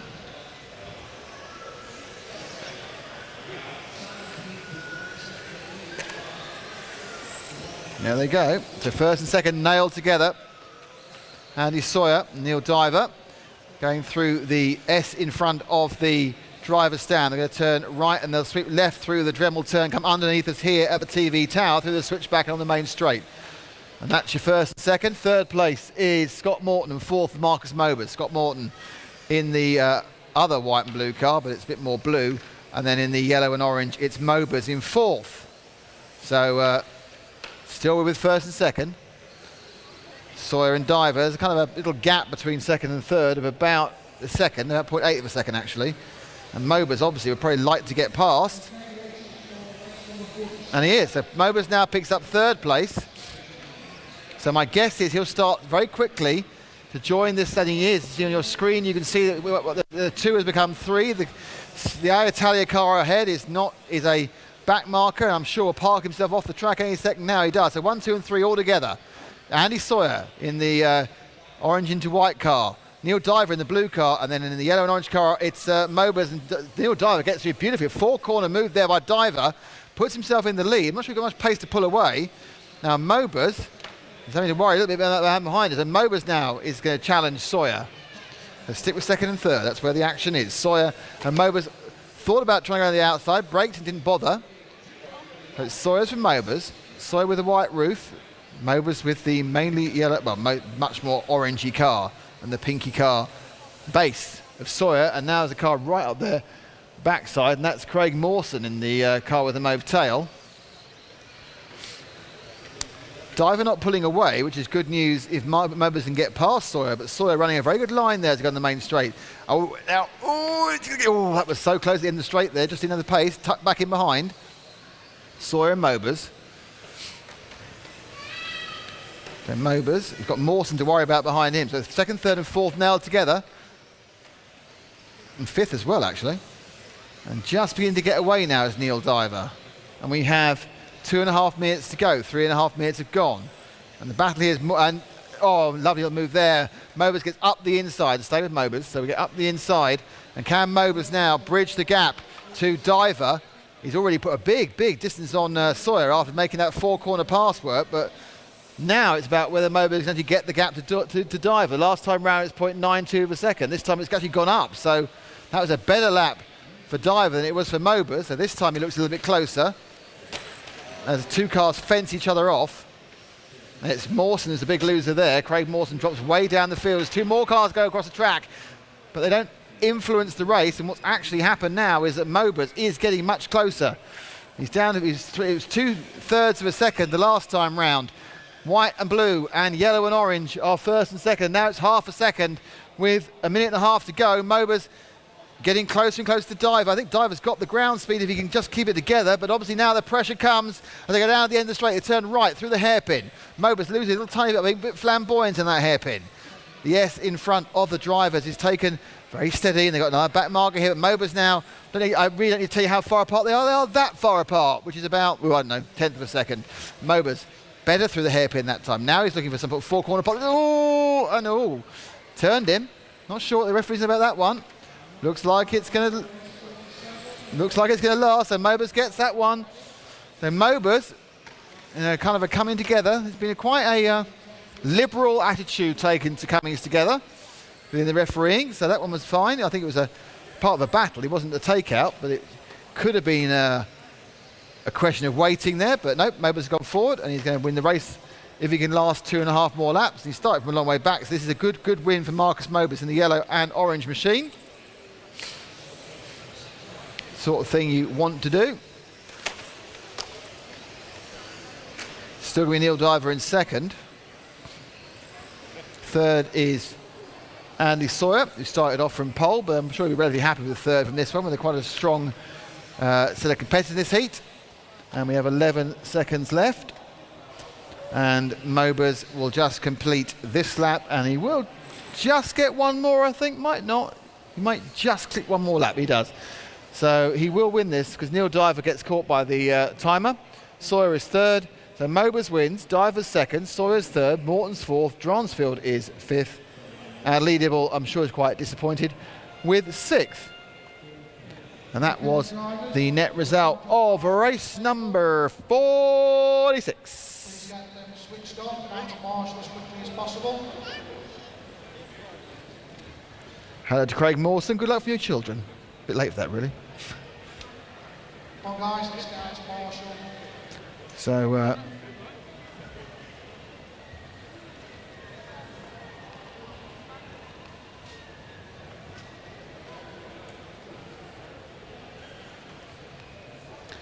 Getting ready to now welcome race 47 any minute now. And welcome you last minute shoppers. Mr. Spencer, I'm opening the track, 1 minute. Track is open. They're opening the track, it's very exciting. It's Marcus again. More Marcus time. Hey. That was a hard fought one from right the way back there. Marcus Mobas our winner from 7th, was that? From 9th. Oh, it's even harder. Yeah. I was a bit lucky at the start because I was already 4th in the first lap and trying to hunt down the other guys. It was kind of fun. Maybe the one move with the guy who was in front of me at the end was maybe a little bit hard. I lifted, but I don't know. I think the referees are being relatively understanding of cars that are No. I think it's not often. Normally you run all weekend for one race, and now you're running all weekend for every race is a race. Yeah. And sometimes you're lucky, and sometimes you're unlucky. So. No, you've had 2 lucky ones in a row. You just need another 7 lucky ones to go. Yeah, right. Thanks, Marcus. Cheers, man. And that was Marcus winning his 2nd, I think, of the 5 races he's done so far. Pulls back from whatever he was doing. Was it a beard trim? No, it wasn't. If I see an albatross, by the way, for the old man of the sea, I won't make sure we don't, nevermore. Just combine 2 things. That's Edgar Allan Poe. So 47's underway, and in the lead is Rebecca Hubber. Local lady, races at the Milton Keynes Club. There's Rebecca leading. Not quite sure who's in 2nd. She's in the white and the yellow car, leading the white and the yellow car. A bit wide round that corner. And in 2nd place, it's Rob Warren. In 3rd place is Josh Colt. So Rebecca leading at the moment. Warren and Colt in 2nd and 3rd. Recent Schumacher. Now the interesting thing is in this heat we have Michael Olowski as well. And Olowski is doing the same thing again as he's trotting through the field. So Olowski, who is the other man who's won 4 heats. Let's pick up Olowski, the green car there, just going up the inside of the white and orange. So Olowski is already in 4th place, having started a long way further back. Another back start for Olowski, and he's going for 5 wins out of 5. And whilst he's sitting in 4th, I would say the guys in front of him probably don't have the pace to stop him. The guys and girls in front of him don't have the pace to stop him. As Olowski begins to push forward and moves into 3rd place. We have a battle for the lead, John, so let's go for that one there. As Josh Colt and Rebecca Hubbard battle for the lead. Hubbard, and both of them take a lot of curb. Bit of bad news, so Michael Olowski's coming, but it's the white and yellow of Rebecca Hubbard from Josh Colt in white and purple. So 2 of the younger racers. I think Josh, I think, is 15. He might be 14. Oh, it gets a lovely run up there, up the inside. Just got a few superb drive from Colt there to get past Hubbard. And she just slightly over-egged her hairpin, and now she has a problem. We'll go to 2nd place. She has a problem now that she has... the guy is probably the fastest man out there, and quite wisely just lets him go. So Olowski now, stay with Olowski. He looks now to get past Josh Colt for the lead. Josh was enjoying his time in the sun, but after 2 minutes and 4 seconds, it's not going to last much longer. As Olowski pushes hard for his 5th win out of 5, and the only person standing between him and it is Josh Colt, and Josh lets him go. Which I suppose really, at the end of the day, given the fact that Josh is probably very happy with 2 points, it's quite a good idea. But Olowski, again, comes from a long way back. So he's getting rid of his back grid starts, and he's winning those races.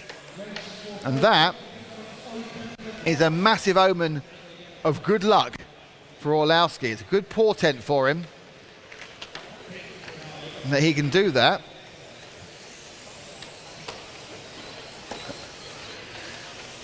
Not pulling a massive gap away on Josh Colt, but that's mainly because he's kind of pacing himself to the back markers.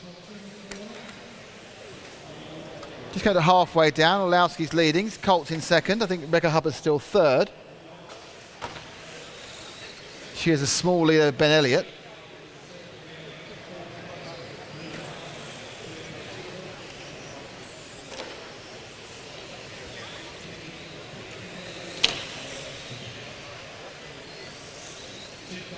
So Olowski, yeah, I mean, a little bit of Exton coming together here and there, but everything else is going pretty well.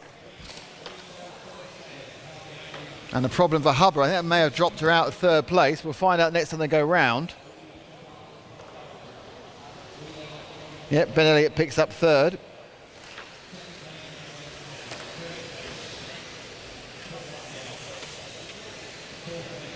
So let's pick up the blue car of Ben Elliott there in third.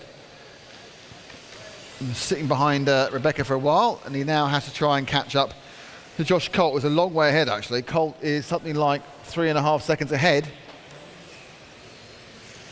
Olowski safely away in heat number 47.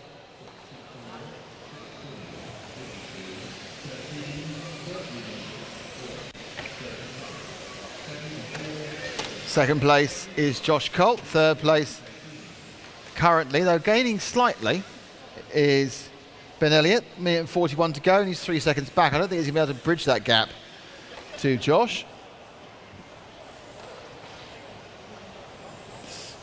Picked up 4/10 there, getting a bit closer. There are 3 cars in between him and Colt, and Colt makes a little mistake but gets away with it. And somehow, Ben has to get past 3 cars and lose no time. That's 1 car.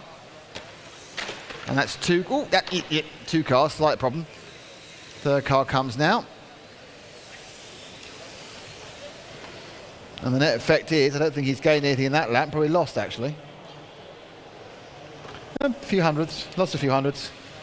Olowski still very, very happily in the lead with a minute to go and looking for his 5 out of 5.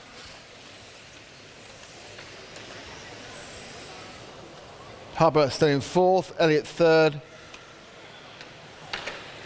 He's getting closer to Josh. He's down to 2.13 seconds, but he's not going to have enough time, I don't think. He's got 41 seconds. As long as Joshua doesn't make a mistake, because there's no end of problems here for everybody. I think Olowski's had a nightmare. Olowski just did a 17-second lap because he got attacked by about 5 different people. Luckily, he was so far ahead, it didn't matter. So Colt and Ben Elliott. Elliott is gaining, but Josh Colt is going to pick up second. Let's move forward to the car, the white, the purple roof. Let's give Josh a bit of a lap here, because he's on his last lap, so as long as he doesn't pang it into the barriers. You can see the blue car in the background catching up, but it's not enough. Josh got away at the start and picks up second. So Olowski will win this one. Josh Colt is second, Ben Elliott's third. And when they come over, I think Rebecca Hubbard is going to be 4th. Rob Warren's 5th. Stuart Barber is 6th. And Warren is 5th. Stuart Thingy is 6th.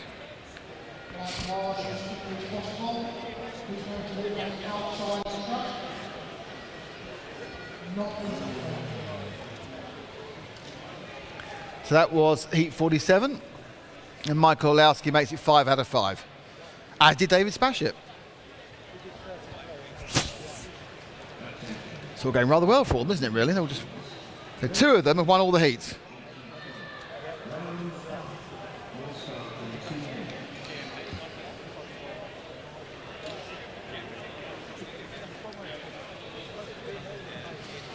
I think Michael's bored of talking to me now. Okay, Mr. Spencer, we're going to go to 1 minute. 1 minute track is open. And the track will be opening in a second now. Comes Michael for a quick chat. Well, that one was slightly more difficult, wasn't it? Yeah, good crash on the start, but yeah, I knew I had the pace, so I just tried to be concentrated and do some good laps and catch the leader.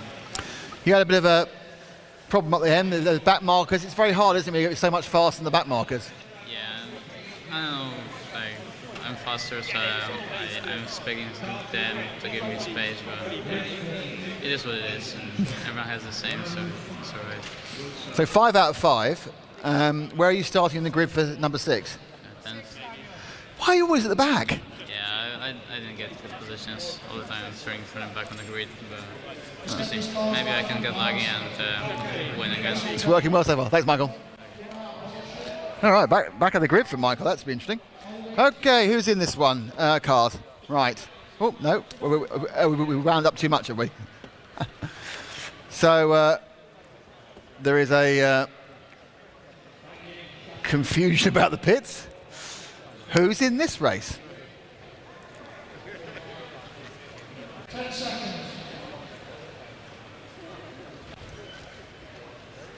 Let's get rolling. Do you say that, do you think? Let's get rolling? No.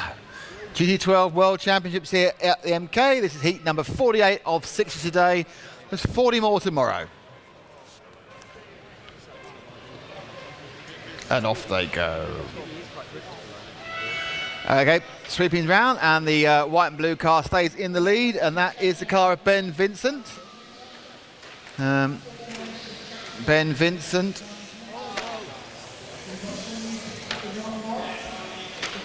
And we've lost the car by the looks of it already with a problem. And something like Chris Gunter might have gone, or Stuart. No, it's Stuart Cartwright's had the problem. Stuart Cartwright's broken down the pink car, but our leader, and a great start there by Ben Vincent. He's pulled right away from the pack. He's dropped back to second. Oh. Another problem there.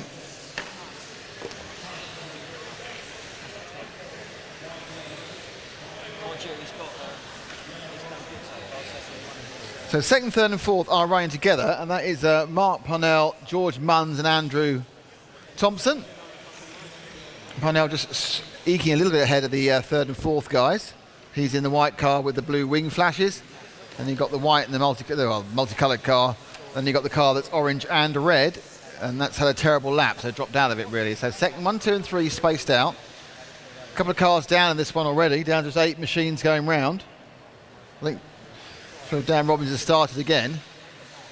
He has, so it's got 9 cars, but one car's a long way behind. Oh.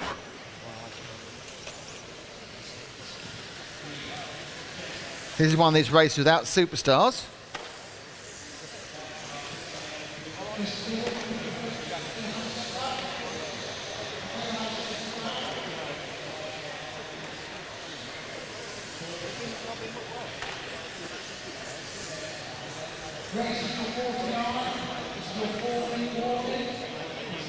Now leading this, we were second place there, but the second and third getting a bit closer again, which is Parnell and George Munns. Munns in the yellow, orange, and every colour he could find in the spray can. Bit of a white nose on it against the all-white car with the blue flashings, and it's got a black bonnet. Was it a clear bonnet? Can't see in this light.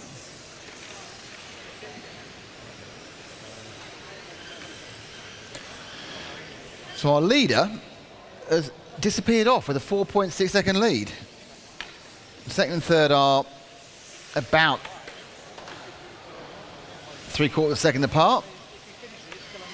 So it's the white and the blue, and there we have the white multicolours, so second and third in this heat number 48. They're not all classics, and it looks like this one isn't one.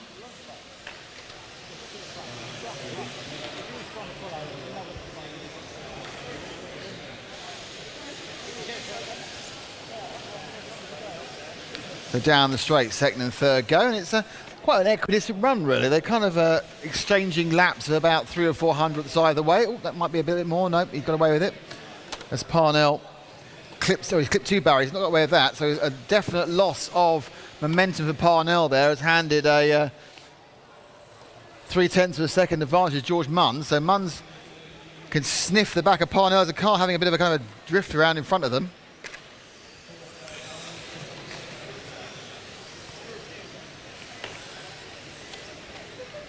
Parnell and Munns, as you can see, running around.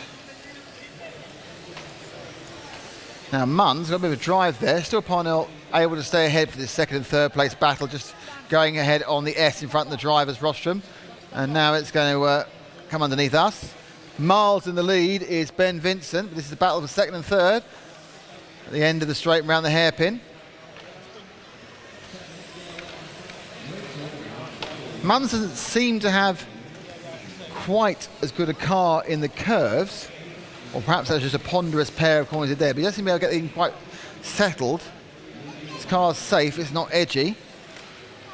It's definitely not edgy, that car. That car is driving around the track, is Munns' car. It's not being thrown around at all. net effect is that Parnell appears to be able to pull away when he gets a good lap. Certainly Parnell appears to have a little bit more front end, a little more front end snap than Munns. He was driving a very good let's not hit the barriers race. But Parnell, I'd say, has got a few hundredths more in his pocket. And it was 300ths that time round. But that's not going to help him, but luckily Munns made a mistake the previous laps. The second and third still quite close together. The white car going through the general turn now. The white cars have come underneath us in second place, and there is third place George Munns. That's Stuart Parnell in the white car. Sorry, Mark Parnell, it's Stuart, it's Mark Parnell. And Ben Vincent is a lead-in the whole thing by a country mile. If a country mile was something in the region of about 10 seconds. Yeah, 10.39 seconds Ben Vincent's leading this by. Leading by so much I've forgotten which car he is. I would go to our leader, but I've forgotten which car he is. He's so far ahead. I don't know. It's one of them. I don't think this car has the best paint job, which it should be. I'm kind of hoping you'll lap someone soon. I'll find out.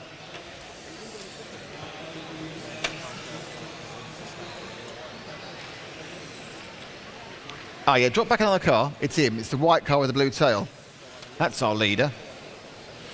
About to lap second and third. Well, he's not going to do it because the race has ended.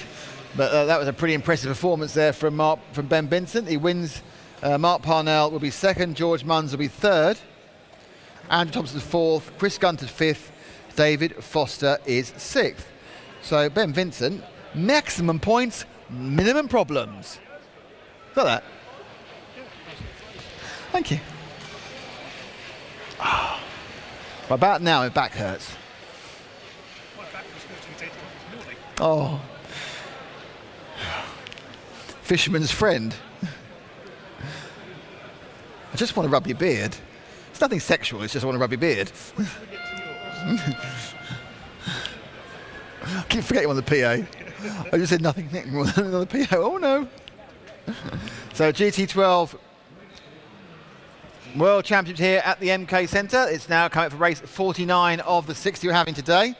So we're here for another hour and a bit. 2 hours. Where's my pizza? There are 10 excited drivers up there. Andy Murray, who's broken down twice, needs a decent result. Having a conversation with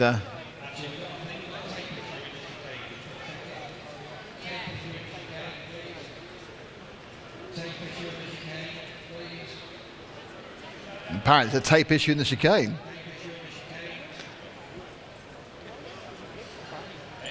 There is a tape issue in the chicane. A tape issue in the chicane.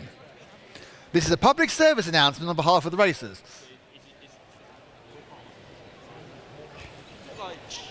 I know, it's good, isn't it? Yeah, it's like I know what I'm doing. It's Mark's. No, it's Mark's. He had a very long conversation about how he knew nothing about sound. And he plugged two things in, made me feel small.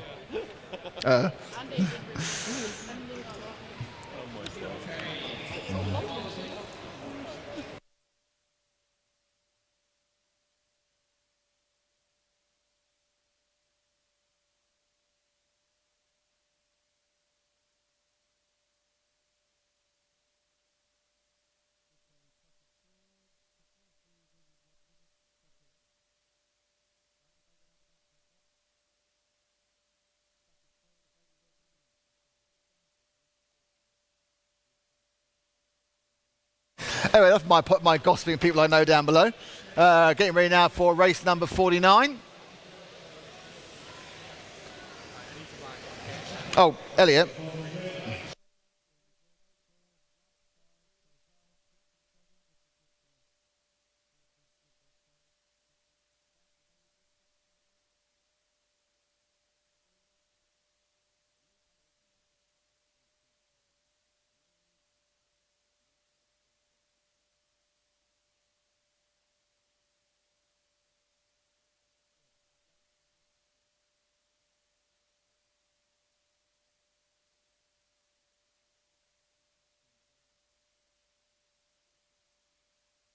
And, my voice is gone. As we start race 49.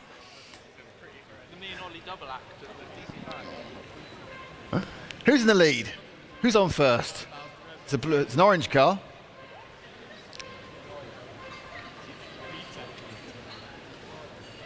And they're away. And the leader is Andrew Bulmer. Takes the lead in the orange car. I think second place is Joseph Moore.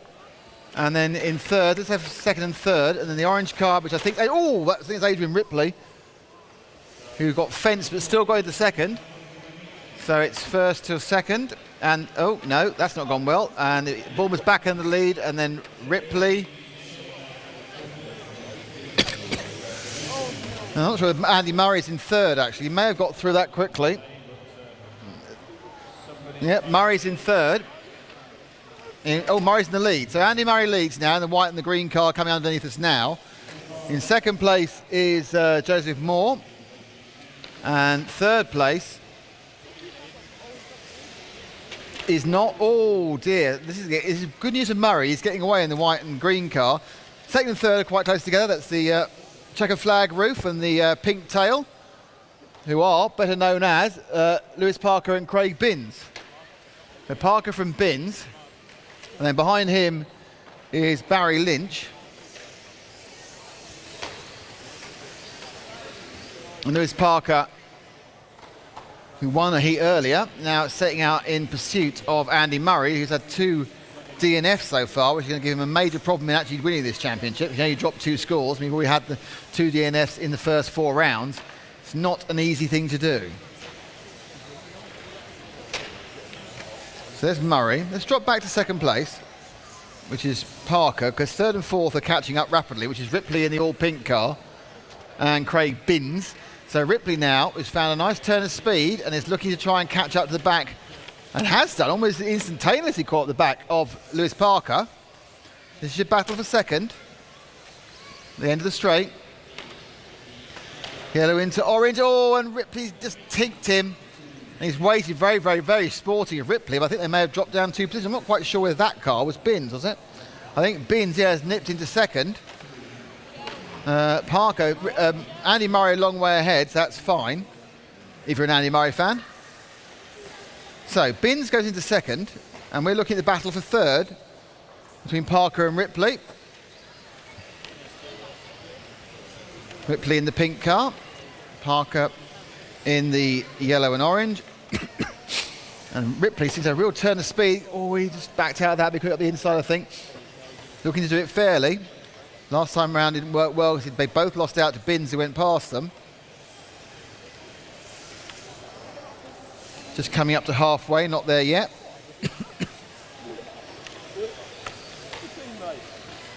Oh, that all went wrong for Ripley there. Tried to turn sharp inside him, and all he ended up doing was turning himself turtle. So now he's freed. Lewis Parker catch up to Craig Binns. I don't think Craig Binns knew anything about Andy Murray, who is streaking ahead.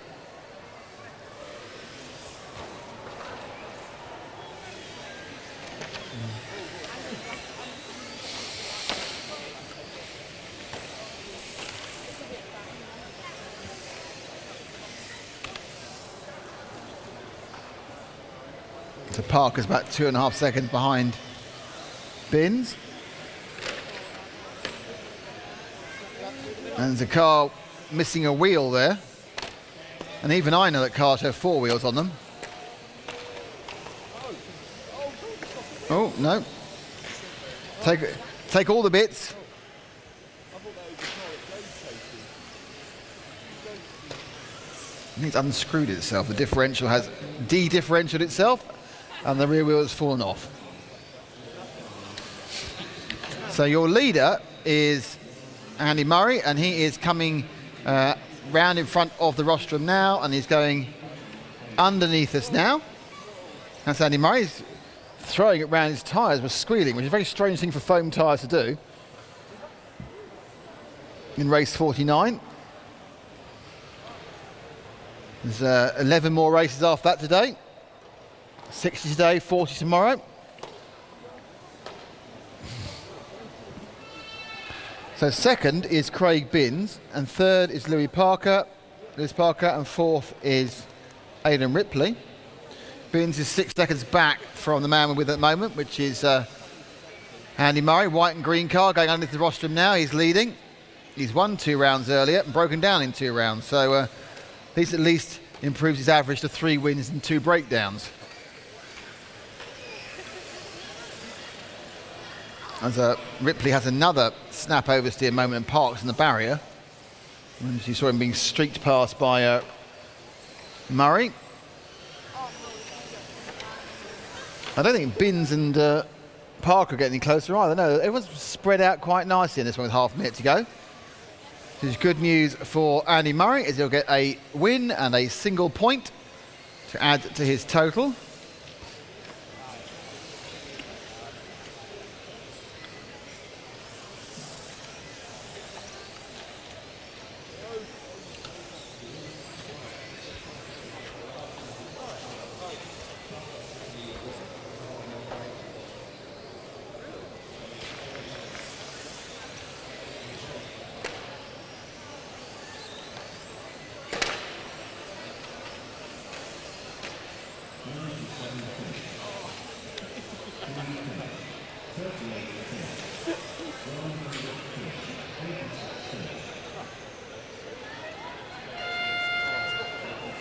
There they all go. So at the end of that race, it was a win for Andy Murray, which he'd be chuffed with. Craig Binns was second. Lewis Parker was third. Aidan Ripley was fourth. And Andrew Bulmer was fifth. Joseph Moore sixth. As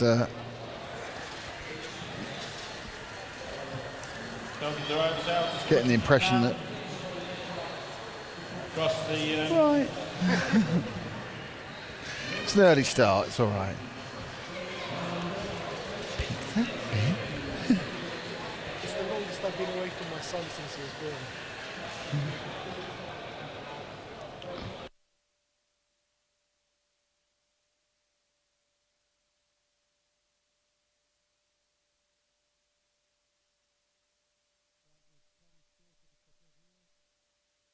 We'll spread you around.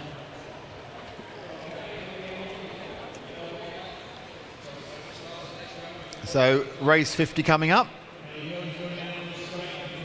So the end of round 5. We have 2 people who won 5 races, and that is of course Michael. Oh, Andy's turned up for a chat. Fantastic. Andy, that's 3 good ones, 2 bad ones. Yeah, I've had 2 DNFs. So what caused the DNFs? Crashes with other cars and just some breakages. This is a problem because obviously you're only allowed to have 2 drop scores, so you're under intense pressure now. But do you react well to the pressure? No, probably not. I just have to drive more conservative, really, not go for super fast times. It's probably unlikely that I can get a fast time and win, so go for good scores when I'm out front. Just keep it cool. Well, best of luck. Thanks, Andy. Cheers. So that's the problem when you have 2 scores to drop, and you've already dropped 2 scores. It's not particularly useful. Good point, sir.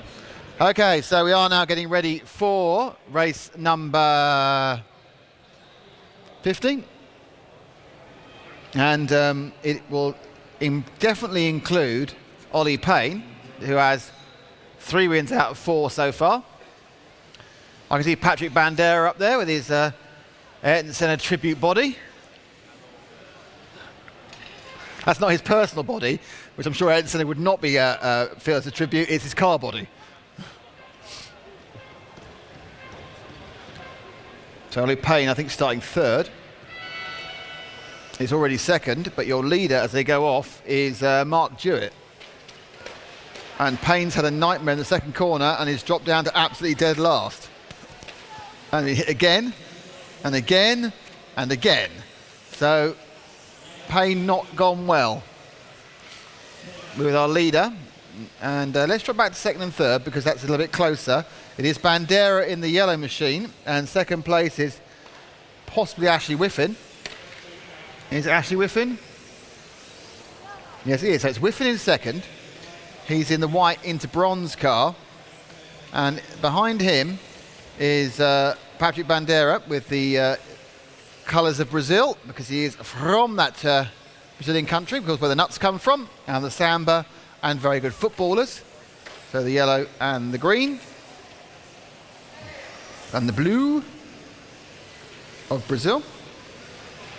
Just dropping off a bit actually, and in fact the second place man is gaining more, Whiffen gaining more on Mark Jewett in the lead than he has been gained on by Bandeira, and actually also now catching up is Ollie Payne. So Ollie Payne is pushing hard and gaining a few tenths a lap.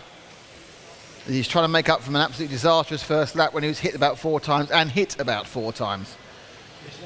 So Jewett has a lead, but he's right in the middle of traffic. Let's pick up our leader, the white and the green car there. That's Mark Jewett who's leading, right in the middle of traffic at the end of the straight now, around the hairpin. And through the switchback. Now he is a little bit ahead of second place, which is white and bronze car, that's managed to get about 11 cars in between them. And that's the second place car of Ashley Whiffen. Bandeira third, Payne is fourth. And Payne and Bandeira are currently together. Payne's already got past Bandeira. Let's pick up Ollie Payne there, red and black, with the white nose going down the straight, because he is now right on the tail. If it wasn't that back marker, he's right on the tail of second place Ashley Whiffen. So Ollie Payne, who has 3 wins in the second out of his 4 runs so far.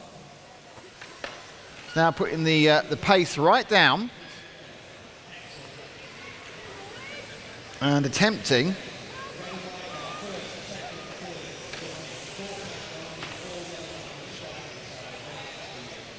to get past. Oh dear! And Payne there took a huge amount of well, they curb. 1, 2, 3 are now nailed together. It's Jewett just ahead of Whiffen, just ahead of Payne. They go down the main straight. Jewett, white and green. Whiffen is the white and the bronze, and then you've got the white with red and black, which is, of course, Ollie Payne. And all the time, they're going massively quick, but they also having to keep away. They've got back markers. Now, Jewett, a little bit less tight around the corner than Whiffen. Whiffen runs with good lines, and Payne looks at the inside, doesn't get it. But there's plenty of time. Still, it's just exactly halfway. 3 down, 3 to go. 1, 2, and 3 are nailed together. Payne now, I think, has the fastest car, but he'll get past Whiffen, and then he'll go past Jewett. And the back marker's getting out of the way. Jewett has a little bit of a gap, but only sort of enough gap to make a half, not even error, a half movement outside. They go down together. 1, 2, 3. Payne looking for a way around Whiffen. Whiffen has the same speed down the straight. And now what Ollie needs to do is try and plan one of those 3. Oh, gets up the inside. Just waits again. That was a good move there by Ollie, but they drop back and Jewett gets a bit of a gap as Whiffen holds back Payne, swipes his nose off, and Payne oversteers into the green area, but keeps him. And now he comes back at him again. Payne has at least 3 tenths on Ashley Whiffen when they get past him, but he's got to get past him. He's got to get past him cleanly. And he turns in too tight, looking for that tight end, gets sucked into the error, but he will be. Let's stick with Payne rather than Whiffen, he will be back with Whiffen very, very quickly because he's got the ground speed. Now Whiffen's using the advantage of the swift break from the over-attentions of Ollie Payne to just close that gap back up on Jewett. And the 3 of them will be back nose to tail very, very soon. And there's still 1 minute 43 seconds to go of round number 50, the final race of round 5, race 50.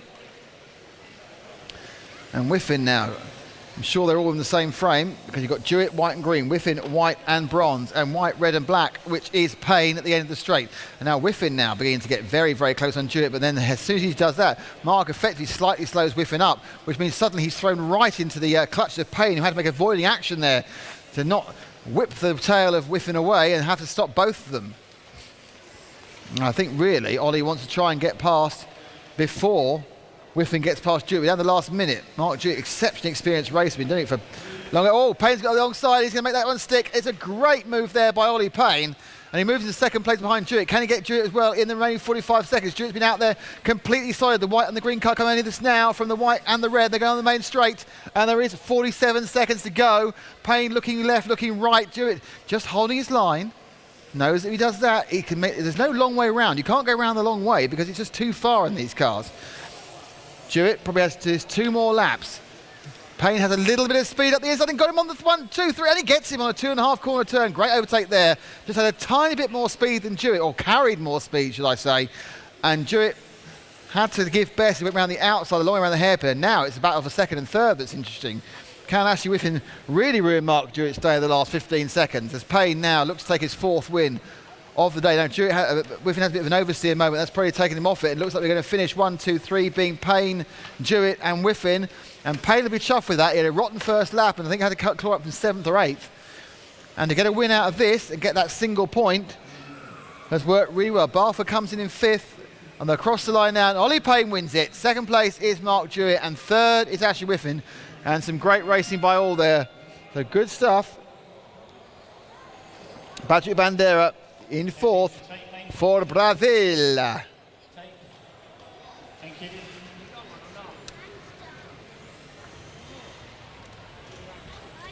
And we have 11 cars queuing up in the pit lane. One of you is going to be disappointed. The heat coming on is 50. We move to the final round of today. Round 6. There's 10 more races to go. For it's pizza time, hopefully.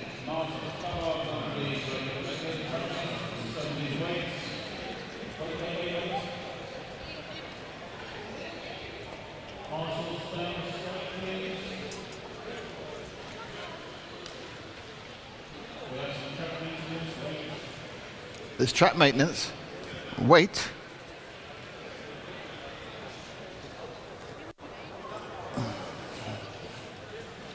All is well. Ah, that's good to know. All is well. All is well, everyone.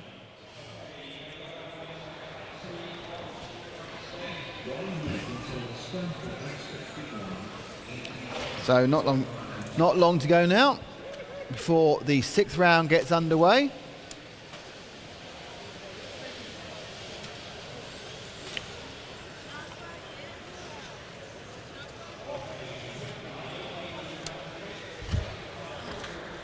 Okay, already been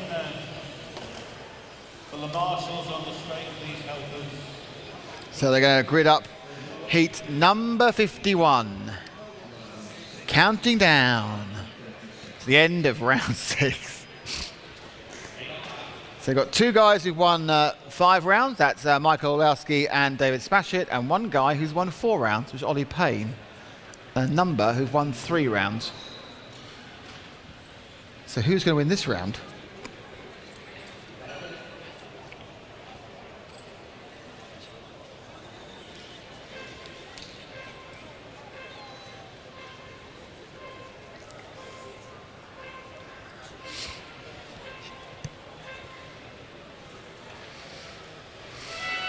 And away we go. And into the lead is the poleman, the green car of Stuart Willett. And he's got Josh Colt, an R, an E, and Uck. And at the end of that, about 7 cars have hit each other. But every car has hit each other at some point now. But out in the lead is the white machine of Sam Exton. So Exton leads from Willett. That's the white car of Exton in the lead. It's brought back to 2nd place, which is Willett from Andy Sawyer. Andy Sawyer, the only car I've seen with an aerial. In fact, Andy Sawyer is the only person not using, it looks like the more modern Spectrum type systems on 40 meg. On DSM, he's using a 40 meg system rather than on 2.4 gig. The only person in the world on that now, so you can pretty much guarantee there's no interference. That's 2nd and 3rd.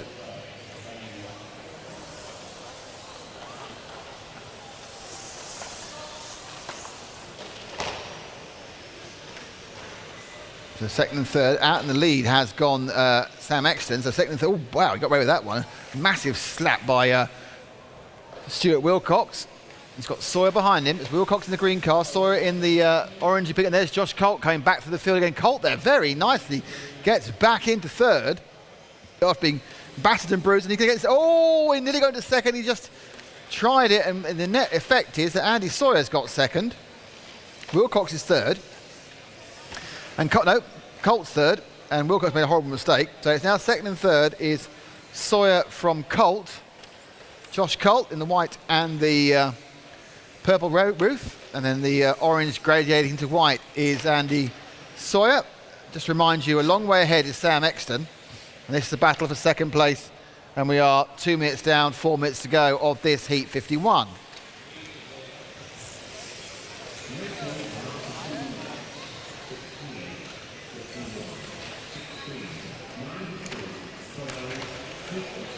And there are a number of sub-accidents happening almost everywhere.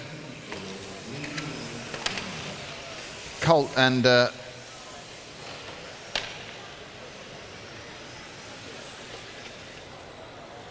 Sawyer having their own little battle there. Josh Colt right behind Andy Sawyer, second and third. And Josh now, I expect, is looking with glee that there are some back markers to upset. Oh, that's not the way you do it. Ooh. Well, a little bit on the aggressive side. Not sure if Andy would be happy about that one. But Colt's gone through and carried on. No harm, no, well, there was a harm, but no foul called on that one. So let's find our leader, the white car there. That is Sam Exton coming underneath us. He has a 5-second lead over Josh Colt, who's still battling his way through the back markers, literally. Sure he hasn't got a battering ram. So Exton's a nice little lead. The car's lifting slightly from what I heard beneath me. As he comes around, oh, that's too tight. He got away with it because there's no one near him. So Exton, no, it's okay, just getting on the bumps. Oh, the all bronze car's having a problem down the straight. And now he's got going, sort of.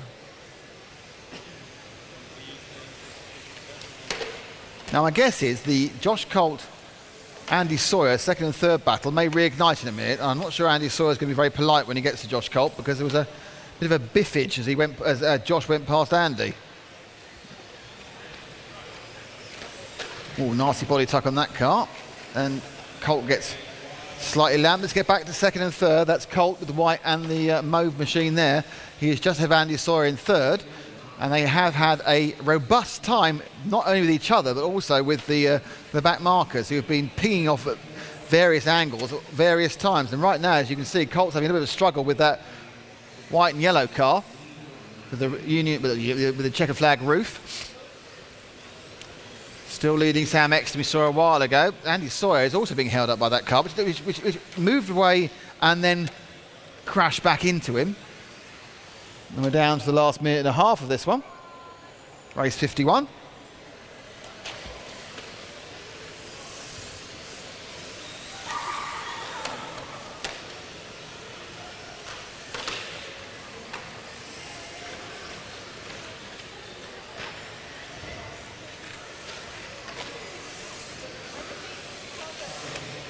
There they all go.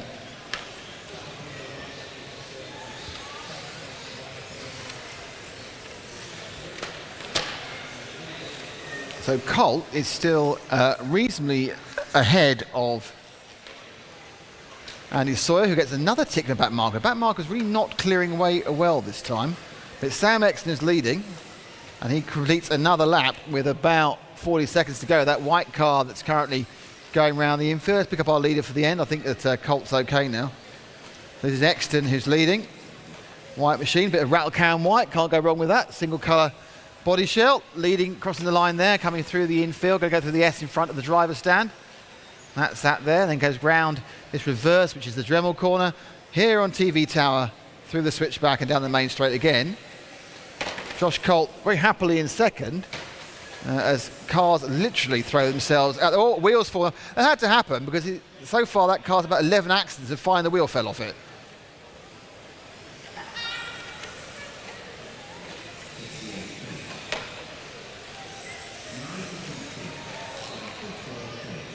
And they have finishing now.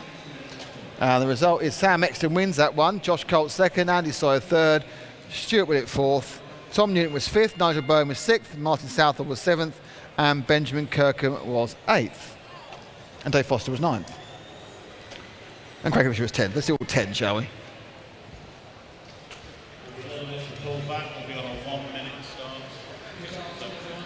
I'm very keen to get gone by. We've got at 8 o'clock we got off the air. We've got to order our Dominoes. Get that in the oven.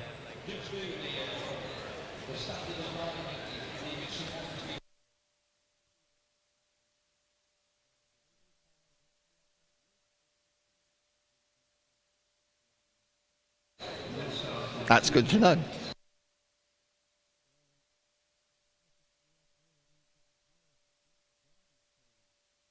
I think everyone's getting cold, aren't they? Steve Lander, this one, he's won a couple of races, not 3 races. Okay, track 1 minute, track is open. On lap, track. Only 8 cars in this one, that's a bit different. Missing a couple of cars.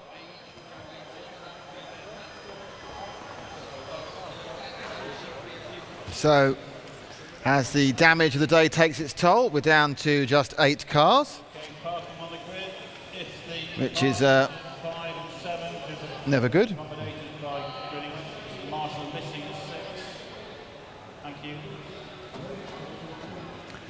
So we'll have a look-see who's not on the grid, but there are supposed to be 10 cars, and there's 2 not there at the moment. 1, 2, 3, only 8 cars have taken part here. Whoever was supposed to be 3rd on the grid has decided that it's too much of an effort, as has the person who decided to be 8th. I'll tell you who's not in the race when they complete the first lap or 2. At exactly the same time, I'll tell you who is in the race, because I don't know either until that point. Here at the GT12 World Championships at the MK Centre. Looks like John Lewis is getting ready to shut. Man's bringing his divisional thing for the door. So he can pull the shutters down. And they're away. And I think it's Adrian Ripley in 2nd, but the leader is Matthew Chambers. So Matt Chambers leader. No, Ripley's in the lead. So Ripley gets past Chambers. And 3rd place, I assume pretty likely, is Steve Lander. And it's Mikos Sabados and Tony Wade who've not started. So Tony Wade and Mikos Sabados have not started.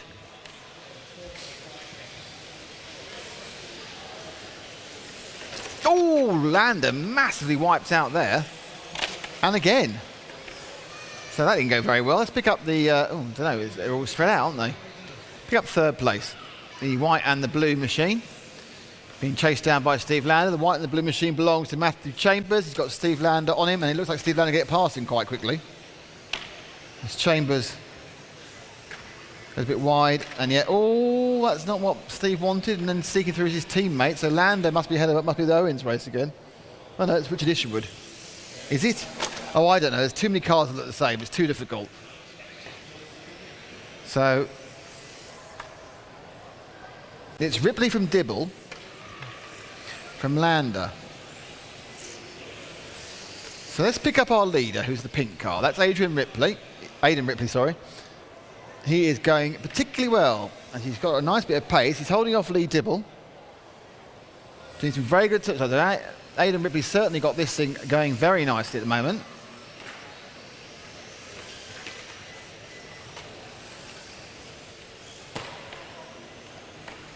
Dibble currently in 2nd place, is about 2 seconds back. He's gained a couple of tenths that time. Oh, flipping heck. There's an awful lot of cars getting an awful lot of hits here. And Ripley now is just trying to get someone past some of these more wayward back markers, to put it mildly.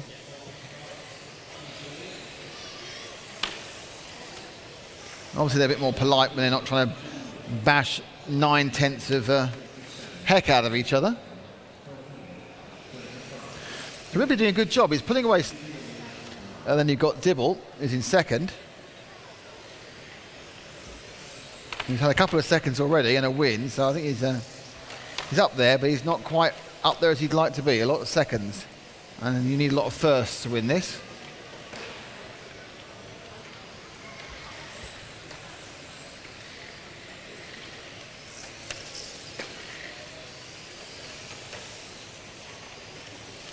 Dibble now looking to put a lap on, I think, Richard Isherwood. No, he's 52 of 60 today. There's 40 more tomorrow. Not being helped out there. I don't think he realises he's being lapped. Certainly Ripley doing well at the front. 3rd place along about 1, 2 and 3 are massively spread out. Let's go and have a look at 3. You need to drop back 2 cars for 3rd.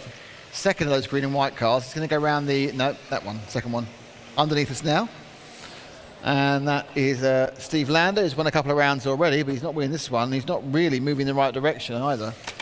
I'm not sure Lander's car's completely working as he wants it to do, looking at the lap times with the Mardave. At this point, he is running third. And we have 2.5 minutes to go. 3.5 down of race 52 here at the MK Centre. Or Centre MK is actually known. It's fully dark outside, so we are relying on the very good ambient lights. Oh, another accident there, but not for one of the leaders.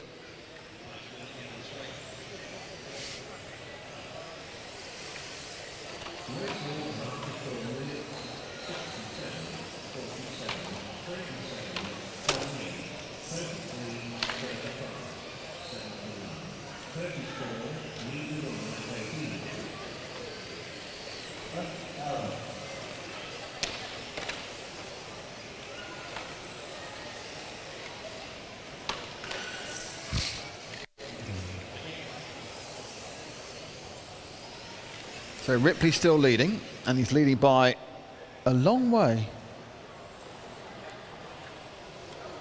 About 3 seconds. Let's pick up our leader. He's the pink card beneath us now. Minute 19 to go.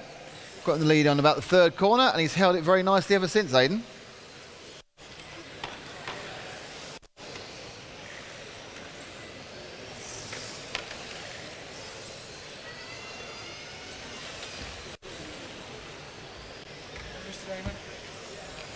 Just in case you're confused with how this is working, it's already started counting the countbacks. All of them. Then it's going to position order, then it's going to FTD.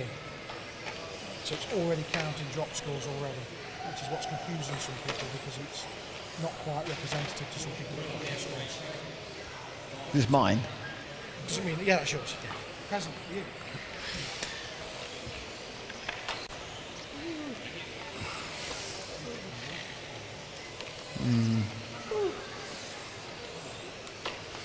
So this one winds down. 25 seconds to go. Ripley from Dibble from Lander. Craig Binns is 4th. Andy Ryan is 5th.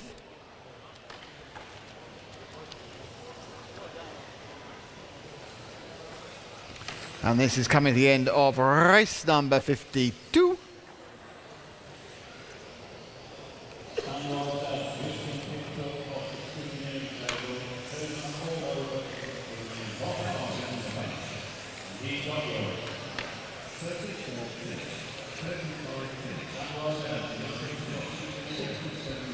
And they are all finished, and the results are Aidan Ripley, Lee Dibble, Steve Lander, Craig Binns and Andy Ryan.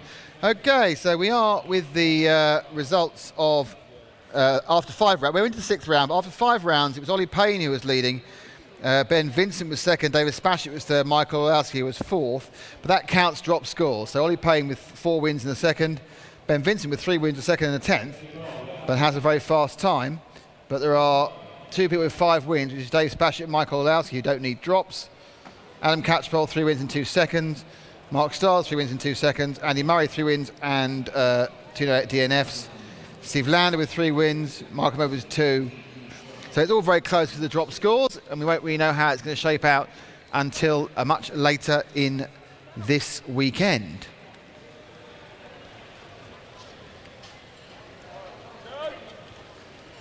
So, waiting for race number 53 of 60 to get underway. I believe that Paul actually can't wait. He's so excited about race 53. Oh, yeah. No, he does sound more like a man with a very serious problem.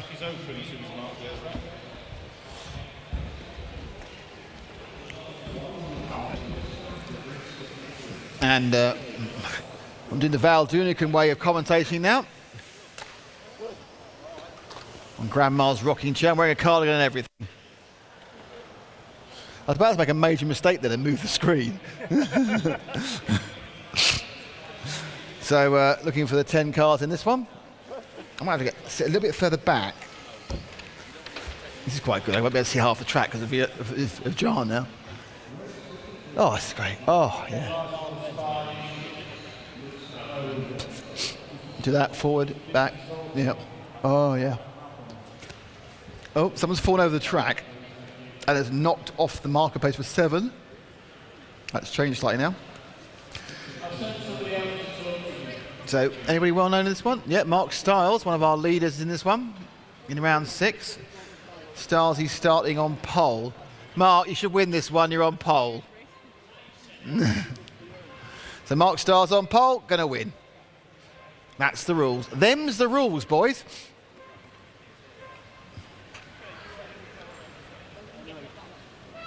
And they're away. Stars makes a good start. And Gav Clinch follows him round in second in the blue and the orange car. But once one of these faster drivers gets to the front, you do kind of think they should be able to make the 6 minutes their own. There's the no absolute fracas behind them.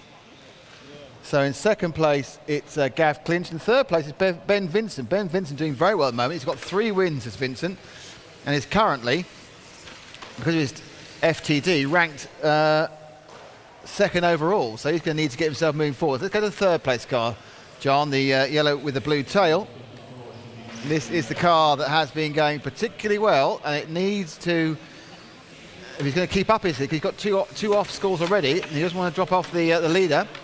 Vincent needs to get past both Clinch, who's just in front of him, and then catch up and get past Styles. So 2 of our top 6 overall are in this race, number 53.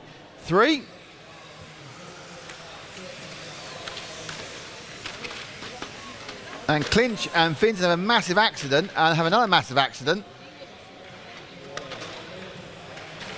So the stop, I'm not sure what's going on here. There's a stop go compared with a sound one. I'm not sure who it is though. Let's follow him. He's got a stop go.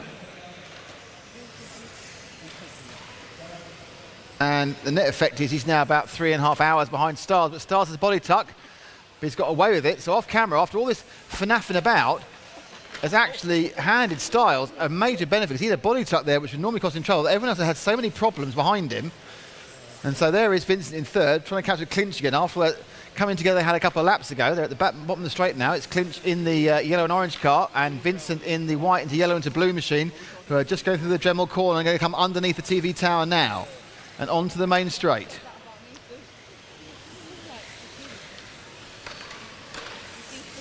And immediately Vincent right up on the back of Clinch. Last time he went past in a too impatient manner and it caused about 4 different accidents and they ended up losing a huge amount of time. This time, and they're not that far behind Styles, as Vincent looks to get round him, and Styles has to get past, well that's fantastic, Styles got past 10 cars and another problem for Vincent, he tried to catch up with Clinch. So it's just non-stop act. So Vincent really needs to get his head in line long enough. And it's not that easy because there's cars all over the shop. To crawl up the back of Clinch, get past him and have a go at Styles. But Styles, long way ahead. Which is lucky for him because everyone else has made mistakes. Second stop go of this race. So the referee's getting a little bit tough on race number 53. Not so happy about some of the driving standards. And now Clinch and Vincent get it. So second and third battle is back on again. And once again, it's in a sea, a horde of back markers.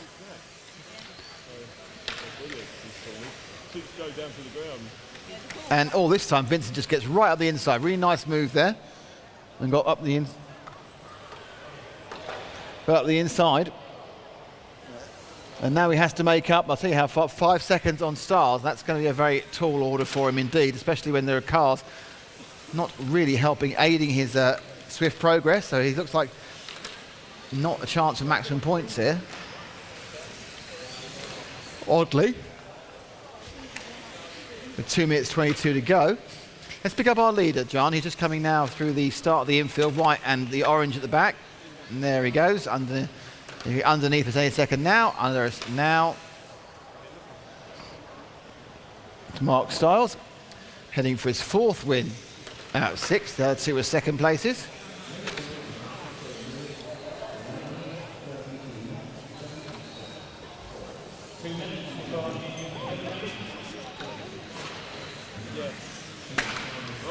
Oh, the track's come unhinged, literally.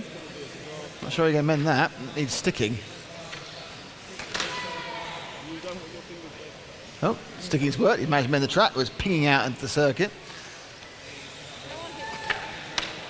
Styles having quite an easy run of it. He's now got a lead of 8 seconds over Ben Vincent. So he goes and completes another lap. And again, has to be a bit circumspect with the constant amount of traffic. No one of the cars in front, one of the pink and white. Ooh, yep. Outside, inside, hope for the best.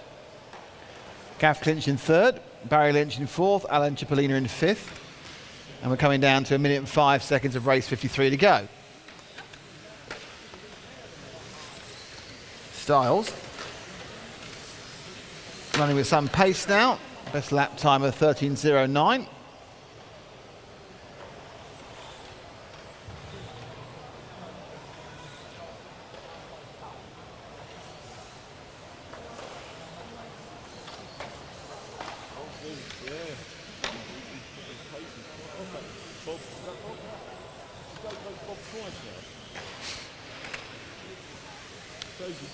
So 27 seconds to go, and Styles is knocking off a relatively easy win on this one. Started from pole, got through. He had one problem, but luckily everyone else was having worse problems behind him, so they couldn't capitalise on the fact he had a body tuck.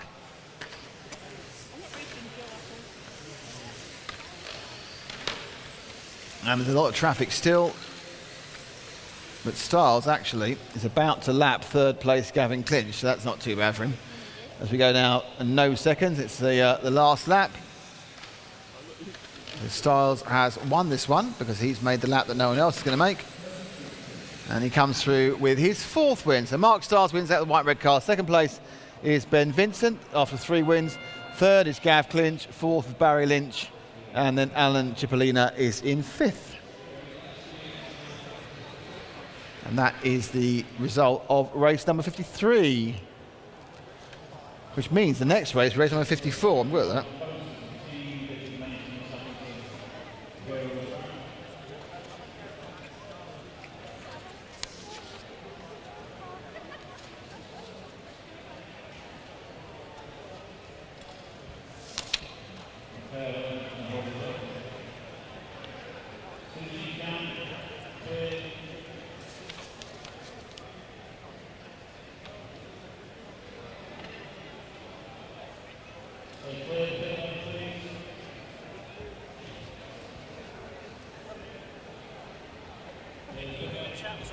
Yeah, I'll talk to you. Because your mum I have to talk to you because your mum wants to see it, you see. She's watching though.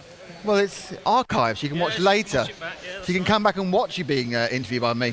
Anyway, so that was a bit of an easier one. Off pole. Yeah, it was, well, there was a bit of a touchy moment. You were lucky about that because everyone else having an accident, then you hadn't it. Yeah, I got a body tuck when I tried to get past the back marker, which cost me a bit of time. I was hoping I could set a fast race time in that one because I was going off the front. But the most important thing is just to get a win in the bag, really. So I did that. So are you expecting several drivers to have 8 wins then? I'm expecting, 2 or 3 will have. I've currently got a couple of seconds, so I need to win every race between now and the end of tomorrow to have 8 wins. And then the tie break is fastest individual race? Yeah, which at the moment is Ollie Payne, who had an absolutely stonking run earlier today, which any of us are going to be really hard pushed to beat. So I think if Ollie can get 8 wins, then he's going to be tough to beat him overall. So I kind of think that what should happen is that all people with 8 wins should have another race. I'd go for that. Winner takes all. Got to be in it to win it. That's it. Thanks, Mark. Thank you. Mark Stars, winner of 4 races. Yeah, 4 races out of 6 today, and 2 second places. So now we get ready for race number 54. My new Val Dunegan sitting down position here in the centre MK.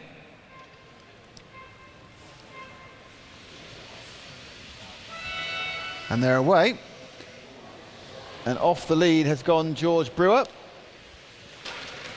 I think he's actually stayed in the lead with the white and the green car, but we'll wait for it to settle itself out as they come round after laps. It's white and green from white, red and black, which looks like Ollie Payne's car. It is. Ollie Payne is in second. He's now leading. So Ollie Payne takes the lead, 4 wins and a second so far today, and already looking like he's going for 5 wins and is belting off from the front again, looking for another very fast run. Second place is George Brewer, third place Mark Rogers, and Patrick Bandera in third. Let's drop back to third and fourth, which is yellow and orange and all yellow, or yellow and Brazilian colours. That is Rogers against Bandera. And already looking a bit... Ooh, blimey, Bandera leapt off there for some reason. Not sure what happened to that bit of drive. The car doesn't appear to be going exactly where he wants it. Might calm down as the tyres come in. And we are a minute down of the sixth. And Bandera attempts now to get back with Rogers, but actually George Brewer, who's leading this, he's in second in this, is only just ahead of him. So second, third and fourth are running together, coming underneath down the TV tower. It's the white and the greeny car down the straight, then the orange and the yellow and the orange, and then the yellow, mostly yellow car, light yellow. And it's Bandera in the light yellow trying to get past Rogers right now in the orange and the yellow, and he's also with 4 back markers. There's 7 cars running together in 2 different positions. Oh, Bandera takes him, and he got him, he just spun round. I think, not sure about that one. Oh, and Bandera gets hit. No, I'm informed by our almost referee that was fine. But the net effect was, after a second mistake, they're back where they started. So Rogers is ahead of Bandera again. Unusually for Patrick, he did it cleanly. And 2, 3 and 4 right back together again. So that is Brewer, Rogers and Bandera. Brewer down the straight, Rogers down the straight, Bandera down the straight. Brewer has a little bit more pace down there. I think perhaps just got a bit of drive. And you come in the and a nasty bit of snap oversteer, and suddenly Brewer goes from second to fourth. And now Rogers and Bandera. Oh, Bandera back right out of that one. Rogers' tail came in front of him. That's a fantastic reaction not to hit him. So it's yellow and the orange is in second place. The all yellow car is in third, and the white and multicoloured many greens car is in fourth. Whilst it was happening, Ollie Payne is best part of 3/4 of a lap ahead of them. But Bandera now, all over the back of Rogers for second place. They come underneath us now and go back to start another lap through the switchback and down the main straight. Not a half centimetre difference down the straight as they both went as fast their 13.5 turn legislated most would allow them. Avoided another car having a terrible moment next to them. There's several cars trying to grenade themselves almost at the same time. And Payne has a long lead in this, and we're looking at second and third. Rogers just ahead of Bandera. They've slightly dropped George Brewer now. So this yellow and orange of Rogers and the yellow with the Ayrton Senna helmet tribute design body shell of Patrick Bandera as they go down the main straight. And they're not really gaining or losing on each other. I wouldn't say that Bandera is pressurising Rogers. I wouldn't say Rogers is getting away from Bandera. They're kind of just trolling around together. Oh, that was very close. And the white and orange car did well to avoid both of them there. And now another bit of back markerage. And that's my favourite body shell, the Alitalia car. And that's just bounced off one. And suddenly Bandera loses a bit of space. And instead of drop back to Bandera, John, because he's now having a trouble with the 4th place car. Got 2 bits of traffic. That's the leader's gone past. He's been lapped. What happened there was he got lapped. And in being lapped, he lost some space. So he got lapped by Ollie Payne. Bandera's dropped to the back of Rogers with 1:45 to go. There's another back marker there who Bandera shoves heavily up the backside and drops to 4th. So now 3rd place, the white and the multicoloured green car. Bruce has got ahead of Bandera in 4th. Payne absolutely flying at the moment. And there's a remarkably clear bit of track in front of him. There's a mistake from Brewster, drops him back down to 4th. Bandera is into 3rd.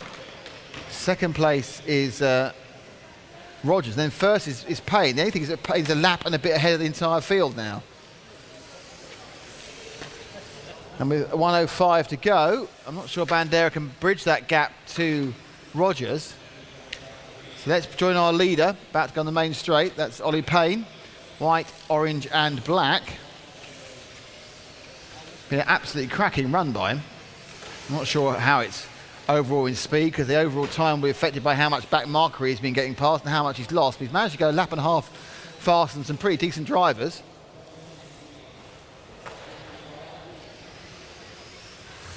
What's a good time, Mark? A quick 28, good. 28 you need to get. So he's going down 28, 1:28. Well, I don't know. Well, he's the only driver to have done a 28. So the only driver down 28 is Ollie Payne we're looking at now. Bandera's very close again to Rogers, but let's stick with Ollie Payne, as he's not going to make it, I think. He's going to be very fast. This is going to be a fast 27, I think. His split was a 13 for a 28 anyway, so he only just made it.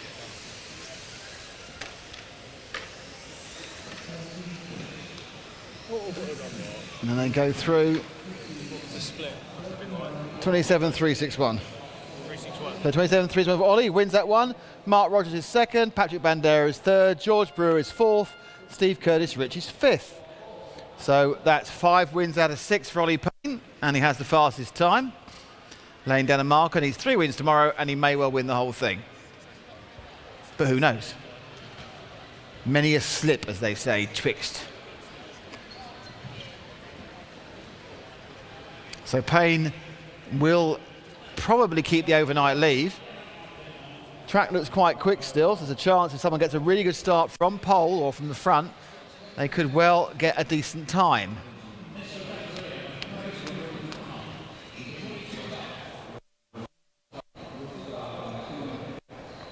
So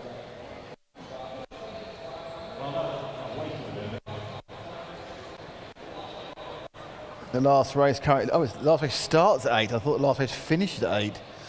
Oh no, it does. Last race does finish at 8. That's all right. Race 61 is tomorrow morning, don't worry. So the cars will be released in a minute for race number 55. And all of you on the stream are still with us after about 100 million hours and 2 different. Hello, how are you? Thank you very much. Thank you for watching RC Racing TV on the stream. It's very, very nice to have you with us for so long. So long. Mr. Referee, the track is open. Just so long.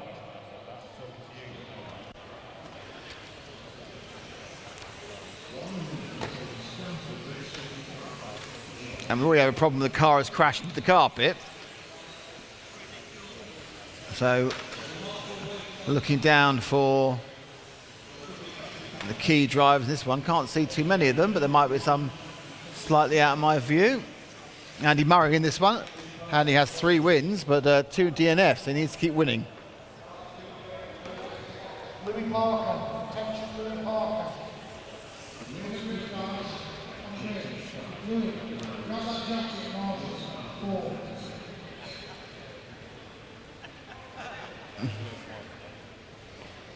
So Louis Parker ends up being a marshal. He's really chuffed about it as well. Oh.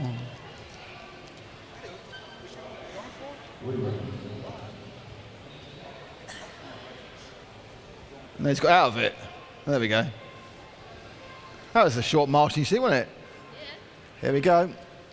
Blue and white on pole. Don't know who it is. I'll find out quite soon.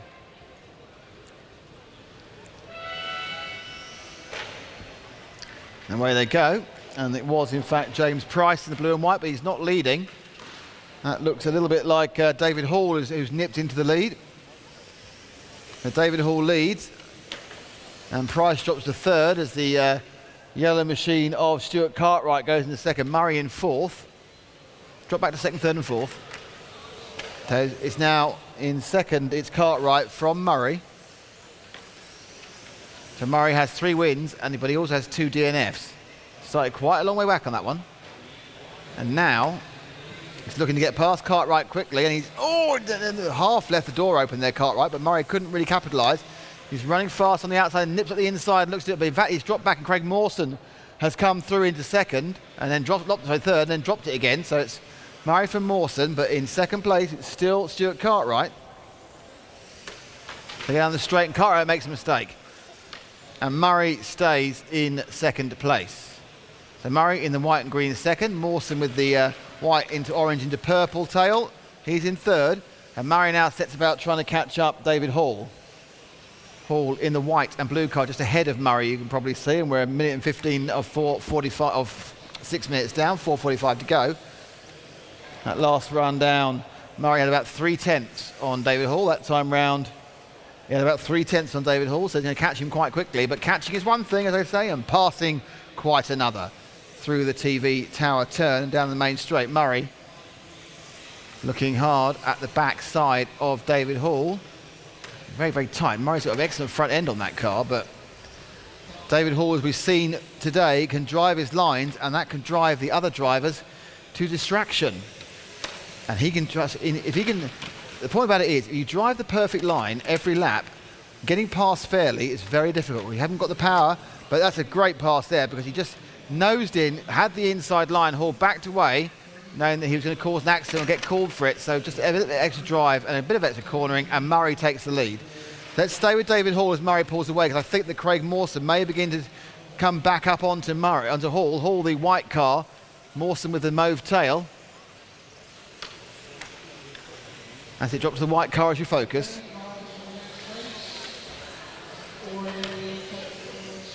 And Morson does come up the outside of Hall, but three corners don't quite work.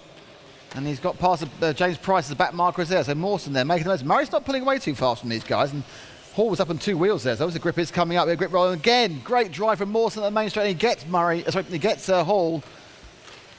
Twice in a row, he managed to get turn tight and get better drive down the main straight. And stick with Morson now, because I think he seems to have some real pace in the car at the moment. Now whether he's got the pace to make up the 1.5 seconds he's behind Murray, I don't know. Murray not looking as quick as the others, but he is winning. And by the others, I mean the other multiple winners. That time round, Morson was exactly the same as Murray, to 100th of a second. And this time round, he loses 600ths. So Morson and Murray running at the same speed, Hall dropping off slightly. And Murray's worry, obviously, is that he gets involved in some back markerage. And in fairness, when the back marker's got time to think about it, they get away like that. Pink car get away, no problem at all. But it's when they have to, they're racing themselves, that the problems start. So Morson will come up, and he now is, again, dropping a little bit off. He's 1.6 seconds off. Murray's just opening up the power of his car and pulling a few tenths a lap, or a couple of tenths a lap. And with 2 minutes 10 to go, Murray's looking set for a 4th win.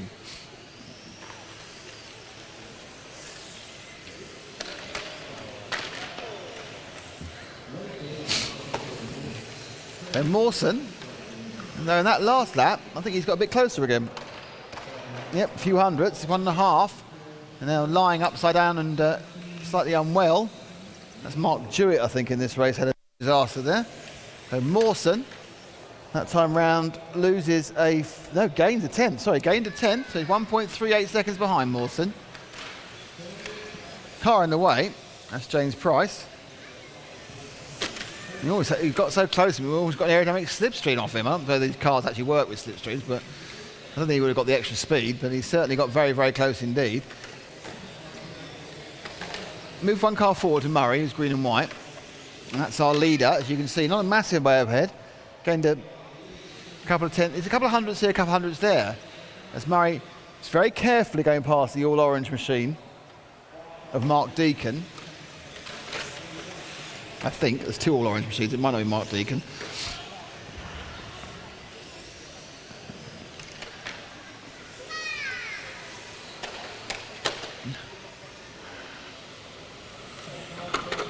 And Morson picks a few hundreds up, 1.16 behind with 40 seconds to go. So Murray now needs to do his last 3 laps. If he does, he can get himself to the end.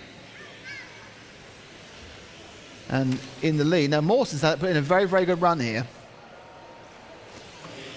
Very good run from Morson. He's held right onto Murray, one of the favourites. Murray not mind-numbingly fast overall in this one. He's been very consistent. He's not the laps him. He's not been able to re-break Morson. And Morson stays at 1.18 seconds behind. And his car looks nice at the end of this race. And cars change during the course of the 6 minutes.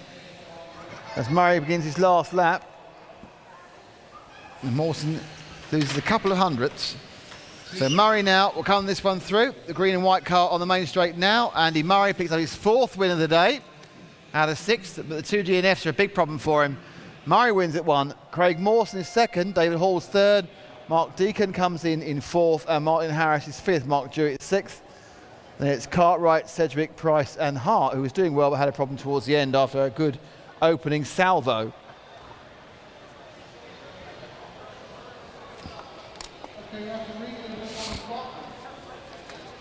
As we wait to see what's going on. Okay, the drivers, let's get out to Marshall, jackets on. Please walk around the outside of the track.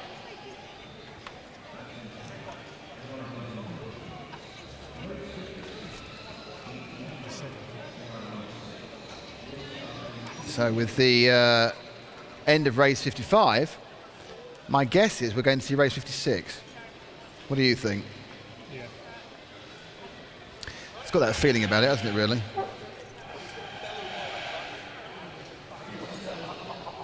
Someone's throttling a gorilla around the back there.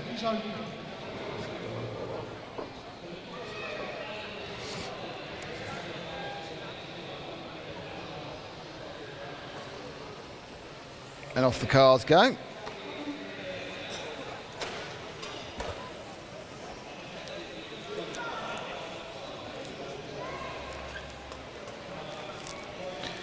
So any minute now, we will begin race number 56.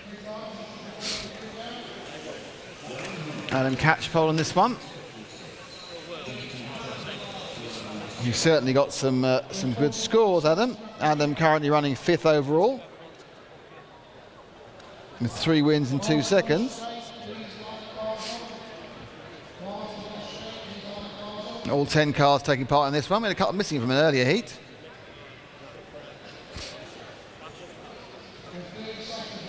Not quite sure who's on pole.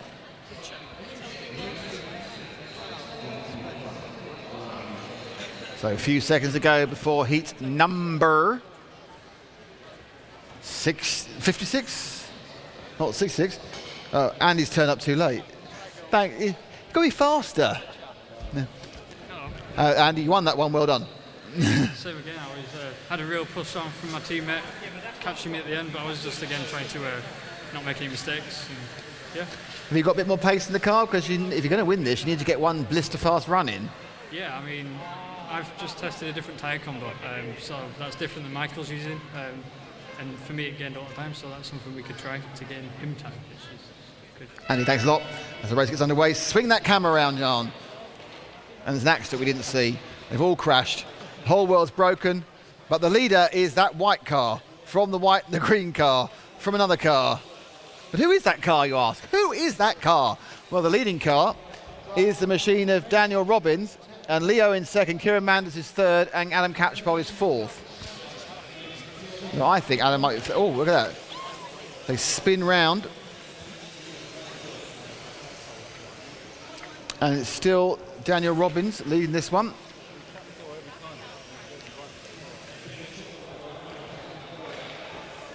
Daniel Robbins has got an 8-second lead. How's that happened?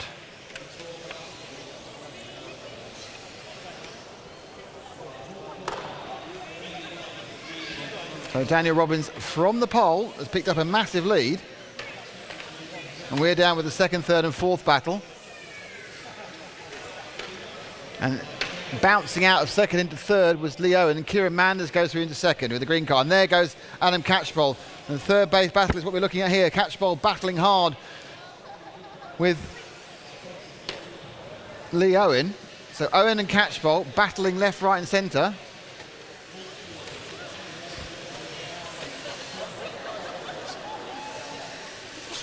And that's now the battle for second and third. And it's stopped now because behind him it's Ashley Whiffen and Leo in battle, and Whiffen goes through into third. Let's pick up our leader, which is Kieran Manders in the white and the green car. So Manders now has to try and stay ahead of Adam Catchball, who is catching him fast. Catchball's on a 12.96. Anything sub 13 is pretty good. Manders done a 13.02, so he's not hanging about either. These two are absolutely flying. Manders in the lead in the green and white, and now on the straight behind him with the yellow and white with the black wing of Adam Catchball.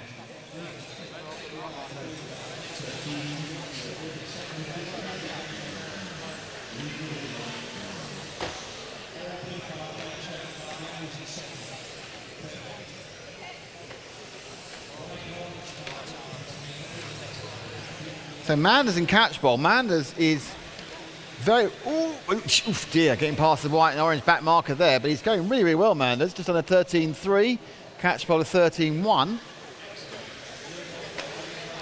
So Catchball not sprinting back towards Manders. Both of them dragging each other around for a good time. Manders goes around again, this time in a 13.3 against a 13.4, so he gained a little bit that time. And Manders and Catchball both have a reasonable amount of pace in them. Are looking very much like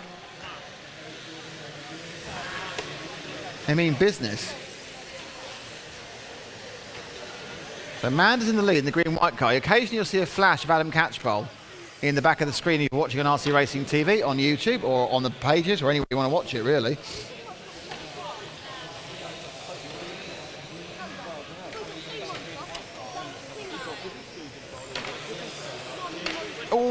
Oh, and the yellow car gets right in the way. I think that was Rebecca Hubbard there having a problem with the back markerage. She got out of the way, got to stop go. A little bit severe, that, I thought. More problems for the cars. So Manders carries on leading, and his lead is... The speed's dropped out. He lost a second that one. It could have been had a bit of a coming together on that one. You know, that was a bit of a delay from traffic. And they're both now back on the pace again, 13.15, 13.27. So Manders in the green and white car really has found some speed here. And he's holding off Catchball when Catchball was faster than everyone earlier in the day. So Manders and Catchball, as you can go round now, Manders leading, Catchball is just behind him, but can't get within much half. He was 9.5, 9.3, he's gained 200ths of a second. He's got 1 minute and 38. And Manders is looking to win again, and Catchball seems to gain a little bit this time. Really needs to get his head down, try and find extra speed, but if Manders doesn't give him the chance, he gained a 10th, that's not enough. But there are a lot of cars really all over the shop here, and Manders gets knocked down there. Oh, 1-2, Manders gets knocked out, and then, dear, oh dear, oh dear, Manders got knocked out, then Catchball got knocked out, then Catchball got knocked again, and the net effect was that Manders is going to ends up with a 2-second lead rather than 1 second lead, and is looking to win this one. Not currently showing too far near the top. He has won races before, Manders. Currently in 14th. This is going to help his overall position. It's not going to help Adam Catchball at all, this.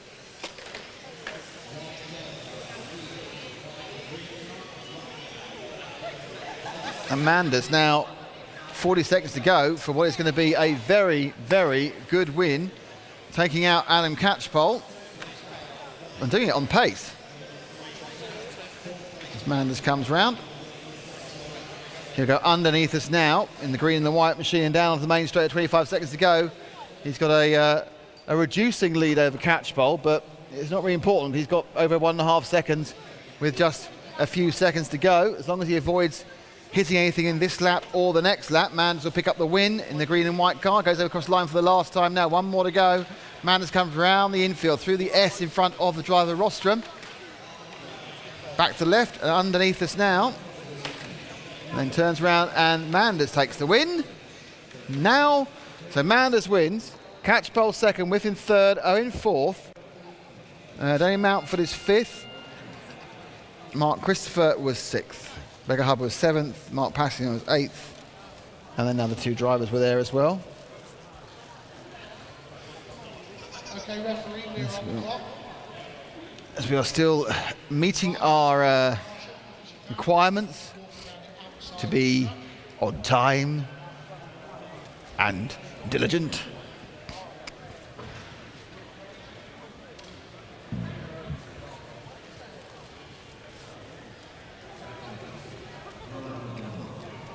Everyone say puts more layers on, thinks more about beer and wine and pizza and sleeping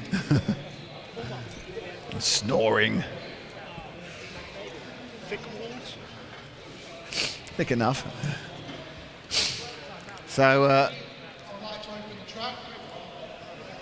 track opens. I'll open the track. Just open it. Track is open. It's like one of those sort of things where now cheese is green. Yes, it is. Anyway, we are now getting to the last 40 minutes of the day. Down to the last 4 races of the day. 57, 58, 59, and 60.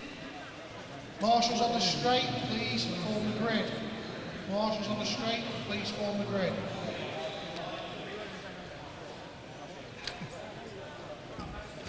So the grid up. I can see we've got Marcus Mobas in this one. He needs a win. Needs a hat. So a couple other guys I noticed we've spoken to before, so they've won races as well. Mobas starting in 5th. And a number of other cars. So we're getting on the countdown. We are 20 seconds or 17 seconds from the start of race number 57. Getting close to Paul's favourite race. 59. How quickly you forget. I should do my Val Dunican sitting down. So, getting ready to roll.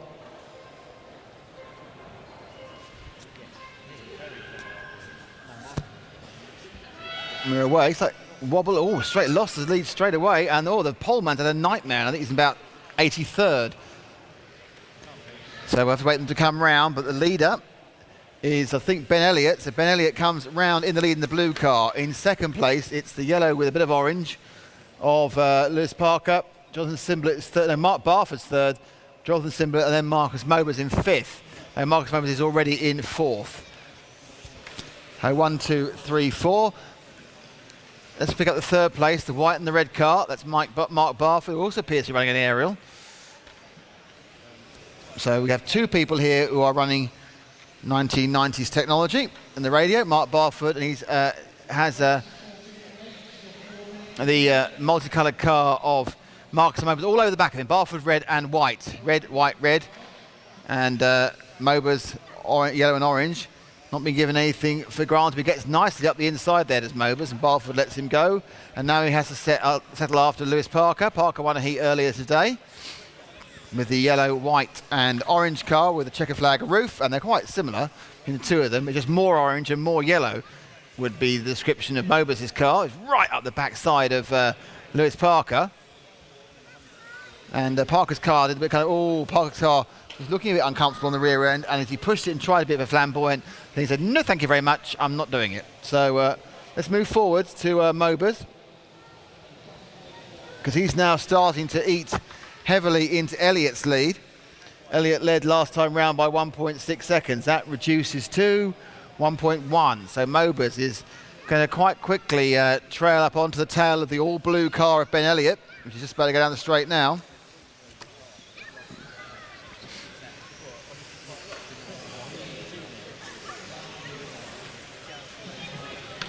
And now instantly, Mobas right on the tail of Ben Elliott, looking for his 3rd win of the day. Mobas drifting around behind our leader. It's the blue car that is any second now going to come underneath. It comes underneath us now. That's your leader. And onto the main straight, the medium blue, not really light blue, it's medium blue with Mobas in the yellow and the orange car right behind him in 2nd. 3rd place, Mark Barford. Nice on his own. Lewis Parker. Oh, and Mobas touched him. And that's the big winner of that, is the red, white and red car of Mark Barford. So Ben Elliott gets a bit of a breathing space again as Mobas tabbed him, and then he came out worse of it. But very quickly and inexorably, that certainly wasn't Mobas' fault. Ben Elliott clipped the side, and Mobas had nowhere to go. We saw the clash of Lexton, and one of the back markers comes in and completely blindsides Elliott, and Mobas gets through.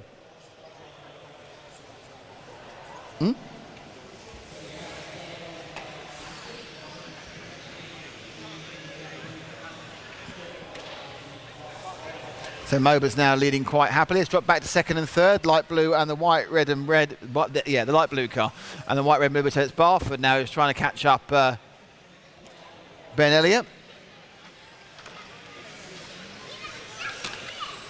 Mark Barford now. Oh, and Mobas got really pushed out wide there. So he's not really getting away. So Elliott in the light blue car now is right a meat sandwich with Mobas having a little bit of a back marker issue. And Barford also having some problems. So Barford's dropping off Elliott slightly. Elliott's not dropping off Mobas as much as you would have thought.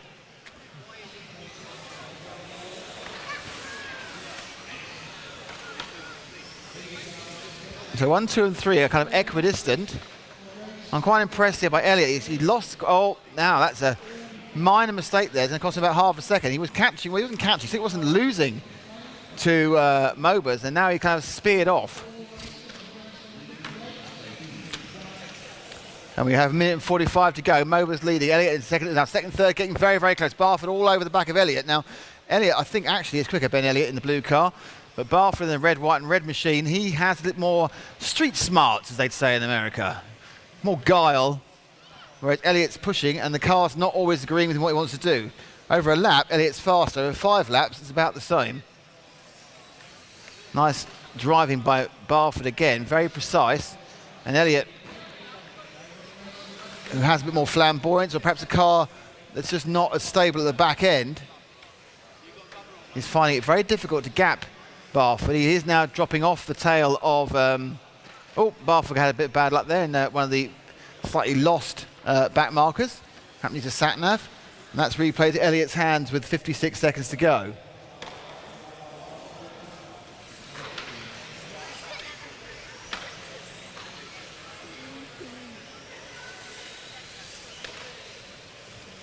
Elliott now with about 40 seconds to go in second. Our leader is the yellow and orange car,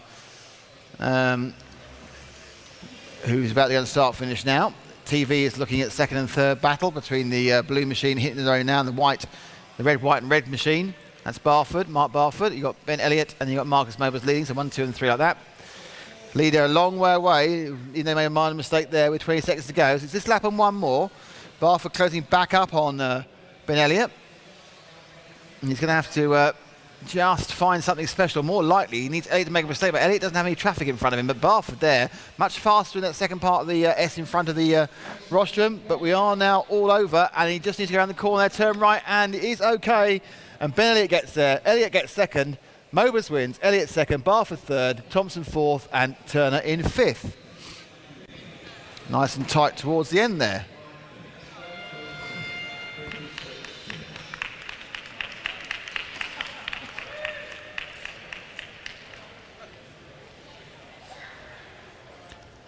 So we are now getting up for 57. Any minute now it'd be 58.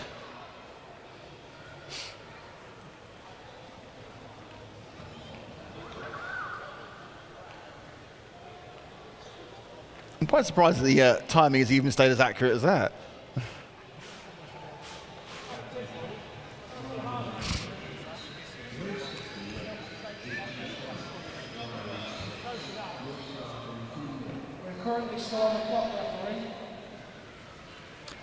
Oh, go crazy, go off the clock.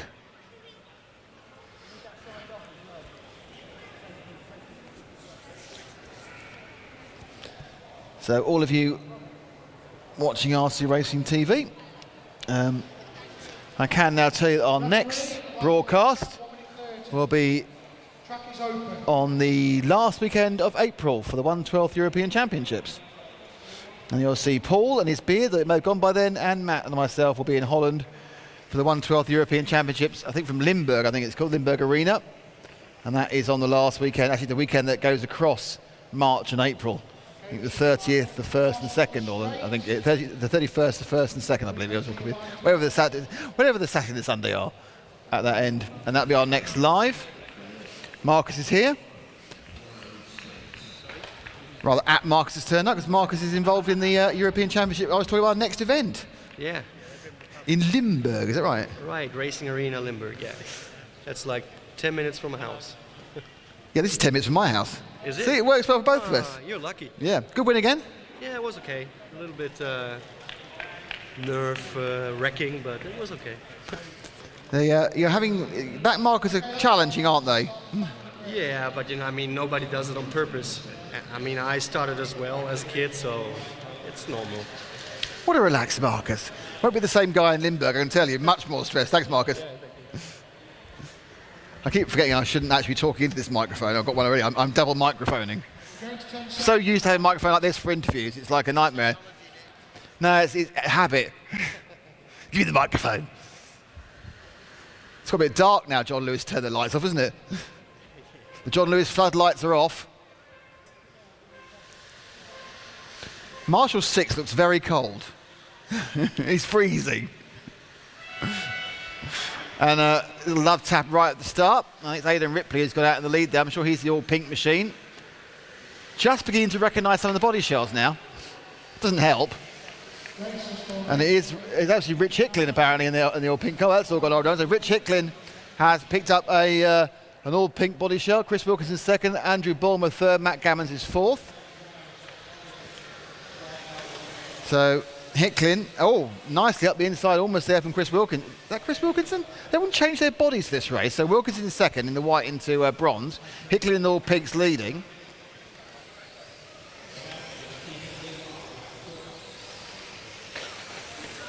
One of the cars gets fenced off the side. That could be Matt Gammons who's in this one. So Hicklin leading. Wilkinson second, Bulmer third, Munns is fourth. Let's nip back to Wilkinson second because it's something that happened one way or the other there. The all orange car is the machine of Andrew Bulmer, and that's trying to catch up. 1, 2 and 3 sort of equidistant, all not far apart.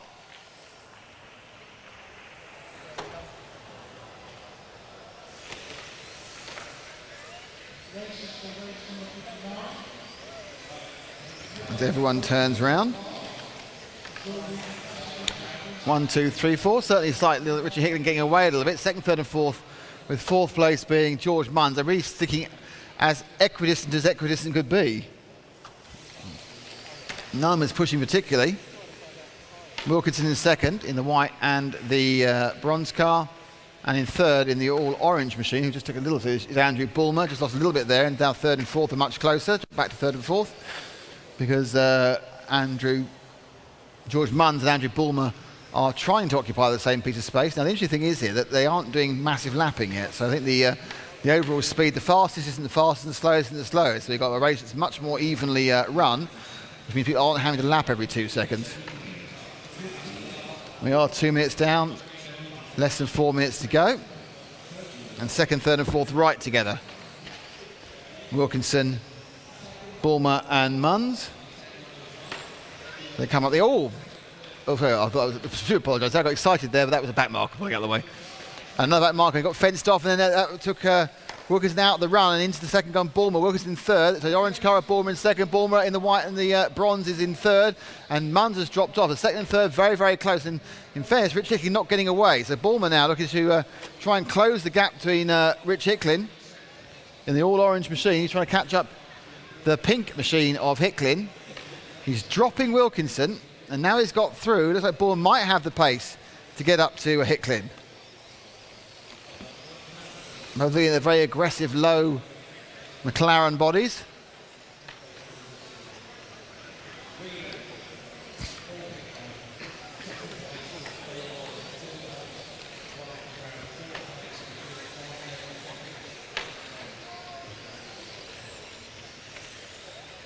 And that looked like a bit of a full storm, really, because Bulmer did game for a bit. Hicklin's kind of steadied it, but what's happening is Chris Wilkinson's catching up. So these three, 1, 2, 3 down the main straight together. Pink from orange, from white and bronze. That's Hicklin from Bulmer, from Wilkinson. Hicklin's led since the start. Oh, suddenly, yeah, look at that. Bulmer gets much closer. Hicklin perhaps tightening up slightly now with 2:20 to go.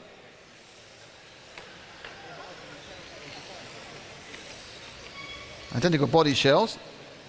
Bit of tape in the track, both of them avoid it. Slightly wide there from the orange car of Bulmer, loses a little bit to Hicklin. And that time round he was 2/10 slower. And it was all kind of lost beneath us in the underneath the TV tower. This time, trying to get a bit closer. Stay tight there, and then get a drive through. It was much better, but then he lost a bit of momentum on the straight. It's very hard to get a run that gives you every corner perfect, because you have to compromise one for the other. Slightly dropping Wilkinson. Oh, that back marker should have stayed out of the way a bit longer. But looking good. Hicklin from Bulmer, 1 and 2. They got a 1:35 to go. And Hicklin's just a bit further up. And there's Bulmer.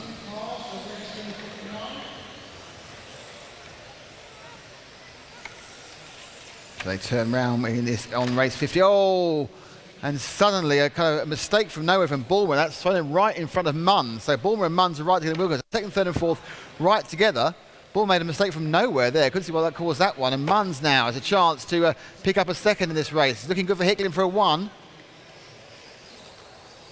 Less than a minute to go. Oh, Bunns, they get the inside and just didn't have the power Who's actually ahead there was Buns in the white and multicoloured car into bronze behind the yellow of Bulmer, but despite getting in, I don't know if he had a drive, he just got upside, he was alongside, he seemed to have it, and again, oh, that was bad luck.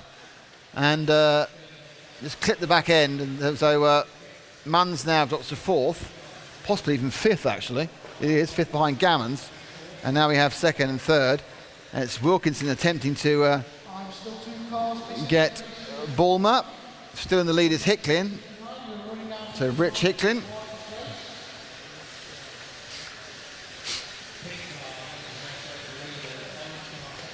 And down they go.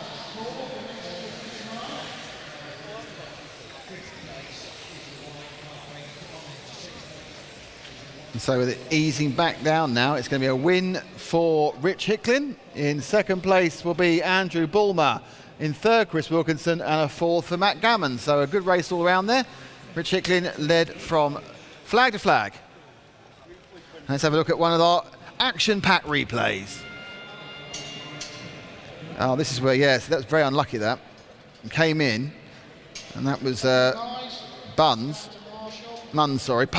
That was Munns coming off the straight, and he's clipped the back of the of Bulmer, and it wasn't anyone's fault. It's just one of those things.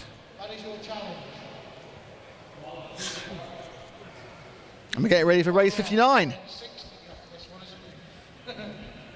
Yeah. Yes, Paul said Paul wanted to be race 59 30 races ago, but it is now.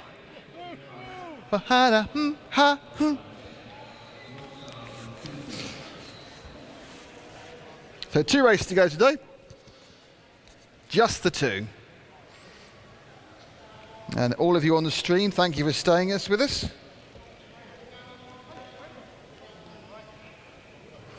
We do appreciate it. Okay, referee. We realise you could have done something else. Nothing is good, obviously, but you could have done something else.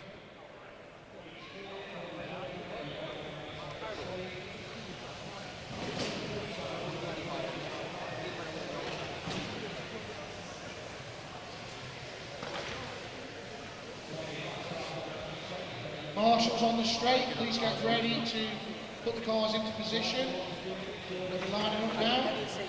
Marshals on the straight. So as we look at the grid, who of interest is in this one? We've got Michael Olowski in this one. So the man who's won 5 races, Olowski. And Olowski, as he said to us before, is starting dead last. Not sure who's going to present the challenge to him. I'm sure someone will try. So Olowski starts last, the man who has 5 wins. We have 30 seconds to go for heat 59 of 60. We are very excited. So can Olowski make it 6 out of 6 and have a perfect Saturday? We have a call order, but he started at the back before and he's normally no lower than 4th at the end of the first lap.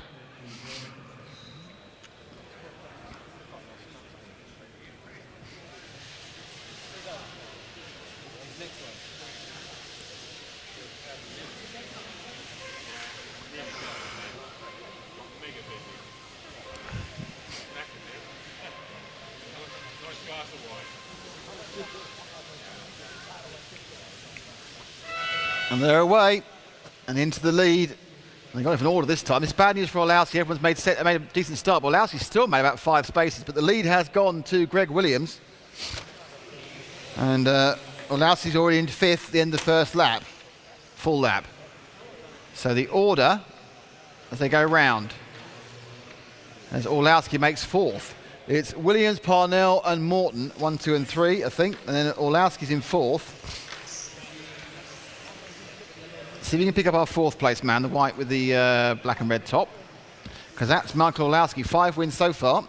And needs to try and get past Greg Williams, Mark Parnell and Scott Morton. And he's already done Scott Morton. So he only has Greg Williams and Scott Parnell. Parnell now in front of Olowski. He's just, oh, that's a fantastic overtake by Olowski. So Olowski already from the back of the grid is up to 2nd in less than a minute. So let's get on to Olowski. He's the green and white car coming underneath here, white with the green roof. So there's Olowski. Get on the space, and can he take the lead? This quick list from Greg Williams. Williams has driven well. Williams has won a race, I think. So he won done well. So Williams now a bit more of a challenge than the rest of them for Olowski. The good news for Olowski is everyone seems to have a bit of pace in this race. So the multiple lapping might not be such a big problem. So Williams slightly holding up Olowski. Got a bit of a nasty turn there, and he's going to take him through 4. Oh, Olowski takes the lead there. Williams just got a little bit of a snap oversteer moment and then wasn't in the right position to hold off anything. So Olowski takes the lead. Then we drop back to the white and blue car in 3rd. That's 3rd, 4th and 5th, which is Morton, Parnell and Gunther, as we watch the replay of Olowski getting past Williams on the screen.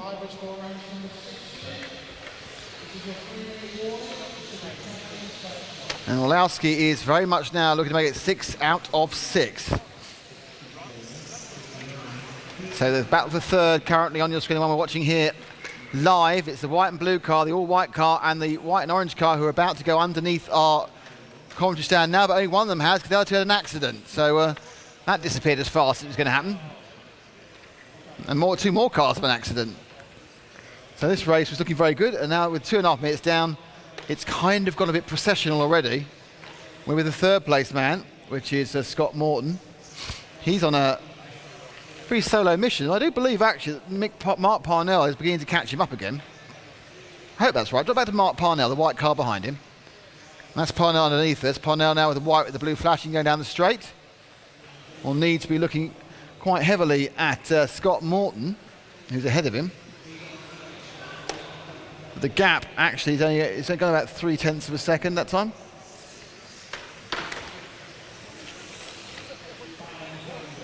Olowski already pulled out a lead of about 2.5 seconds from Greg Williams. He's the all yellow car, just pressing start finish now.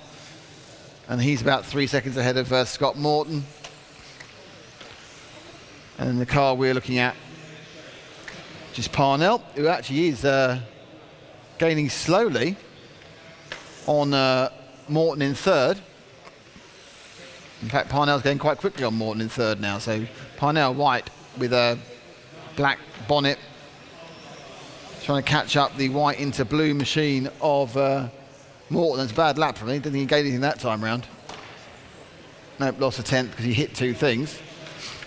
But this time, a bit better.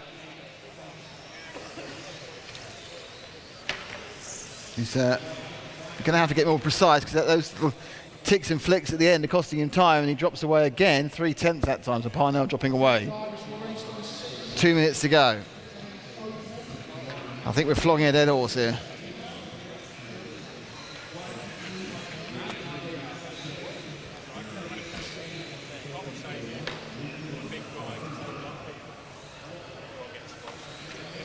So Parnell not really gaining.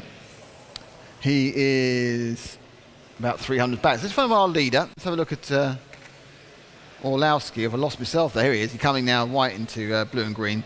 About to go underneath us now, John. So Olowski is leading by some distance. About to go straight. He's won 6 races today. Sorry, he will win 6 races in a minute and 20's time. Best lap just shy of a 12, 13.02. No great pace, but starting from last, there's not much point doing it. You're not going to have a blistering time.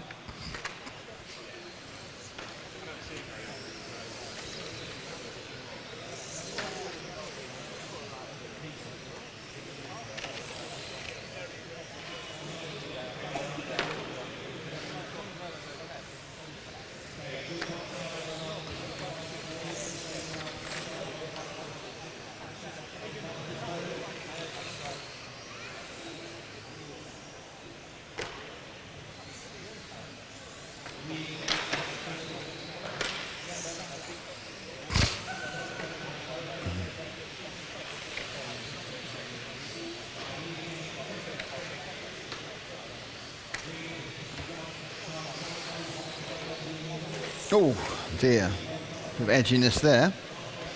So still leading is Michael Olowski. He's got a lead of some distance over Greg Williams.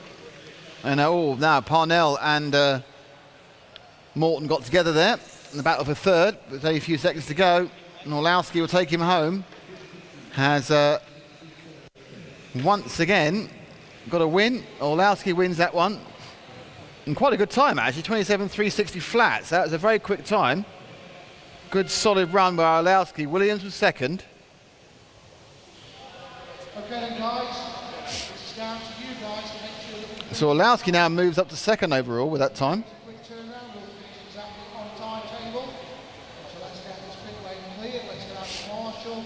Let's get down to Morton was third in that Mark Parnell's. This last heat must feature David Spashett because he's not been out yet for the 6th round. And it's our final race of the day, followed by packing up pizza choice. Very little, but I have to order the pizza on the internet. We have to turn the computers off. We have to collect the cameras in, to just bring them to here, and turn them off, and that sort of thing. referee. I'd like to open the track. So it's about 5 minutes. It's going to take longer to order the pizzas. Track is open.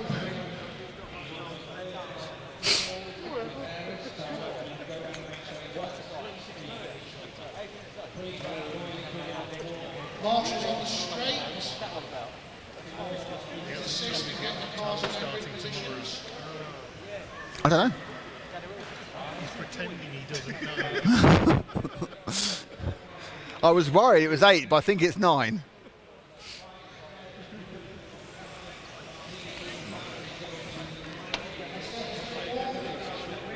So, going to form the grid up.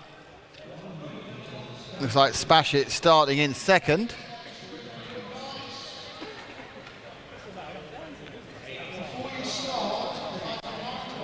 And here's Michael, who's just won his 6th race. Michael, that was very, very quick as well, 27.360, so you move into second overall. Yeah, it was a good one. I was starting 10th, so I lost a lot of time there, but tomorrow I'll start more in the front, and I'm going to try to make a better time tomorrow. So did you actually get to start from pole at any point? No, I start from pole and from second. My best start is third. That doesn't seem right. But you've won 6 races, so hey-ho. Yeah, it's right.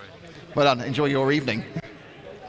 And we get ready now for the final race of the day, race number 60. There are 40 more tomorrow, everybody. 40 more races tomorrow. Do you know what time we're starting tomorrow? Is it 9 o'clock? Starting at 9 tomorrow, are we? 10? 8? Is it? Oh, excellent. Again? Oh, excellent.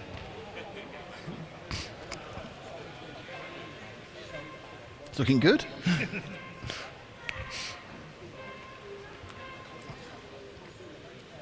And they're away. Spashett starting in second. I can see that, but the person in the lead is Abe Middleton, local MK racer and M3 driver. He's dropped off. So Spashett now is in the lead and has the chance to set an absolutely blistering time. The temperature's gone down, and David said to me, this is the chance to go fast. You can get the tyre switched on. It's a real chance to go faster. But the question would be is how slow is the rest of the grid? Well, you've got Middleton, Diver, Rice, Parnell, Mottram, Payne, Gale and Baker. Well, Gale's down in 9th, and he's a pretty fast driver. So this could be a real chance for David Spashett to put himself at the top of the table, not just with 6 wins, but with the fastest lap time. So we'll keep your eyes on the white and the red car. Second place at the moment is Owen Smith. Adrian Middleton is third. Best lap from David is a 13 flat.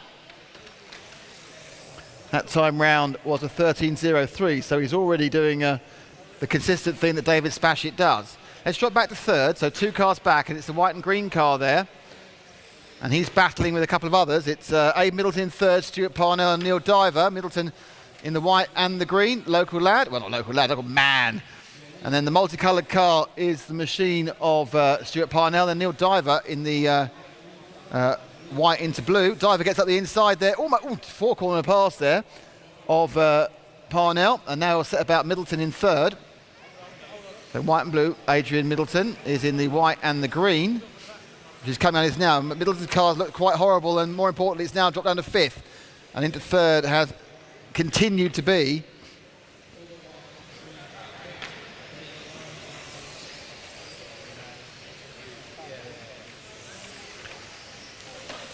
so after a run in the most recent lap of 12 and 12s, Spashett definitely on for the fastest time we've seen so far, but now it gets tricky because he's got the back markers. Let's pick up our lead, the white and the red car coming underneath us here. Because this is the run that could win the whole thing. Because if you win 8 races, it's your fastest time that will decide it. Spashett from second is on for an absolutely blistering time at the moment. He makes a minor mistake there, but it's not going to cost him much time. And it's all about the observance of the cars behind him. Will they get out of the way at the right time? It's the big orange car that needs to get out of the way here. Sticking to his line, and he's gone there. Nice moving there. Now it's the green and the white car. Spashett losing time, even though he's not being held up. You just do. Passing people slows you up. It's the same for everybody. Everyone has to lose time by passing people. White, and they'll get out of the way too much. That lap, for example, was a few tenths slow. But at the moment, we're looking at a chance for David Spashett to perhaps add another World Championship, the 4 IFMAR World Championships he's won. It's all about taking advantage. The track conditions are possibly as good as they're going to be. They might be slightly better first run tomorrow. But then we go to the middle of the day and they're not as good. The cold track, if you can get the tyres to hook up, is the ideal time to be out. And Spashett, driving with everything he knows, and he knows a lot after 30 years of driving in 4 World Championships, 1 million European Championships, 10 million National Championships. And he's not halfway through yet. And he's just over halfway, sorry. We've got 2:37 to go, 3:23 gone. And we're following Spashett because this could be the winning run if he can keep it together. The next back marker is the white and blue of Neil Diver. So Spashett is already coming up to 3rd place to lap. And Diver goes wide. Very nice bit of letting of back markerage there. Well, not really a back marker. He's a great driver. He can run 3rd. Middleton having some problems ahead of him. In 2nd, it's Owen Smith, who will be one of the cars to get lapped in a second. Smith has a lead of about 5 seconds. 2 more cars dispatched by Spashett. And whilst I don't know what the predicted lap times are, I'm guessing they're quite good.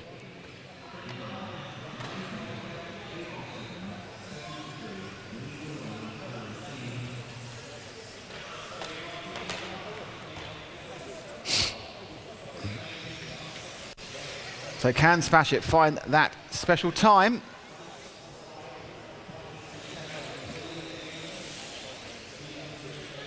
That's the white car in front of him. Nips past. And that was the Mark Payne car.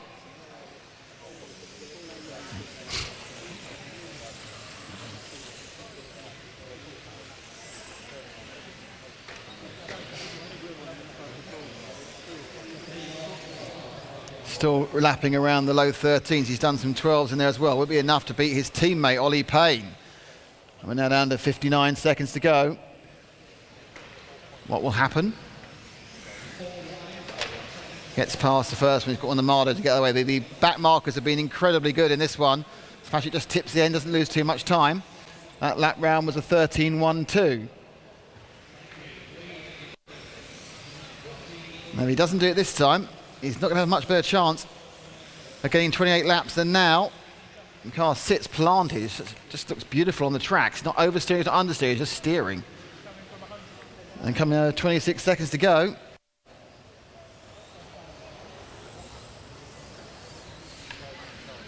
And my guess is he's going to clip the 28 laps. Now, is he going to beat 28 in 3:73, which is the fastest so far? And I would also say that's likely to happen as well. And it could be able to happen by quite a few seconds.